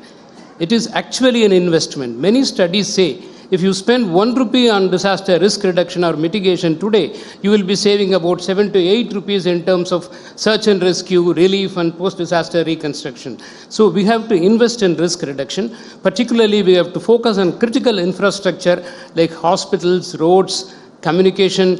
All these are very, very important. Power sector, we have to focus on all these things.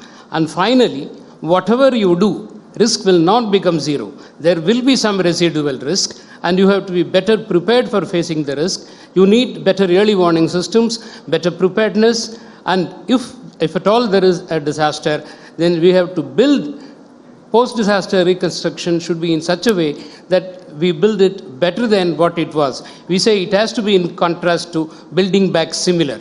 These are the things, in my opinion, one has to undertake. Well, sir, in your view, for the 2015 floods that Chennai saw? What could have been the reason? Because there were we listened to academicians or people here, there was a different version. From the government, it was an entirely different version. And from people who actually followed the climate pattern, there was a different version. So on one side, we had the infrastructure. There were plans after plans for infrastructure development, especially disaster management. Even after that, Chennai faced a large deluge. What was the reason behind it? This is something every Chennaiite would like to know. See, the reason for 2000 floods is little different from 2021 floods. All of us know it. But if you ask different stakeholders, it will be like Rashomon movie only. Each of them will be giving their own version. But the truth will be in between all these things. So one of the main reasons for 2015, as many academic studies say, is poor reservoir management. That is what they say. And in addition to that, if the city is not able to hold that water, if the drains are not able to discharge that, again flooding will be definitely there.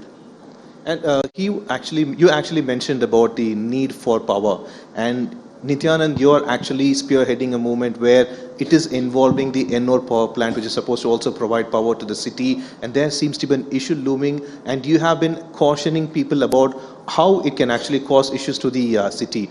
Would you like to elaborate on that? Thank you.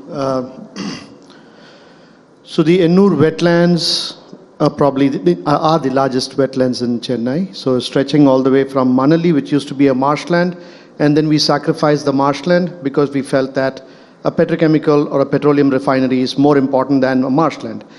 Then we sacrificed the remaining Ennore wetlands because we felt that electricity generation is very important. And now we are sacrificing the Kattupalli Island, which is a sand dune studded island, which protects the inland areas from salinity intrusion, from cyclonic winds, and we have done that in the name of Make in India or whatever else. So there are 3 major ports on the island. The ports then erode the northern coast, which invites the sea further inland. That island is a very narrow island. If it's breached, then we will have sea view apartments in Gumdipundi. So this is the threat that you have at the Bay of Bengal, and the lagoon, Pulicat Lagoon, can merge because of something that we call development. So what is the critique of development? Is growth really sustainable? Is it possible to continue to grow? Growth is a biological concept. Things are born, they grow, and they die. But here we have this myth of never-ending, growth. And the second thing that's very important is we keep talking about the disasters as if they affect everybody equally. They don't. Development exacts a price from people from certain communities, people from certain classes. So if you look at North Chennai, it is an area that has historically oppressed communities in a disproportionate number of them living there, working class communities. And that is the area where we have chosen to locate a 10 million ton petroleum refinery, 3,300 megawatts of coal-fired power, coal yards, 3 ports, and the garbage dump. So I'm saying that, yes, all these things need to be done, but if we do not figure out a way to address issues of inequity and injustice, all these technical solutions will eventually fail.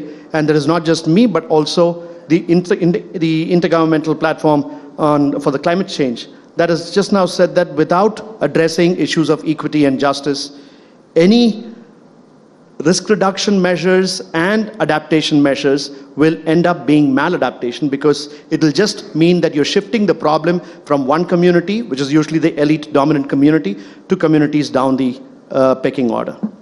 So, Jairam, you know the city's plan on the back of your head, and I can vouch for it. So how strong is the infrastructure of Chennai when it comes to expansion or handling a disaster? Right. I think we have the best infrastructure in terms of the water resources that we have. I mean, if you compare it with any other state, any other city, for example, I don't know whether it will be like that. Right? In Chennai, we have Professor Janagarajan is here. He always used to say, there is Kosasthalayar in the north, Kuvam in the middle, Adayar in the south, Buckingham Canal cutting across this. There are 3,000 water bodies in Chennai, Kanjipuram, and Tiruvallur. There are 16 major canals. So with all this, we still have floods, we still have water crisis. every other alternative, right? So I think I would say that there is a very strong lack of political will that is there. If we need political will to change this, even after 2015, I'll just give you a couple of examples. After 2015, we went to the Vilivakkam Lake. Vilivakkam Lake has shrunk from 214 acres to 39 acres. Now, we don't know whether we can recover the entire 214 acres. That's almost impossible. It has happened over several decades. But we can at least save this 39 acres. Water did not flow into the Vilivakkam Lake during the 2015 floods, primarily because all the metro rail earth was dumped inside the Vilivakkam Lake. 20 acres was dumped. Now we bring this out, we move the code, we get an order for restoration of the lake, and now the lake is being restored. And out of 39 acres, the government is creating a water spread area of 15 acres. And in the rest of the land, they want to build amusement park. They want to build treatment plant, sewage treatment plant inside the water body, right? So we have not learnt our lesson even after the 2015 deluge. We are missing a very key point. Today, smart cities and all these things are about beautification for many of the government officials, many of the politicians. We need to understand it's about creating the necessary infrastructure. A water body is a live water body only when there is an inlet, only when there is an outlet, right? So, I mean, there are several examples that I can give you. You take the Semanjeri case in Soringanallur Lake. A citizen came to us in 2019. He told us, sir, ஏதாவது ஏரியை ஆக்கிரமிச்சாங்கன்னா police station போகலாம், police ஸ்டேஷனே ஏரி ஆக்கிரமிச்சா எங்கே போகிறது? So, and they feared. So, for those who don't understand Tamil, a citizen said, I mean, if someone encroaches on a lake, we can go to the police station. But if the police station encroaches the lake, where will we go? Right? So the issue there was the citizens were afraid to file a complaint. So we filed a complaint on it, and I got an FIR on it. Right? So till today we are struggling. When the current ruling party, when they were in opposition, they supported it. They said, this is an encroachment. How can a police station be built on a lake? Today they are going to court and saying, in court they are saying that this is not a lake at all. 150 acres of water body that you can see in Google satellite imagery, you can take revenue records, you can take everything. Now they are declaring that this entire thing is not a water body, right?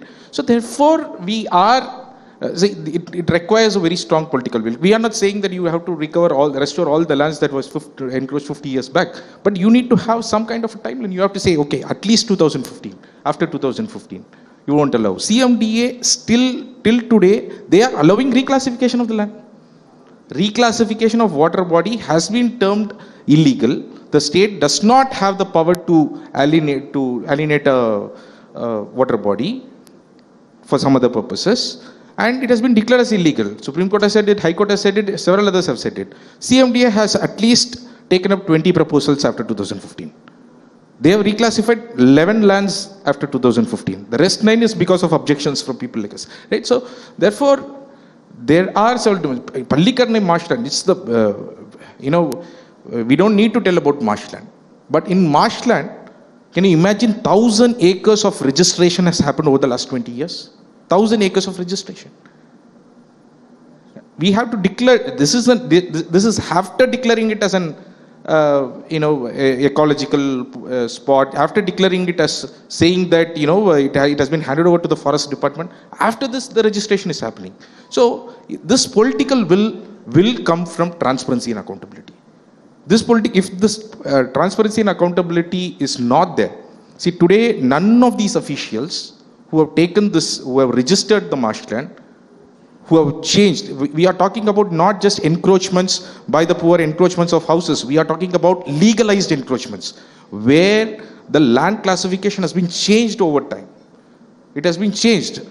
So several, from high courts to several other places have been built on water bodies. We know Madurai high courts to several other places people say are built on water bodies. So therefore, we need to understand, we need to take a call. At least now, there needs to be transparency on, we have been asking for, put down all the survey numbers of the water bodies that are there for the public to see. Is it difficult? In digital India, it should be simple, no? But unfortunately, So far, we have not seen anything, right? So these, see, unless you have this transparency, unless there is a political will to take action on those, a person registering 66 acres of marshland in Rayapuram sub-registrar office. Pallikarnai's marshland has been registered in Rayapuram sub-registrar office. Now this official is the head of the intelligence who has to find out the fraud for the entire Tamil Nadu in the registration department. What can we do?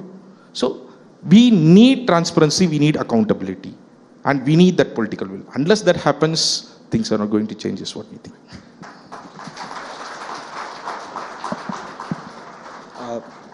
Like what we are discussing currently are immediate battles, but here I would like to get Mridula's opinion on one important aspect, which is a long term. Is Chennai ready to face a climate change in the next 100 years? See, I think in the last 3 years, we've gone to climate change will affect the future to climate change. Climate has already changed. Okay, so I think you're seeing it, and what is relatively we are more confident about is that events such as 2015, 2019, last December will become more common. I think that's a very robust finding. But you ask me, are we ready? I'll just flip that question around. You know, you said that once upon a time, not so long ago, I mean, earlier in the 20th century, all these lakes and all were there. And what we found out, we said, look, we don't know, so let's go and check it. We actually studied Madurai. Okay, for the Chennai people, it's a city that's a little south of you. So we studied Madurai and we went and asked, we started understanding what makes an area a secure area, what makes it functional. And we found a number of factors, but the most important factor was the link between the area and its surrounding community. That becomes very important because even if it's a small koram, if the community cared about it, it remained relatively secure even if it was in a very urbanized area. But the moment it became an orphan area where the community didn't connect with it, we found it was a question mark. And then we asked, okay, what makes an area secure? What makes it connect with the community? So we went to the past. We looked at historical documents. There were several things. One was, of course, the water that irrigation areas gave, that gave livelihood. Second was status in Mudal Maryadai and all those things that came. But we also found that areas were very important sources of cash flow, of jobs, fishing. You know, one fisherman told us, 11 variety மீன் இருக்குமா அது தண்ணி இறங்க வந்து அந்த மீன் வெவ்வேறு different types. There were 11 varieties of fish which worked with the water changes. But in the last 30 years we've gone for the 3-carp culture, and a lot of the fishing that goes on in the areas has stopped. I won't name the lake. There's a rejuvenation of a Chennai lake in which I'm on the committee. The water is so polluted apparently that the fishermen... No, I won't name it. The fishermen have a gentleman's agreement not to sell the fish in the surrounding community. It's so polluted. So fishing has stopped. Lotuses have stopped. Livestock has stopped. So if you go to a person living next to an area in Chennai or in Madurai or whatever, and the area kittendi enakku enna varudhu, right? The services that the lake provides, which is recharging your groundwater, people don't understand. Saving you from intense rainfall, people don't understand because it's invisible.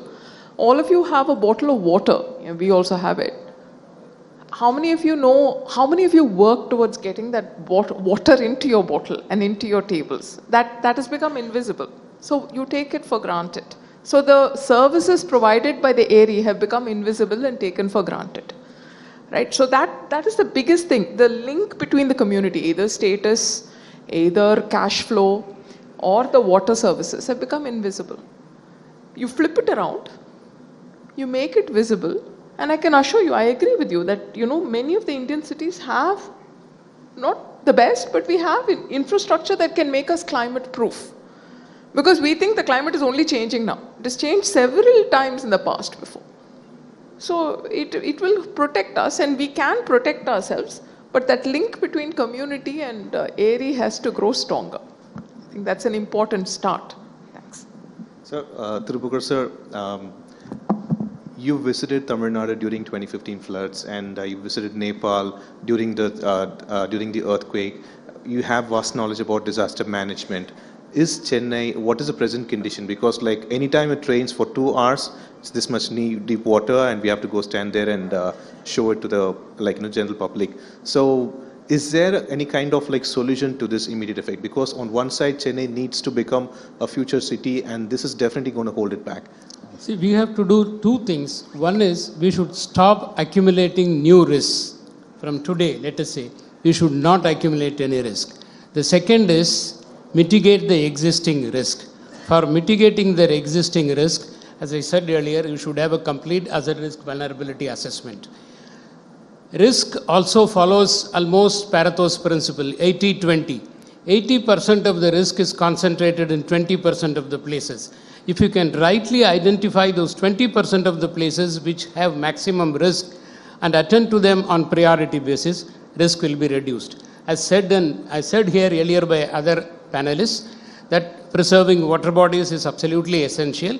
In addition to that, creating new storage capacity in the upstream, the upper catchment areas is absolutely essential. 3 important things we have to take care of. One is reduce runoff. All the rain should not run on the road. That is the number 1. So create water storage capacity.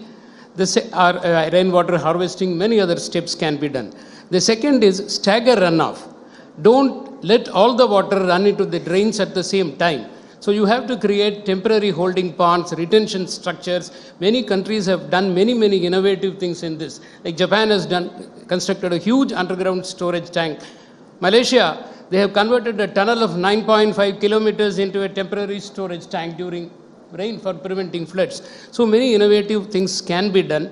And Japan has done by converting playgrounds, open spaces and stadiums also into temporary storage structures.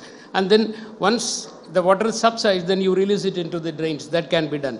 The third thing is ensure that the water flows properly in the drains and reaches the sea, which means proper desilting has to be done on frequent basis. And we can also redesign our drainage structures. Normally we do it a flat bottomed one. What happens is flat bottomed ones are designed for peak flow.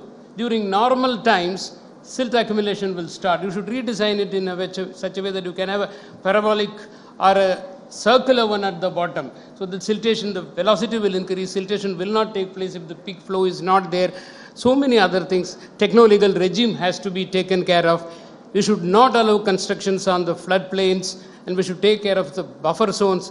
If it is inevitable that some construction has to be there, then it should be built on stilts only, so that the water flows, water is not obstructed. And what we have to understand is, this is not only pertaining to Chennai, this is the way urbanization has taken place throughout India and throughout the world. So flood is not new to Chennai. If you look at from 2000 we had flood in Hyderabad, 2001 in Ahmedabad, 2002 and 3 in Delhi, 2004 Chennai, 2005 Mumbai, 2006 Surat. I can go on listing till 2020. Every year one city or the other has been affected, because that is the way urbanization has taken place. See, what happens is, before urbanization, from one water body to another water body, water will flow. Need not necessarily through drains. On lands, private lands and patta lands, water will flow and will reach the water body at the lower level. When urbanization takes place, construction comes there and water flow is not allowed. What we should have done, or what we should do in future is that drainage facility should be there to ensure that water flows from one water body. That is how land use planning has to be done. Proper land use planning is absolutely necessary. If we can, and as rightly said by one of the panelists, community-based disaster management, ownership of the community is absolutely essential. They should be involved not as a beneficiary, right from the beginning, planning, implementing, and owning and maintaining. In all these stages, they have to be involved so that they will take care of the water bodies. And we only think of building the capacity of the people who are implementing projects. And I would say that we should also build the capacity of the recipients. If you are building a water body, if you are building a structure, ensure that the recipients, the community's capacity is also built to maintain it. We have to also look at blue-green infrastructure, blue-green solutions, not only grey solutions. It's time we think of reducing structural measures and focus on much more non-structural measures. That's what I would say. Nityanand, do you believe like to make the city future-proof, or is there a possibility for the city to expand in any way? Because on the north, we have the Eno Creek, which is undergoing a lot of issues currently, and on the south, we could see a vast expansion. But is the city built to handle this kind of expansion? Because on the other side, we have like expansion of dump yards as well. It's almost like related to each other. So is it possible? So I think that, what Thirumaavalan sir said is very important, that you should not accumulate risks. You must not aggravate an already bad situation. Chennai's urbanization history has come at the cost of open lands, wetlands, and this does not just block water and create waterlogging and inundation. It also disrupts the connection between the sky and the earth, which means that water cannot percolate into the ground. The groundwater reservoirs are far greater in capacity than your surface water bodies. And I think that this, what we call expansion or growth, or what we, go around inviting investments for, is definitely, to put it mildly, it's a double-edged sword. In my mind, it is a disaster. It's a recipe for disaster. Chennai has already grown well beyond its limits, and how is that limit set? If you take the rivers of Kuam or Adayar or Kosasthalayar, they have a discharge capacity. And that discharge capacity is, probably calculated on a 1 in 100 year flood or rains. That is pretty much a hard limit. You can move it a little bit above, so you can't have a larger discharge from the Adayar river. When you have more water coming into the Adayar than its ability to discharge, then water logs and stays somewhere else. When you build, when you develop, when you grow the city, you're also putting in place more hard surfaces on the earth. So for instance, Chennai's built-up area was about 47 square kilometers in 1980. It is now 402 square kilometers. So within the same 1,200 square kilometer Chennai city, you have had nearly an 8-fold increase in built-up area. What that does is, of course, the water logging, but it also generates more runoff. So water that could have gone down, could have soaked, could have been slowed down by vegetation, has now been converted into runoff by the concrete surfaces, overwhelming our little drains and the macro drains, and the big drains like the natural drains. So that, I think, is your hard limit. We have exceeded that, is what I believe, which means that the people in the city will need to learn how to live with floods. That's an adaptation. We already saw a very beautiful example of it, of people bringing their cars on top of Velachery flyover. That's a adaptation by the people. And but I think that there's a lot more that can be done to make things better, provided you don't aggravate the risks. But what we are doing now, and I think Jairam has spoken about it, in Ennur we are seeing it, there is a seamless continuity between governments. No matter how opposed they are to each other's ideology, there is a seamless continuity in devaluing open, unbuilt spaces. Infrastructure has come to mean concrete, and a solution has to be a concrete solution in order to be a solution. As a result, I think that what I find in my last 30 years of activism, I have been working with more solution-impacted communities than problem-impacted communities. There are more people who have been affected by the rich man's solution of a desalination plant, or of a thermal power plant, or of where the infrastructures, the hard infrastructures like highways. So if you look at what's been done, the Madras Harbour is an excellent example. That harbour was required for Madras's development, not for the well-being of the people in Blacktown. That is required for the white man to take money back to England. And that harbour built the Marina Beach, because on the southern side, the sand was blocked. And we had a nice expanse of Marina Beach, and Chennai has lost nearly 1,000 acres in the north. And that does not matter, because they're only fishing communities and Dalit communities who are living in that area. That real estate does not matter.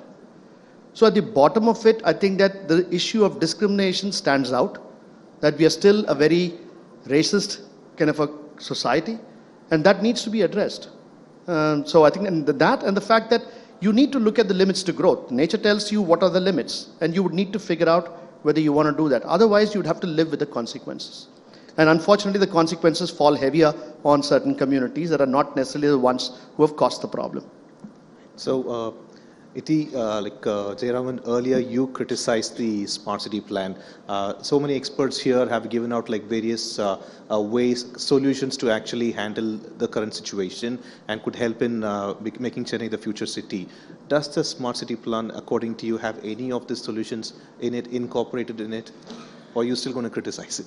No, not right now. Definitely not right now. It's part of the smart city plans that are there. Right now, the part of the smart city plan has been largely to, as I said, it's about beautification. It's about even for a water body. It's not about marking the boundary. It's not about restoring to its as much as capacity as possible. That's not the current mode in which the smart cities work. But of course, we would like the smart cities to change course and do things. And one of the things I think that we left out in this whole thing is about the solid waste management.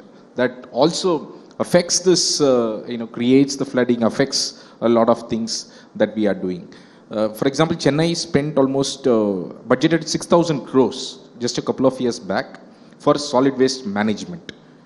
But when we looked at the tender, we saw it was for solid waste displacement.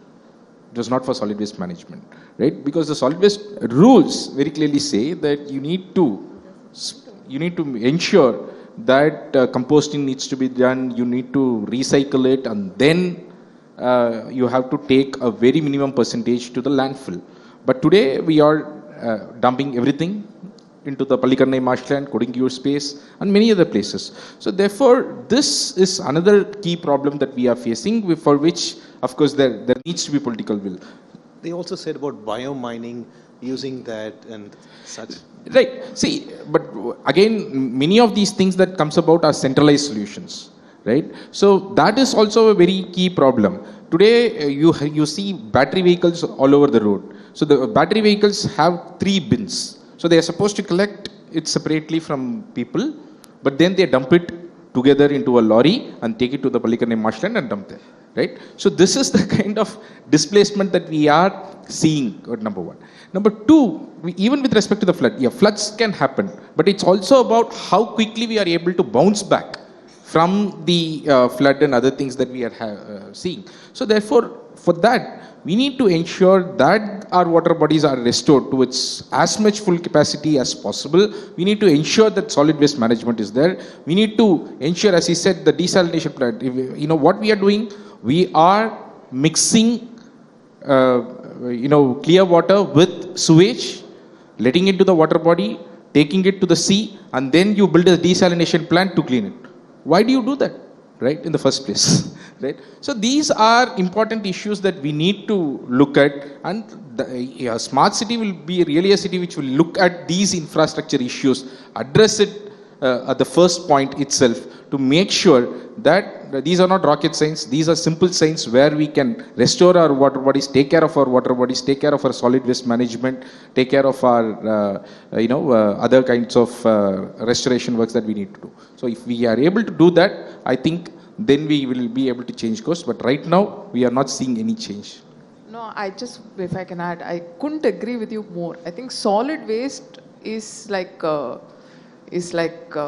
really Brahmastra in our back pocket. And I think the way to, and just before this, I was as a jury member for startups that are making both for-profit and not-for-profit startups that are making value out of solid waste. I mean, there are literally hundreds of thousands of jobs you can create if you actually see the waste not as waste but as a resource. Unfortunately, the most of the management of solid waste in India today is being done by waste pickers in very inhumane conditions. But the small pieces of hope is there are literally tens, 20s, hundreds of people coming and changing that. And I think that seeing it differently. You can't change the problem if you see it as waste and, it's not my problem.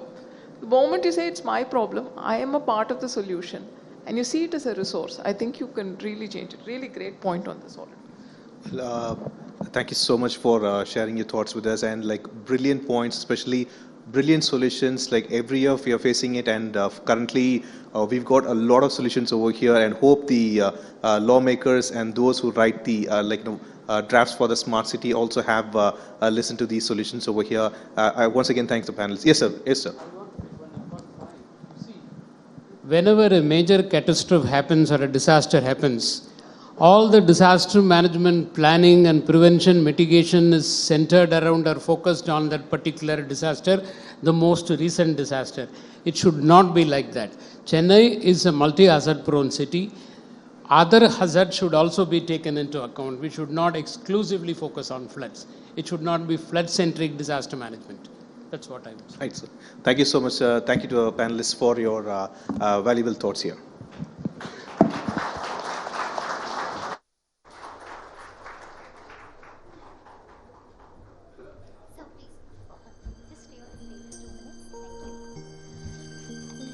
Thank you very much for that very insightful conversation. Can I please invite Mr.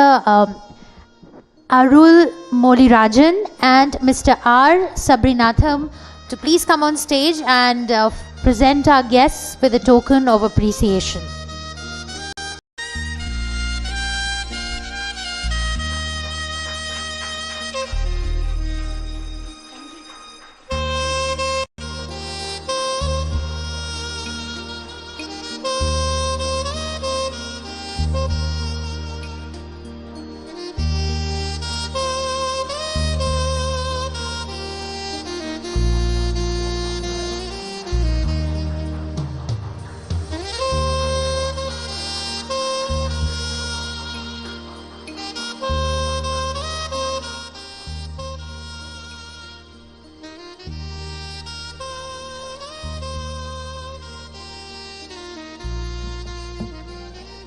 Thank you very much. It was very, I learned a lot from this session. And one also realizes that I think across cities across India face very common problems. We have the same issue in Delhi of flooding, which happens during the rains, or Yamuna, which is one of the most toxic rivers now. So thank you very much.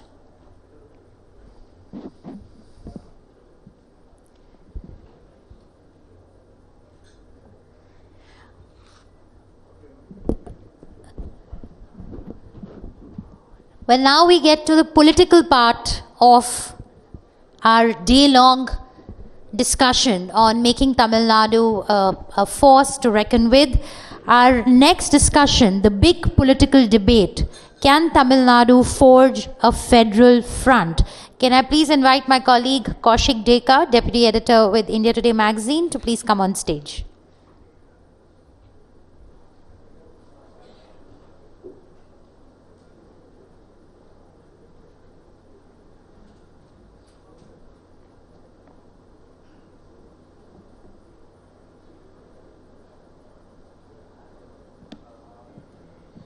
Good evening, everyone. The theme here is whether Tamil Nadu can lead the federal front, and it's almost the finale session, a political session, the toughest one. And I had a sense whether Tamil Nadu can lead the federal front or not while I was discussing with my esteemed guest today.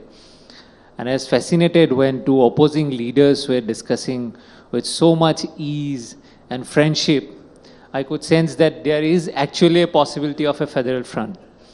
On that note, I would like to invite on stage my esteemed guest, K. Pandiarajan, former Minister, Tamil Nadu. He is from AIADMK, you all know that.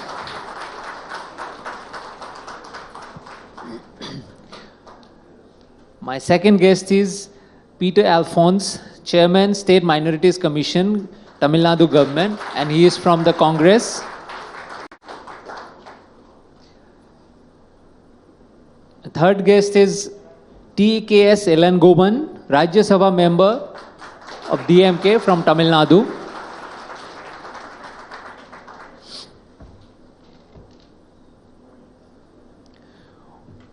We have also with us Raama Srinivasan, State General Secretary, BJP, Tamil Nadu.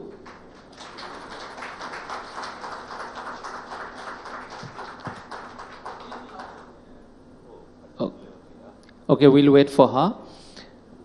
And finally, we have Thol Thirumaavalavan, Lok Sabha MP from VCK. Sorry, my pronunciation is very poor, as I had told in the morning.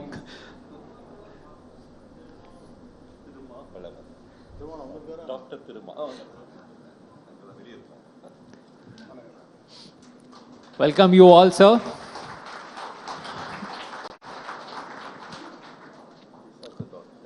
Okay. Thank you, sir. So, Tamil Nadu, as we have discussed during the course of today's discussion, that it accounts for 10% of India's GDP. In fact, it is the second highest GDP earning state in the country. It's also sixth largest in terms of population. It's 10th largest in terms of geography. It sends 39 MPs to Lok Sabha. In fact, number 5th after, if we count Maharashtra, Bihar, West Bengal, and one more state. So, it's natural that this state will aspire to provide leadership in the political landscape.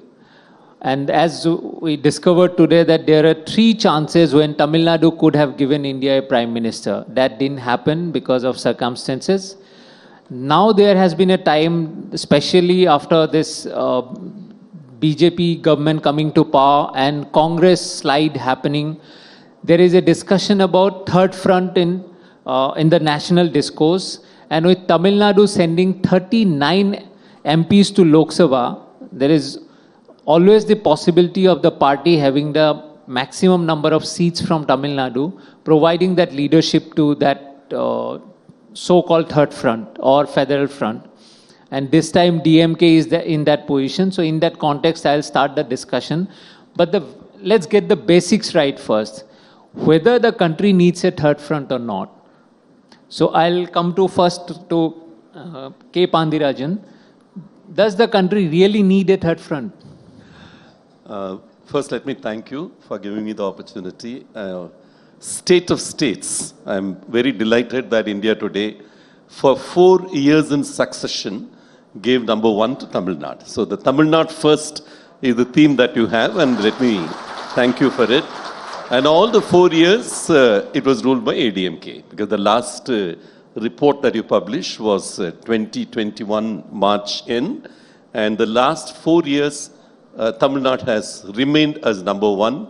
And on that bedrock is the statement that you made about 4% of population in Tamil Nadu, 4% of geography, 6% of population, 10% of GDP. That's what Tamil Nadu contributes to India. So that has been on the bedrock of social justice philosophies, which have been anchored for a long time, and as a party which representing the party which ruled Tamil Nadu for almost 30 years. Out of the last 50 years, AIADMK has major contribution to make. The political question that you raised about whether Tamil Nadu will again be pioneering creation of a federal front, my response to it is 1, AIADMK is attempting to make NDA as federal as it can be. That is the position that I like to take first, number 1. Because, the stated philosophy of the NDA is cooperative federalism. So federal as definition, I would like to interpret it like this. I don't want to see it as a third front necessarily. Yeah, the United Front, the National Front, the times when VP Singh, Mr. Deve Gowda and Mr. I.K. Gujral got emerged as the Prime Minister of sort of a consensus Prime Minister at some points in time. The commonality in all these fronts was they were short-lived and they were all having DMK as a constituent. And some of them, DMK actually attempted to create fronts at some points in time, as they are currently attempting to keep the plank of social justice and attempt to weave a front around a theme of social justice. So as of now, our thing is, as you rightly said, thrice we could have had a Tamilian become a Prime Minister. Perundalivar Kamaraj had the opportunity. He actually gave it and identified Mrs. Indira Gandhi as the Prime Minister. Second time it was Kalaignar. Third time it was Mr. Moopanar. All the 3 times it was under some kind of a transition. where the only time in India, over the last many years of independence, where a regional leader declared herself as a Prime Minister candidate was Madam Amma. At that point in time, Modi or Lady kind of a statement he made very powerfully and actually won 37 seats at that point in time. And that was a point in time where there was again a live chance of a Tamilian become a Prime Minister. Unfortunately, at that time, BJP won by itself, 2014 at that point in time. So we didn't have the opportunity. The coming elections, parliament elections, in my view, will see a federal front emerge where NDA will become a lot more truly federal, as its stated intent, where all the allies, they would be a lot more dependent, is what my projection is, which would mean that every one of the alliance partners will have a stronger role to play, making the front truly federal. That's the projection that I see from my party point of view. Before I go to other guests, I'll go to your colleague from BJP, your alliance partner actually, Mr. Srinivasan. He is saying that AIADMK will ensure that the NDA becomes more federal, which means that the BJP numbers will drastically go down, because at the moment BJP is ruling all over. So that's the only way. So how do you react to that? His aspiration is directly hurting your interest. Vanakkam. India Today கான்க்ளேவிலிருந்து நடக்கிற இந்த கருத்தரங்கத்திற்கு you have named it as Tamil Nadu first. Let Tamil be the first in this conclave. So I don't think my good friend Mafa Pandiarajan, he pointed out his own interest. He was insisting that at the present NDA setup, the very setup itself, it represents the cooperative federalism. Whenever the third front experiment took place in this country, be it 89 by the Honorable Prime Minister Chandrasekhar, in 96 it was by Devagowda and Gujral, all the experiments failed miserably. So we must understand, if any party or any front which is termed as third front, the very word third is dangerous to Indian democracy. Somehow the present setup under NDA and the other alliance coalition as UPA is serving best interest for both Tamil Nadu as well as the whole of the country. My question is, what is the necessity to form a third front now? If it is third front, it must be divide of Congress, it must be divide of BJP. I want to raise my simple question to my good friend representing DMK and Elangovan here. Are they ready to send out their Congress from their alliance today? Are my Peter and is he ready to make some alliance divide of DMK now? It will be disastrous to both of them. So they may not be interested to build a third front at this stage. But this very idea as federal front, it was mooted by Chandrasekhar Rao in Telangana. Because he couldn't keep alliance with the BJP, neither with the BJP nor with Congress. So it was easy for him. If Mamta Banerjee, she speaks of third front, federal front, it is easy for her because she opposes BJP, she is opposing Congress. So some parties in Tamil Nadu, either aligning with Congress, even communist. In Kerala, the communists, they are playing the role, anti-Congress role. In Tamil Nadu, it is pro-Congress. All communist leaders, they will canvass vote for Communist Party, Congress Party in Coimbatore. And in Palakkad, they will oppose Congress. In Coimbatore, they support Congress. Just 40-kilometer difference.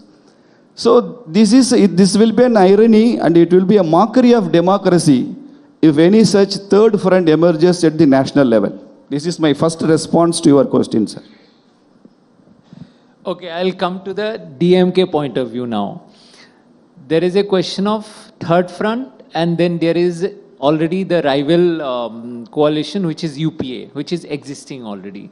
Now in UPA, there is a question sometime back, Mamta Banerjee, West Bengal CM, she said there is no UPA. And then suddenly we see other chief ministers getting together where Congress is not a partner and Congress is the leader of UPA. Now from DMK point of view, Mr.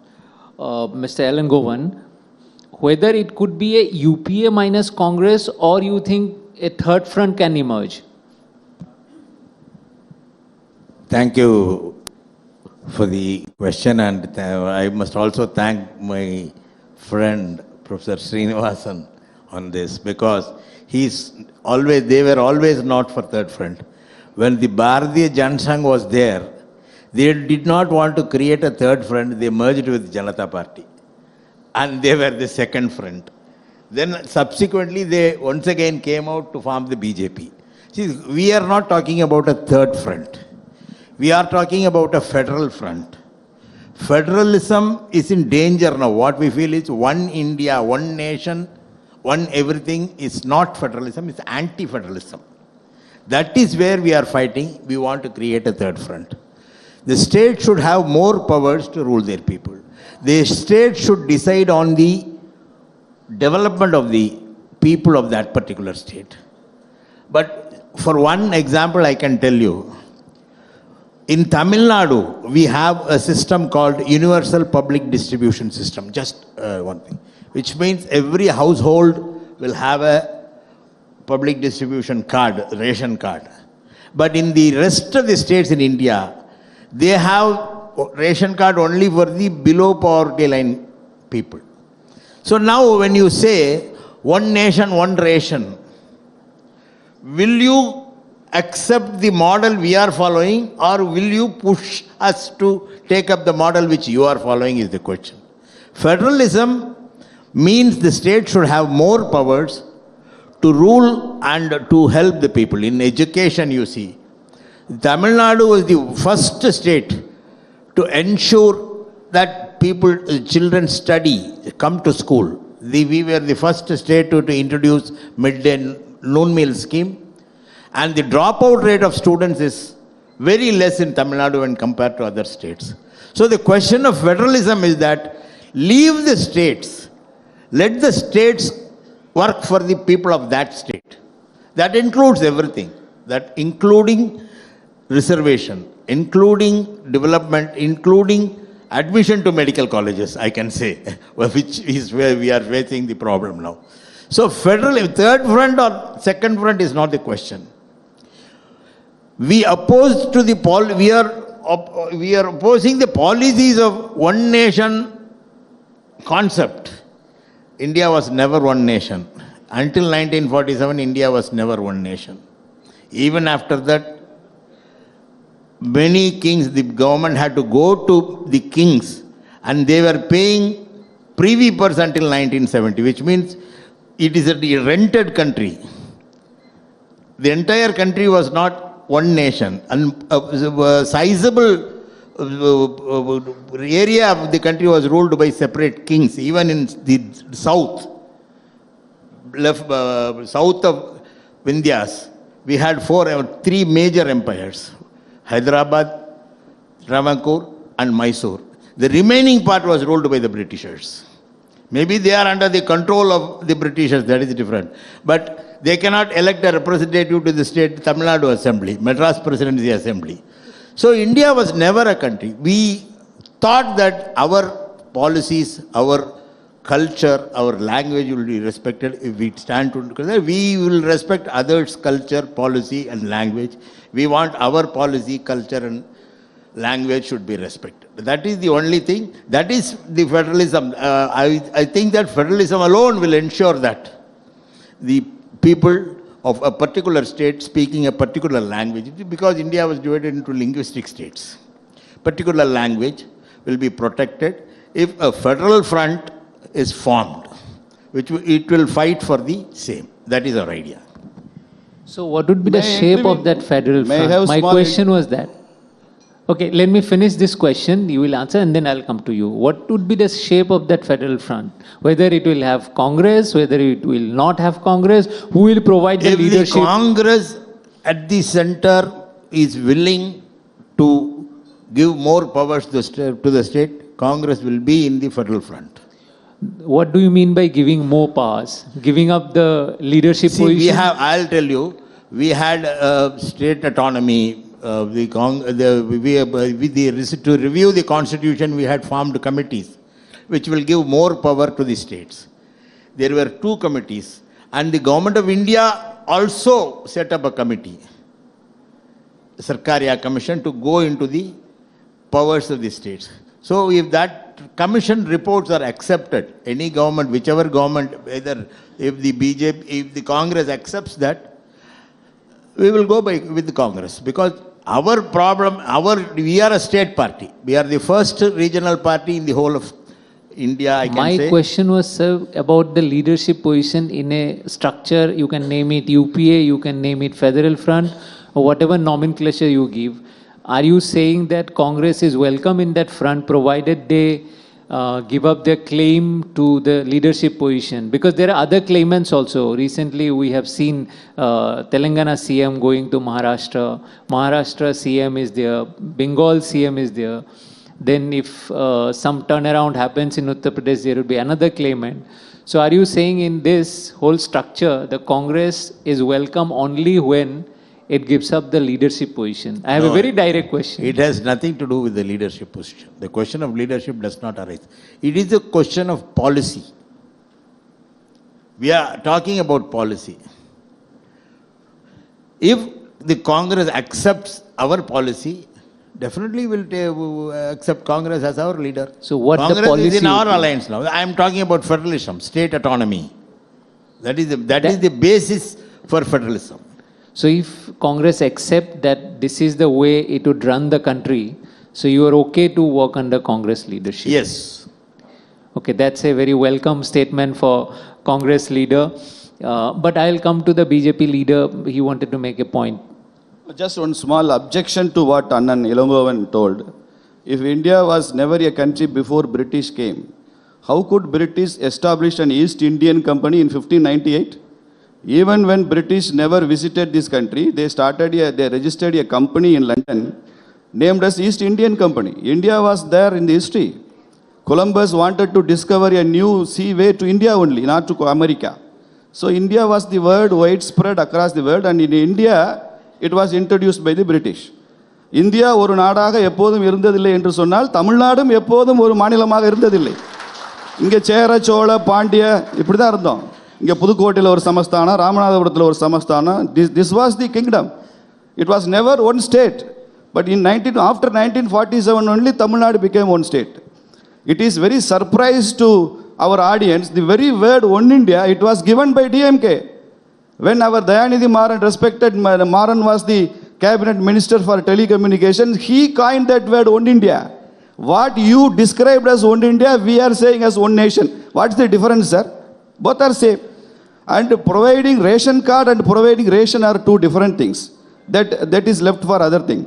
Congress only dissolved the DMK government twice. Honorable Karunanidhi ji government was dissolved twice. Now our Elangovan Annan, he wants assurance by the Peter Annan that in future Congress should not dissolve DMK if the DMK forged an alliance with the Congress. Okay, I would expect Mr. Alphonse to respond to that, his idea of India. See, I think my friend Srinivasan is a little confused about nation and country. India is an old country, but an young nation. That's the difference. Mere culture, language, religion, they cannot make one country. If one religion can make one country, Nepal should have been a part of India. If Islam can be the uniting factor of a nation, then why the necessity for so many Islamic countries? And the day before yesterday, Omar Abdullah was here. He was telling us, when he left Srinagar, the temperature was -5 degrees. When he landed in Chennai, it was 35 plus. This country cannot be together, cannot be treated as a one single block. Everyone has got our own expression. You are only answerable to the Constitution. The Constitution made you and me. The Constitution made the Union. The Constitution made the states. And we are not the creation of the Union government. We are the creation of the Indian Constitution. And very sorry to say that I don't agree to the third friend or federal friend. What we need is an alternative narrative today to the strong, rightist, fundamentalist, hate politics. We need an alternative narrative, and that narrative we have to form through various political parties, and all of us have got compulsions. But this is the time when we come out of the compulsions to save this country, to save the idea of India. This is not the way the country was contemplated. This is not the guarantee that was given to us by the forefathers who made the constitution. And as you said, we make substantial contribution to the GDP. And what is it we get it back? Even last week, you appoint postal employees. You appoint 1,000 people for Tamil Nadu to deliver the mails, to see the address in the nook and corner of Tamil Nadu. But you recruit people from Gujarat, from Haryana, from Madhya Pradesh. What for? And you don't have the transparency how our funds are deployed. You are collecting lakhs and lakhs of crores. We are legitimately entitled to the union revenue. And how is that you levy every tax as cess and deny the legitimate entertainment of a state? And we had a planning commission. We know how the money of the union government is spent. And every state will come with proposals. The union government will sit with them, finalize a draft, release it to the press, and will understand that this state government is getting so much, the central contribution is so much. Now, where is the planning commission? You are reduced to a department in the Prime Minister's office. And you say that you are a double engine government. What is the double engine government? In UP, you got a double engine government. In Madhya Pradesh, you got a double engine government. In Tamil Nadu, you got a single engine government. If the BJP is not in power, you will call it a single engine government. So what do you say? You want one party, one country. How can such a big nation can be represented by one single leader or one single party? And as my friend Mr. Elangovan said, the Congress understands the voices of the regional aspirations. It respects the regional culture. The country can never be one country, one religion, one language, and one party. That can never be. That can never be. If that comes, then India breaks. Then it is not carried out according to the Constitution. So the need of the hour is a narrative, an alternative narrative. That kind of narrative have to be taken along. That is what our leader, Mr. Rahul Gandhi, said on the other day. He said, I am a Tamilian. How can I be a Tamilian? Everybody should feel. And you may say that whenever there was a substantial contribution by the regional parties at the center, the governance was much better. The delivery was much better. You take all the landmark laws, including the Right to Information Act, the right to food, the right to work, the right to education.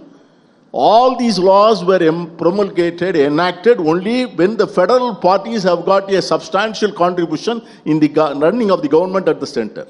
We never lagged behind whenever there was a national cause.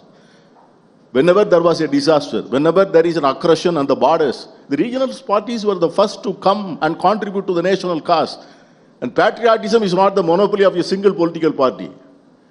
And we contributed substantially to the freedom circle to more than any other state, to any other part of this country. So, now the country is facing such a situation never unprecedented in the post-independent history.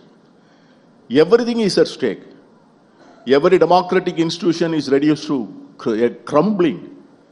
The parliament is not functioning to the full. Parliament is not, where there is a ruling party and an opposition party. We form the part of the same coin, both sides of the same coin. But how the parliament is run? And the system of democracy is by discussion, as you said. Now you ask questions, I answer. I raise a question, my friend Srinivasan will answer. Where is our Prime Minister who has answered press people for the past 7 years? Is it not democracy? Democracy is not enshrined in the Constitution. So now, this is not an alternative political friend. This is an alternative political narrative to the rightist, fundamentalist, strong, identity politics of hate, to which we want to create a sound, democratic, secular government with the principles of social justice, respecting every religion, respecting every language, respecting every culture, respecting every part of India. That is the two alternatives. And in these alternatives, I think the AIADMK should also will join. They may not have any grudge against that. If they are truly a regional party. Coalitions are already forming here.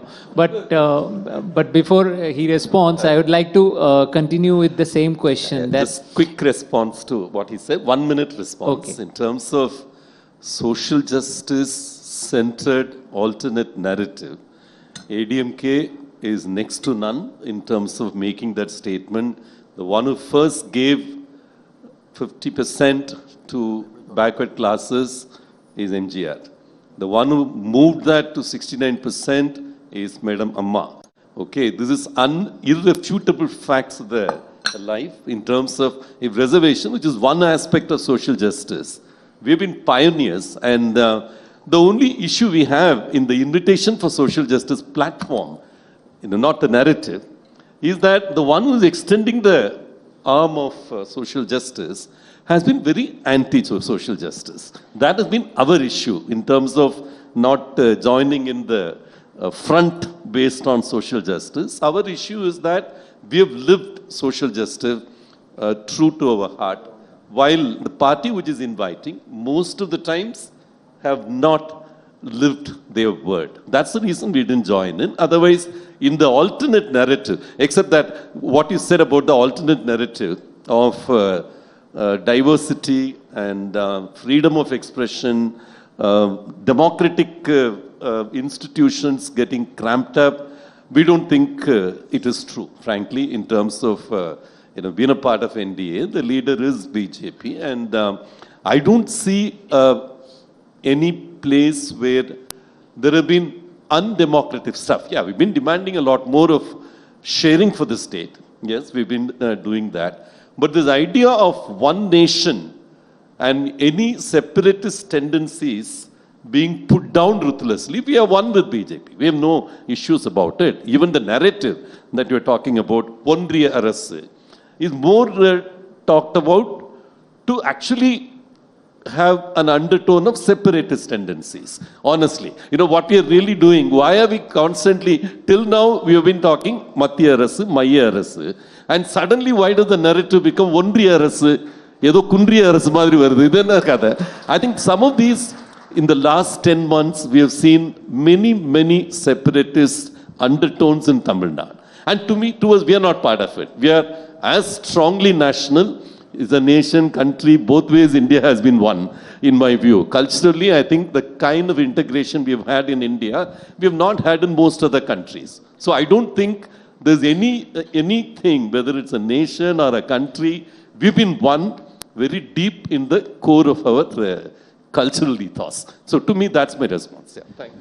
One second, sir. Before I let you speak, sir, just because I could not pronounce this Dr. Thirumaavalavan and VCK has only one Lok Sabha MP, I should not keep him quiet. Sorry, two. Sorry, so I should not keep you quiet. Now, both parties, BJP and Congress, both are claiming that they represent the federal aspirations and regional aspirations also. If Congress had actually represented regional aspirations, probably there would not have been so many regional parties now in many states. And if BJP had fulfilled the regional aspirations, then there would not have been talk of the third front. So in these two contexts, how do you see the regional parties coming together, especially the smaller parties, because the bigger parties which will have major chunk of the Lok Sabha seats, say for DMK or alternatively AIADMK or TMC or Shiv Sena, they would definitely be in the leadership position, but always the others also determine a lot. Others from Tamil Nadu, others from Bihar, others from Gujarat, every state will have 2-3 others. How do you see the smaller parties playing a role in this whole structure? First of all, I would like to express my thanks for giving this opportunity.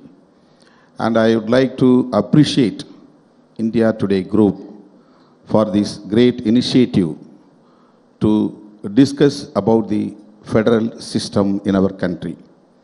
This is high time to discuss about federalism.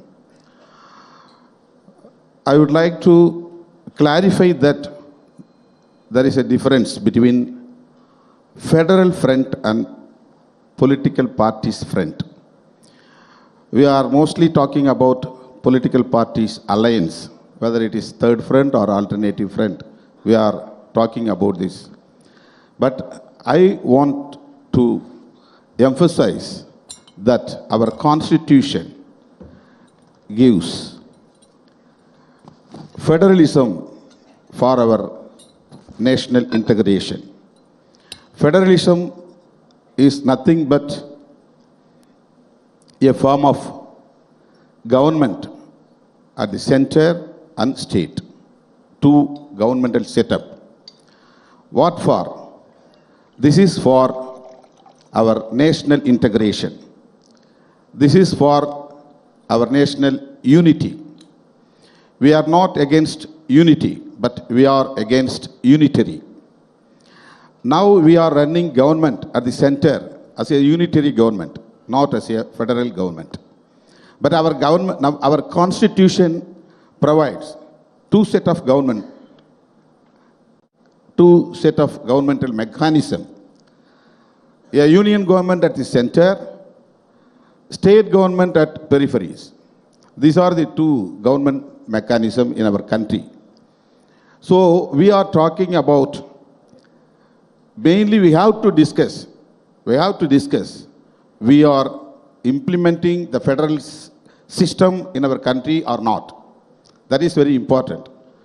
Our government at the center is really following the constitution or not. That is main question. We are protecting federalism in our country, whether we are implementing or not. That is very important question. So federal front is entirely different from political parties alliance. Regional parties or national parties, third front or alternative front, that is not very important now. That is not important. Our Professor Srinivasan says, third front always danger to their party. So only two parties, bipolar politics is needed for our country. That is his opinion. Usually, pure democratic leaders or parties or individuals will admit pluralism, multiple party system, multiple alliances. That is very important. Autocratics only not allowing third front or multiple system. Only they will make unitary government, one nation, one party, one rule, one culture, like that. We are not against one India. But BJP has an agenda, that hidden agenda. The BJP has a hidden agenda to make one nation on the basis of Hindu Rashtra, on the basis of religious culture. One nation, what for? One culture. One nation, what for? One religion. One nation, what for? One language. So they have a great conspiracy behind their agenda. That's what we are criticizing, their agenda. One India is not our problem. We are not against one India. We are for one India on the basis of the constitution, on the basis of the federal structure, on the basis of the federalism. The written constitution is the supremacy in federal system. Two set of governmental system must be followed in federal structure. Union government has no territory, but state government has territory. You can say union territory. Pondicherry is a union territory. Delhi is union territory. Tamil Nadu is not a union territory. So union has no separate territory, own territory. It is made by constitution only. It's not based on agreement. in between state governments. It is made by the constitution, but this must be protected for our national integration, for protection of our country. That is very important. So we must discuss about the federalism and federal structure on the basis of constitution. But at the center, whichever government, BJP or Congress, they must follow the constitution to protect our nation on the basis of the constitution, to protect the federalism. That is very important. They are not treating local governments or state governments as equal. They are centralizing all powers at the center. For what? To save the country, to protect our country. Otherwise, it will break up in the future. Why do you bother about the breaking of nation? Unless you are not implementing the constitution. You are not ready to implement the constitution properly. You are not ready to follow the federalism. You are not ready to protect our federal structure which provided by constitution. That is very important. Pluralism is very important factor for democracy. Not majoritarianism. Not only majoritarianism is the democracy. Pluralism also a factor of democracy. That is very important. So multiple party, multiple religion, multiple culture, multiple language must be protected in our country. Then only we can protect our nation as one India. One India must be needed. We are not against one India.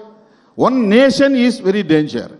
Because one nation means Hindu Rashtraram on the basis of religion, on the basis of language. Only one language, Hindi. Only one religion, Hindu. Only one culture, Hindu culture. Only one nation, Hindu nation. Only one country, Hindu Rashtraram. That is your agenda.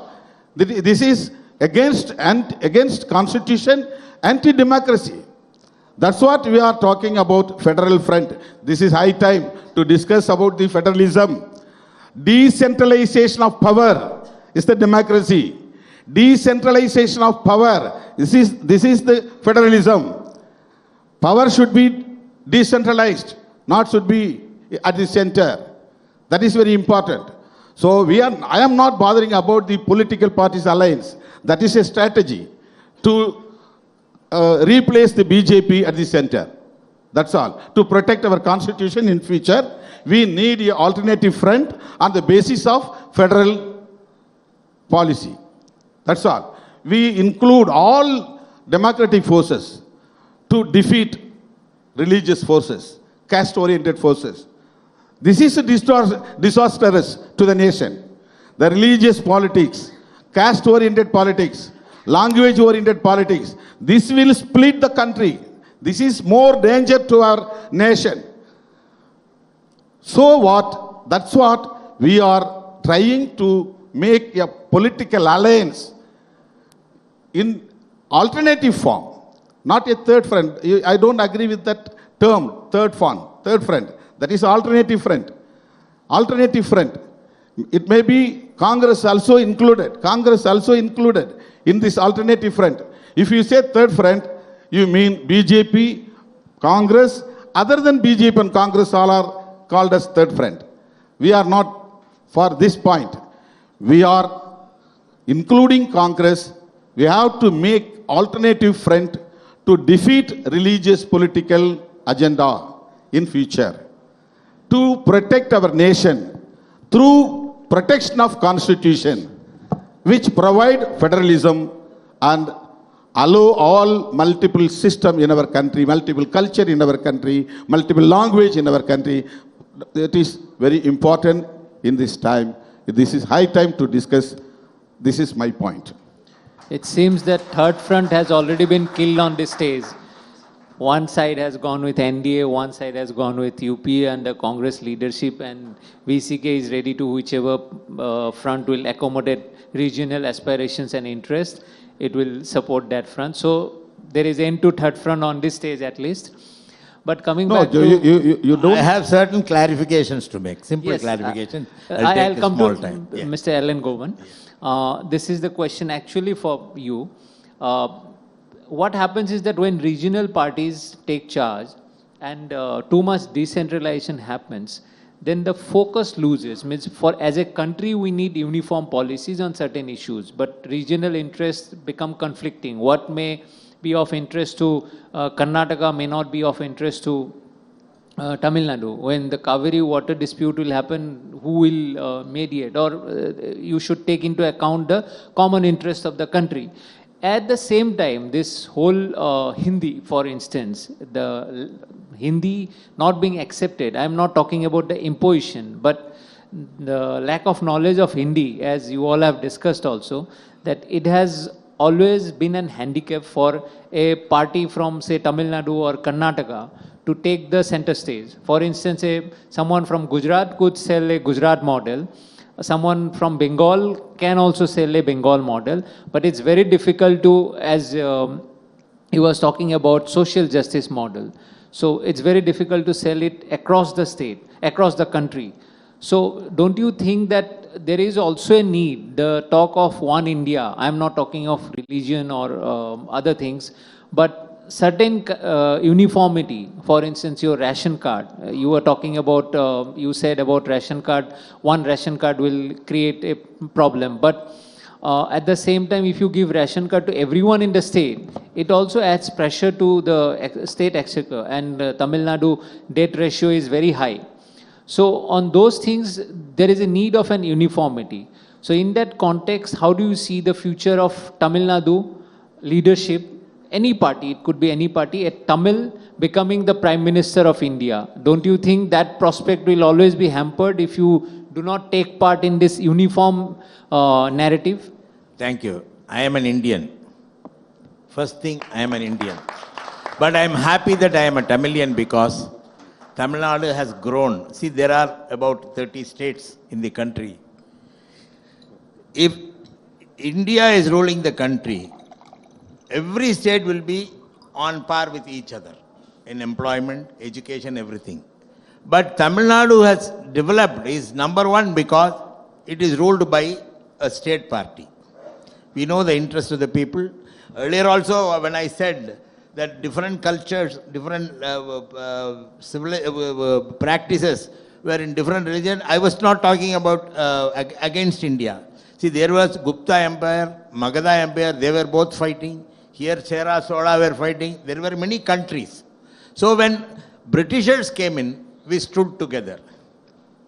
So we are Indians. When there was a war in Pakistan, Bangladesh war, the Tamil Nadu's contribution to the center, the DMK's contribution was much higher, I can say. So we are Indians. All we want is that our right should be. I am an Indian because I must feel that my language should be respected, my individuality should be respected. I should be the only role of any civilized government in this year, 2022, a constitutional government, a democratic government, is to provide socio-economic security to its citizens. Don't trust language. Don't trust religion. Provide socio-economic security to its citizens. That is the only role of any government, be it the state government or the union government. It is not central. Central is a misnomer. He said, why you are not using that misnomer? It is the government of India. India is a union of states, is the first word in the constitution. Union means undriyam. That's all. The meaning of the word union is undriyam. Just a quick one. I need your response on this, that he said that regional parties, Tamil Nadu has become number one because it has been ruled by regional parties. In a way, he's dismissing the role of national parties. Do you agree with that point of view? Doubting that. Even 1967, Congress under Perindalevar Kamarajar was there. Some of the seats for education today were sown by him. So I don't think there's been a good continuity. I am once again I differ from him. It was started during the Justice Party rule way back in 1920. I'm just coming to it. The only difference is between DMK and AIADMK. For a long time, since the Justice Party days, the definition of DMK became anti-Hindu, anti-Brahmin and anti-Hindi. and in North India. So the certain DNA was rooted there. And I'm very delighted to see T.K. Zanan make a bold proclamation. This is probably the first time I'm hearing a DMK functionary at his level. I am an Indian first. I'm very delighted that India Today at least has prompted him to make this statement very openly. That is because my Constitution Article 25 says that I have the freedom of conscience. I have the freedom of religion. Correct. So freedom of conscience means when I say that there is no God, I can be an atheist. Freedom of religion means I can follow any religion. No issues. The Constitution, fundamental rights has given me so many rights that I am proud to be an Indian. Correct. All that I'm saying is, from where DMK was, it had come very significant distance. And I think in the last 10 months, the only thing where we have an issue, one in terms of governance, there's always been a competition between DMK and ADMK. Every 5 years, it's been alternating, except the last 10 years where we have led Tamil Nadu. And that was the time from number 5, Tamil Nadu has become number 2 in terms of GDP and everything. Every indicator India Today has chosen to measure, we have contributed to make Tamil Nadu as Tamil Nadu first. And in terms of the social parameters, social philosophy, social justice, in every manner we have done it. So we believe that if there is a party which could truly make a federal front out of NDA, it would be ADMK. That's my only submission at this point in time. So I need 2 quick responses from the national parties, both Congress and BJP representatives. Though they claim to be national parties, both are actually not national parties in the true sense that BJP doesn't have much presence in the south of India. Congress is shrinking almost everywhere. And there is a kind of hostility from the regional parties towards the national parties, these 2 national parties. Why has it been so that why both national parties, so-called national parties, have failed to some way fulfill the regional aspirations?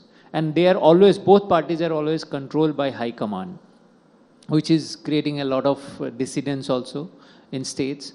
So quick responses from both Congress and BJP leadership. The national parties, they were designed during the freedom movement. At that point of time, there was only one political issue from Kashmir to Kanyakumari, freedom for the country. Now, we have got what we call is a competitive federalism, where every state has got its own interest, its own ideas, its own views, and its own problems.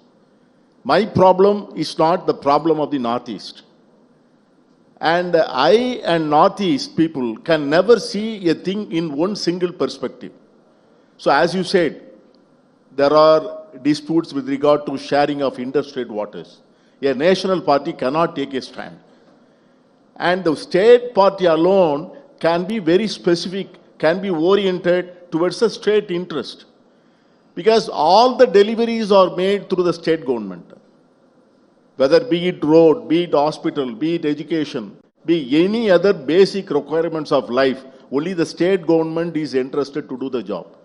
And why the national parties have failed? Because there is no transparency. See, you collect a tax and how the tax money is deployed. According to the political system, you manipulate things, you make use of the tax money collected from the whole country and spend in 5 or 6 states and secure 300 seats. And leaving the rest of the country to dogs. And I pay my tax. Am I not expected to get a reasonable share in the tax money? Why should I pay for the... Sir, I am asking why Congress has shrunk. Yep, I told you it's an alternative narrative. And I said, Congress has shrunk before this narrative came in. See, as you said, there is no national party now. You have to accept that. And the so-called national parties are only glorified regional parties. So that we cannot argue on here. We have to understand the ground realities. Now, every citizen of India has started thinking through the prism of his state. And you see the BJP ministers, why they make reservation for all their jobs, 80%, 90% to the persons of their states when they speak about a national politics. Haryana passes an act where they won't give employment to others. Karnataka passes an act, they won't give employment to others. And there, how can there be one India and one culture? So, These are all political fraud, I will call. This is high time. And you want to safeguard the one India, as Elangovan said, allow me to express myself as a Tamilian. Then I will blossom as an Indian. And you cannot kill me, kill my instinct, kill my culture, kill my language. You have got 52 Kendra Vidyalayas in Tamil Nadu. Have you got a single Tamil teacher in any one of the Kendra Vidyalayas? Who is paying the salary to the Kendra Vidyalaya staff? Is it not from my taxpayers' money? And why students from studying in Kendra Vidyalaya and Tamil Nadu should not have the privilege of learning Tamil in those institutes? Tamil is not the language of India. It is not a language under the Indian Constitution. So that is there. So political boundaries, they have to be erased. And political narrative have to be arrived at. As Thirumaavalavan said, it is not a third friend. It is an alternative friend. And we are working towards that. And every one of us is willing to compromise, willing to sacrifice, just to save the country, to save India, not Tamil Nadu. Our mission for the alternative front is to save the constitution, to save democracy, to save the social justice, and finally save India. Dr. Thirumaavalavan, you have a response. I want to mention one point that the regional party, we are saying that BJP, Congress, national parties, all other parties are regional parties. According to our constitution, 8th schedule, including Tamil, there are 22 languages are there. Constitution says these are all national languages, not regional languages. Tamil is not a regional language. According to the constitution, Tamil is also a national language. So, state level parties are also national parties. How do you say that DMK is a regional party, VCK is a regional party? We have national view. We have national interest. We have national agenda. We are working for national unity. We are working for to protect our constitution. So we have national view, national responsibility. The election so commission has certain also, guidelines to declare a party a national party. No, so there is a definition. Election commission recognized. It's under the constitution of India. So there is a definition for national party. Election commission recognized territorial based grounds. That's all. But are you ideological saying that definition is wrong? Ideological strength is very important. Ideological view, ideological approach is very important. We have to say all political parties in the country are national parties. We are not against the nation. We are working in our Tamil Nadu, but we have national view and national interest. How can you say that VCK is you can say smaller party, or state level party, but not regional party. This is national party. So this is my point. This is my point. I am having responsibility to protect our nation, to protect our constitution, to protect our national unity. So that is very important. That's what we are talking about federalism. Otherwise we don't bother about it. So regional party can lead for making an alternative front in future to protect our nation. But your party must convince people across the country that you represent their concerns. Already DMK initiated to form a national front to defeat religious-oriented forces, which is against the nation and interest of the people. So that is our motto. But I emphasize that we have to discuss about the constitution which provide federalism. That is very important. NEET is anti-federalism.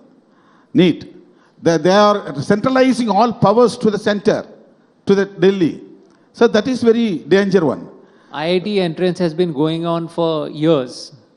Pardon? IIT entrance exam, engineering entrance exam, they're all centralized, means one exam. Yeah. So how is NEET different from that? Everything we have to antagonize. How does it matter? Yeah, definitely they have to drop it. No need. State level government will do any entrance examination. My question is how NEET for medical entrance if you have one common need. exam? No. How is that an state attack government on has federalism? power. I'll tell you. State government has power to. One nimsham. See, IIT is run by the union government. But the state government runs medical colleges in this state by our own funds. With the policy that every district will have one medical college. It is funded by the state government for the sake of the people living in Tamil Nadu, and students should be selected from the people of Tamil Nadu. That is run by us. So why you take 50% or 20% from that? That's where the regional aspirations versus national aspirations we build medical colleges, because we Tamil pay Nadu the will think teachers about Tamil Nadu for only. the sake of that is the state government's role. Say 1 minute. That is the state's role. But that's the conflict. That is not against any other state. We don't say that other states should not start medical colleges. But they also start. there is a regional disparity. See, the IIMs, IITs, and all the central universities, as he said, they are funded by the central government, in which I have got a share. But here, Kilpark Medical College, Stanley Medical College, run by the state government funds, where the union government doesn't have a single share. But sir, you brought the... That need is not... But NEET is not part of this discussion. No, that need is not the present need, you see. That need was stayed by the Supreme Court. It was given by Go-By. And as long as Manmohan Singh was the Prime Minister, Kalaignar was the Chief Minister, there was no need. Jayalalitha was the Chief Minister. Only when your Palanichami came, need came in. For a long time, the BJP representative has been silent, and that can happen only in south of India. So, because both as I asked the same question to both Congress and DMK, they are violent on us. I need to be silent for some time. மருத்துவக் கல்லூரியில் நாங்கள் தான் கட்டணும் தமிழ்நாட்டில். அதனால் எங்களுக்கு தான் உரிமைன்னா தமிழ்நாட்டில் இருக்கிற எல்லா ஜெயிலும் கூட நீங்கள் தானே கட்டியிருக்கிறீங்க, நீங்கள் தான் இங்கே போய் இருப்பேன்னு கிளைம் பண்ணக்கூடாது. தவறு செஞ்சவங்க தான் ஜெயிலுக்கு போக முடியும், தகுதி உள்ளவங்க தான் மருத்துவக் கல்லூரியில் படிக்க முடியும். For your information, all the medical colleges recently, why did you invite Honorable Prime Minister to inaugurate 11-12 medical colleges in Tamil Nadu?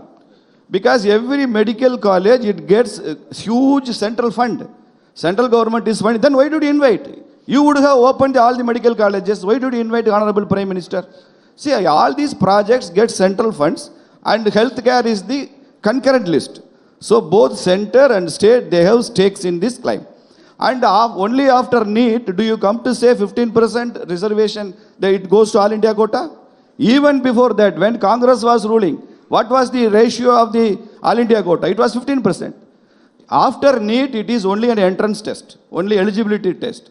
No change in reservation, no change in social justice, no change in anything. Only simply test. Your 69% reservation is disturbed by this NEET, 15% All India quota. So through this NEET, some North Indian students may come 15% quota that was created by Congress government. I will finish. But at the same time, every Tamil student, he has got equal opportunity to capture 15% of the seats in all other states in this country. This Tamil, yes, no, their colleges, even UP, 6 new colleges have been opened. So this is the thing.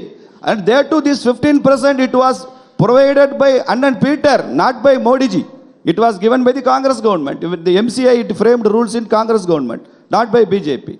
And you say what BJP doesn't say. You say BJP says one religion.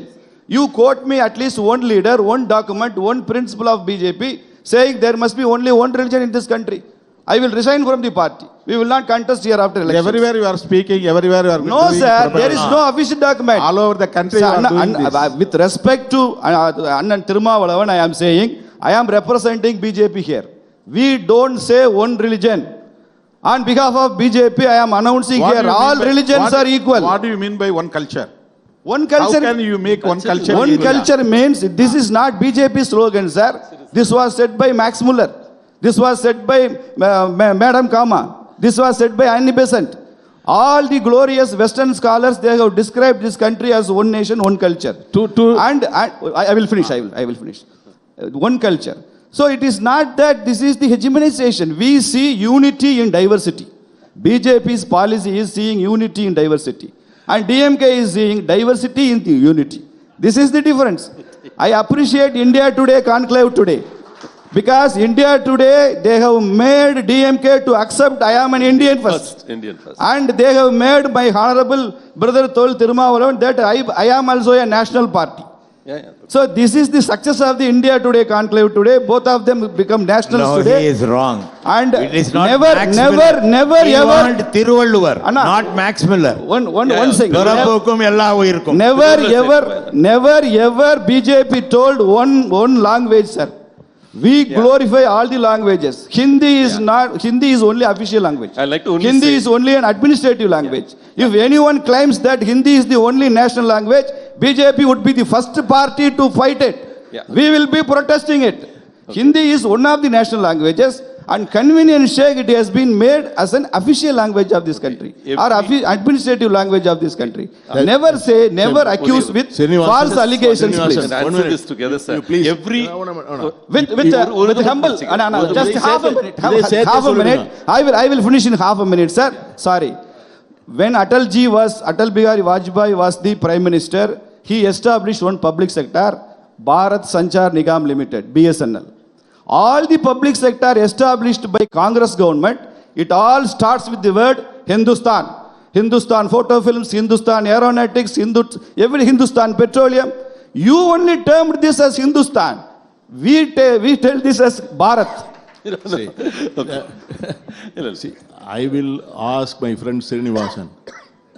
When you say that there is when we say one language, one religion, one culture, are you denying the ideological basis of your forefathers on which you swore?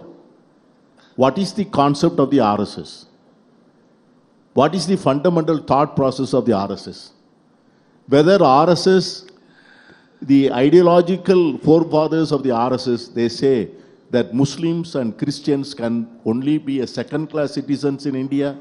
No. Never, sir. Am I not Punjab Thoughts? No. Is it not mentioned in Punjab Thoughts?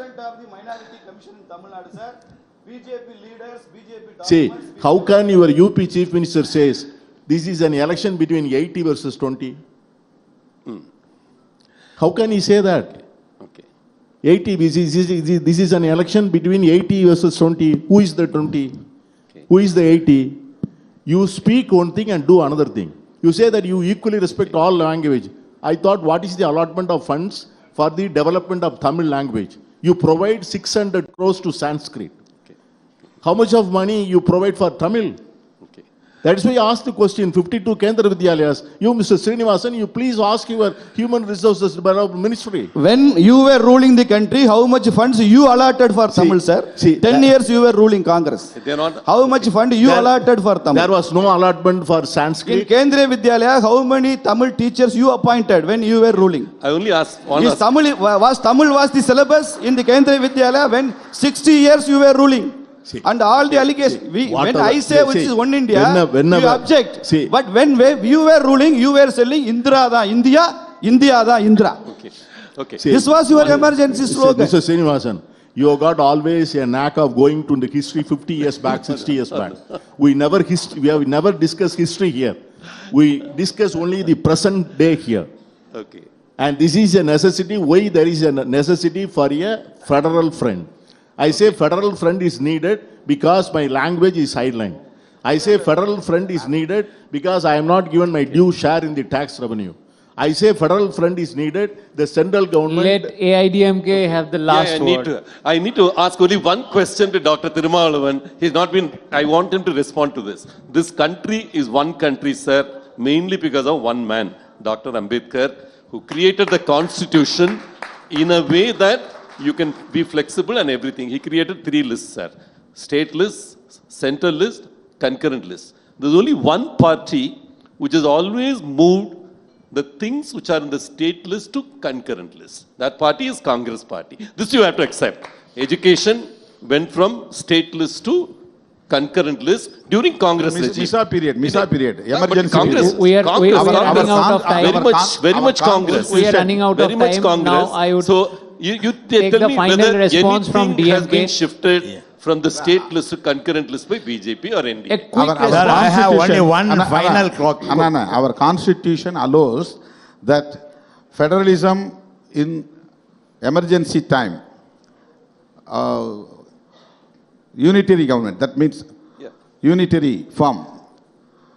In emergency or crisis time, it may be very strong. After that 15 years Congress rule, sir, they could have brought it back to normal situation, it must be a federalism. There is a highly flexibility in our constitution. So, 1976 Misa period, as we are running out of time, my final question, and I need a quick answer. I will finish my point.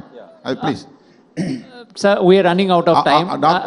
Sorry, sir. Mafa sir, the Honorable CM is on his way. Mafa asked me. Our Dr. B.R. Ambedkar says that our constitution, very highly flexible one. In emergency or any crisis period, our constitution will be a federal system. Our nation will be there, like that. And normal conditions, peaceful time, it will be. But it never came back, sir. Emergency time, unitary. Emergency. Education, concurrent list Congress period. It never came back to the state list. That's why you get a neat kind of. We need to wind up. Constitution is possible at the time of emergency. I need a quick response from you on your point. Plus, right. So all the CMs are making rounds to other CMs. Mamata Banerjee is meeting Kejriwal. Now our government, BJP government can do it. When is Stalin starting? BJP government can do it. Meeting other they CMs. Should transfer to the state problem list. Is that the center, one India, one nation, one concept, they are developing and spreading. So this will take away the rights of the states. Even electricity should be controlled by the union government is wrong. Something is not acceptable to us. See, the culture of, I want to finish it with one line. South of the Vindhyas, there were 4 major kingdoms, Chera, Chola, Pandya and Pallava. In none of the kingdoms, the kings were Kshatriyas. Because south of Vindhyas was an equanimous society. Whereas in north, only Kshatriyas can become kings. Where Manu Dharma plays a role. We are against it. It is not our culture. We want to have our own culture, which is practiced for many thousands of years. And what the Thiruvalluvar says, all men are born equal, should be there, for which we are fighting. We will fight it out. We will take people from the north, from all regional parties for this policy. That's all. I wish we could have continued this discussion. Sorry, sir, we'll have to wind up. Already half an hour extra. I'm very sorry, we'll have to wind up. BJP believes that unity in diversity. But they believe unity in diversity only in Hindu community. We can continue. Hindu unity, we can but with continue the diversity of caste. We need to wind up, sir. They are not unity among all religions. Thank you very much for being here. This is my point. And participating in this very exciting discussion. Thank you, Kaushik. I think all of us got a glimpse of what happens in the parliament or in the state assembly. The speaker has the toughest job, so Kaushik has the toughest job. But it was a fascinating insight into federalism and how it's shaping and has shaped our democracy. Can I please invite Mr. Agni Ramu and Mr. Iyappan to come up on stage and present our panelists with a token of appreciation. They're still talking.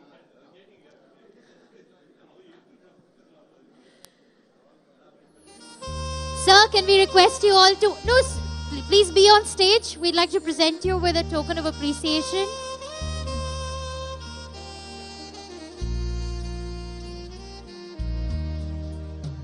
A big round of applause for a very, very feisty group of leaders that are shaping the politics of Tamil Nadu.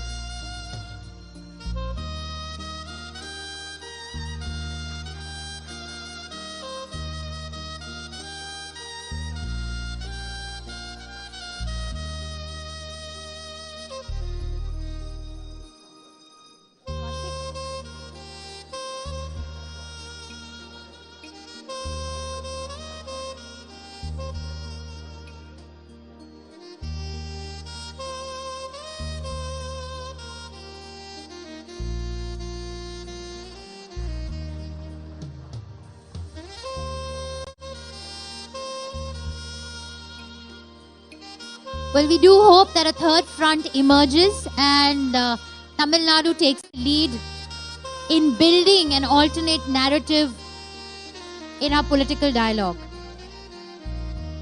Thank you very much. With that, we'll take a quick 10-minute break for a quick switchover to our final grand finale for Tamil Nadu First Conclave. We'll be back in 10 minutes.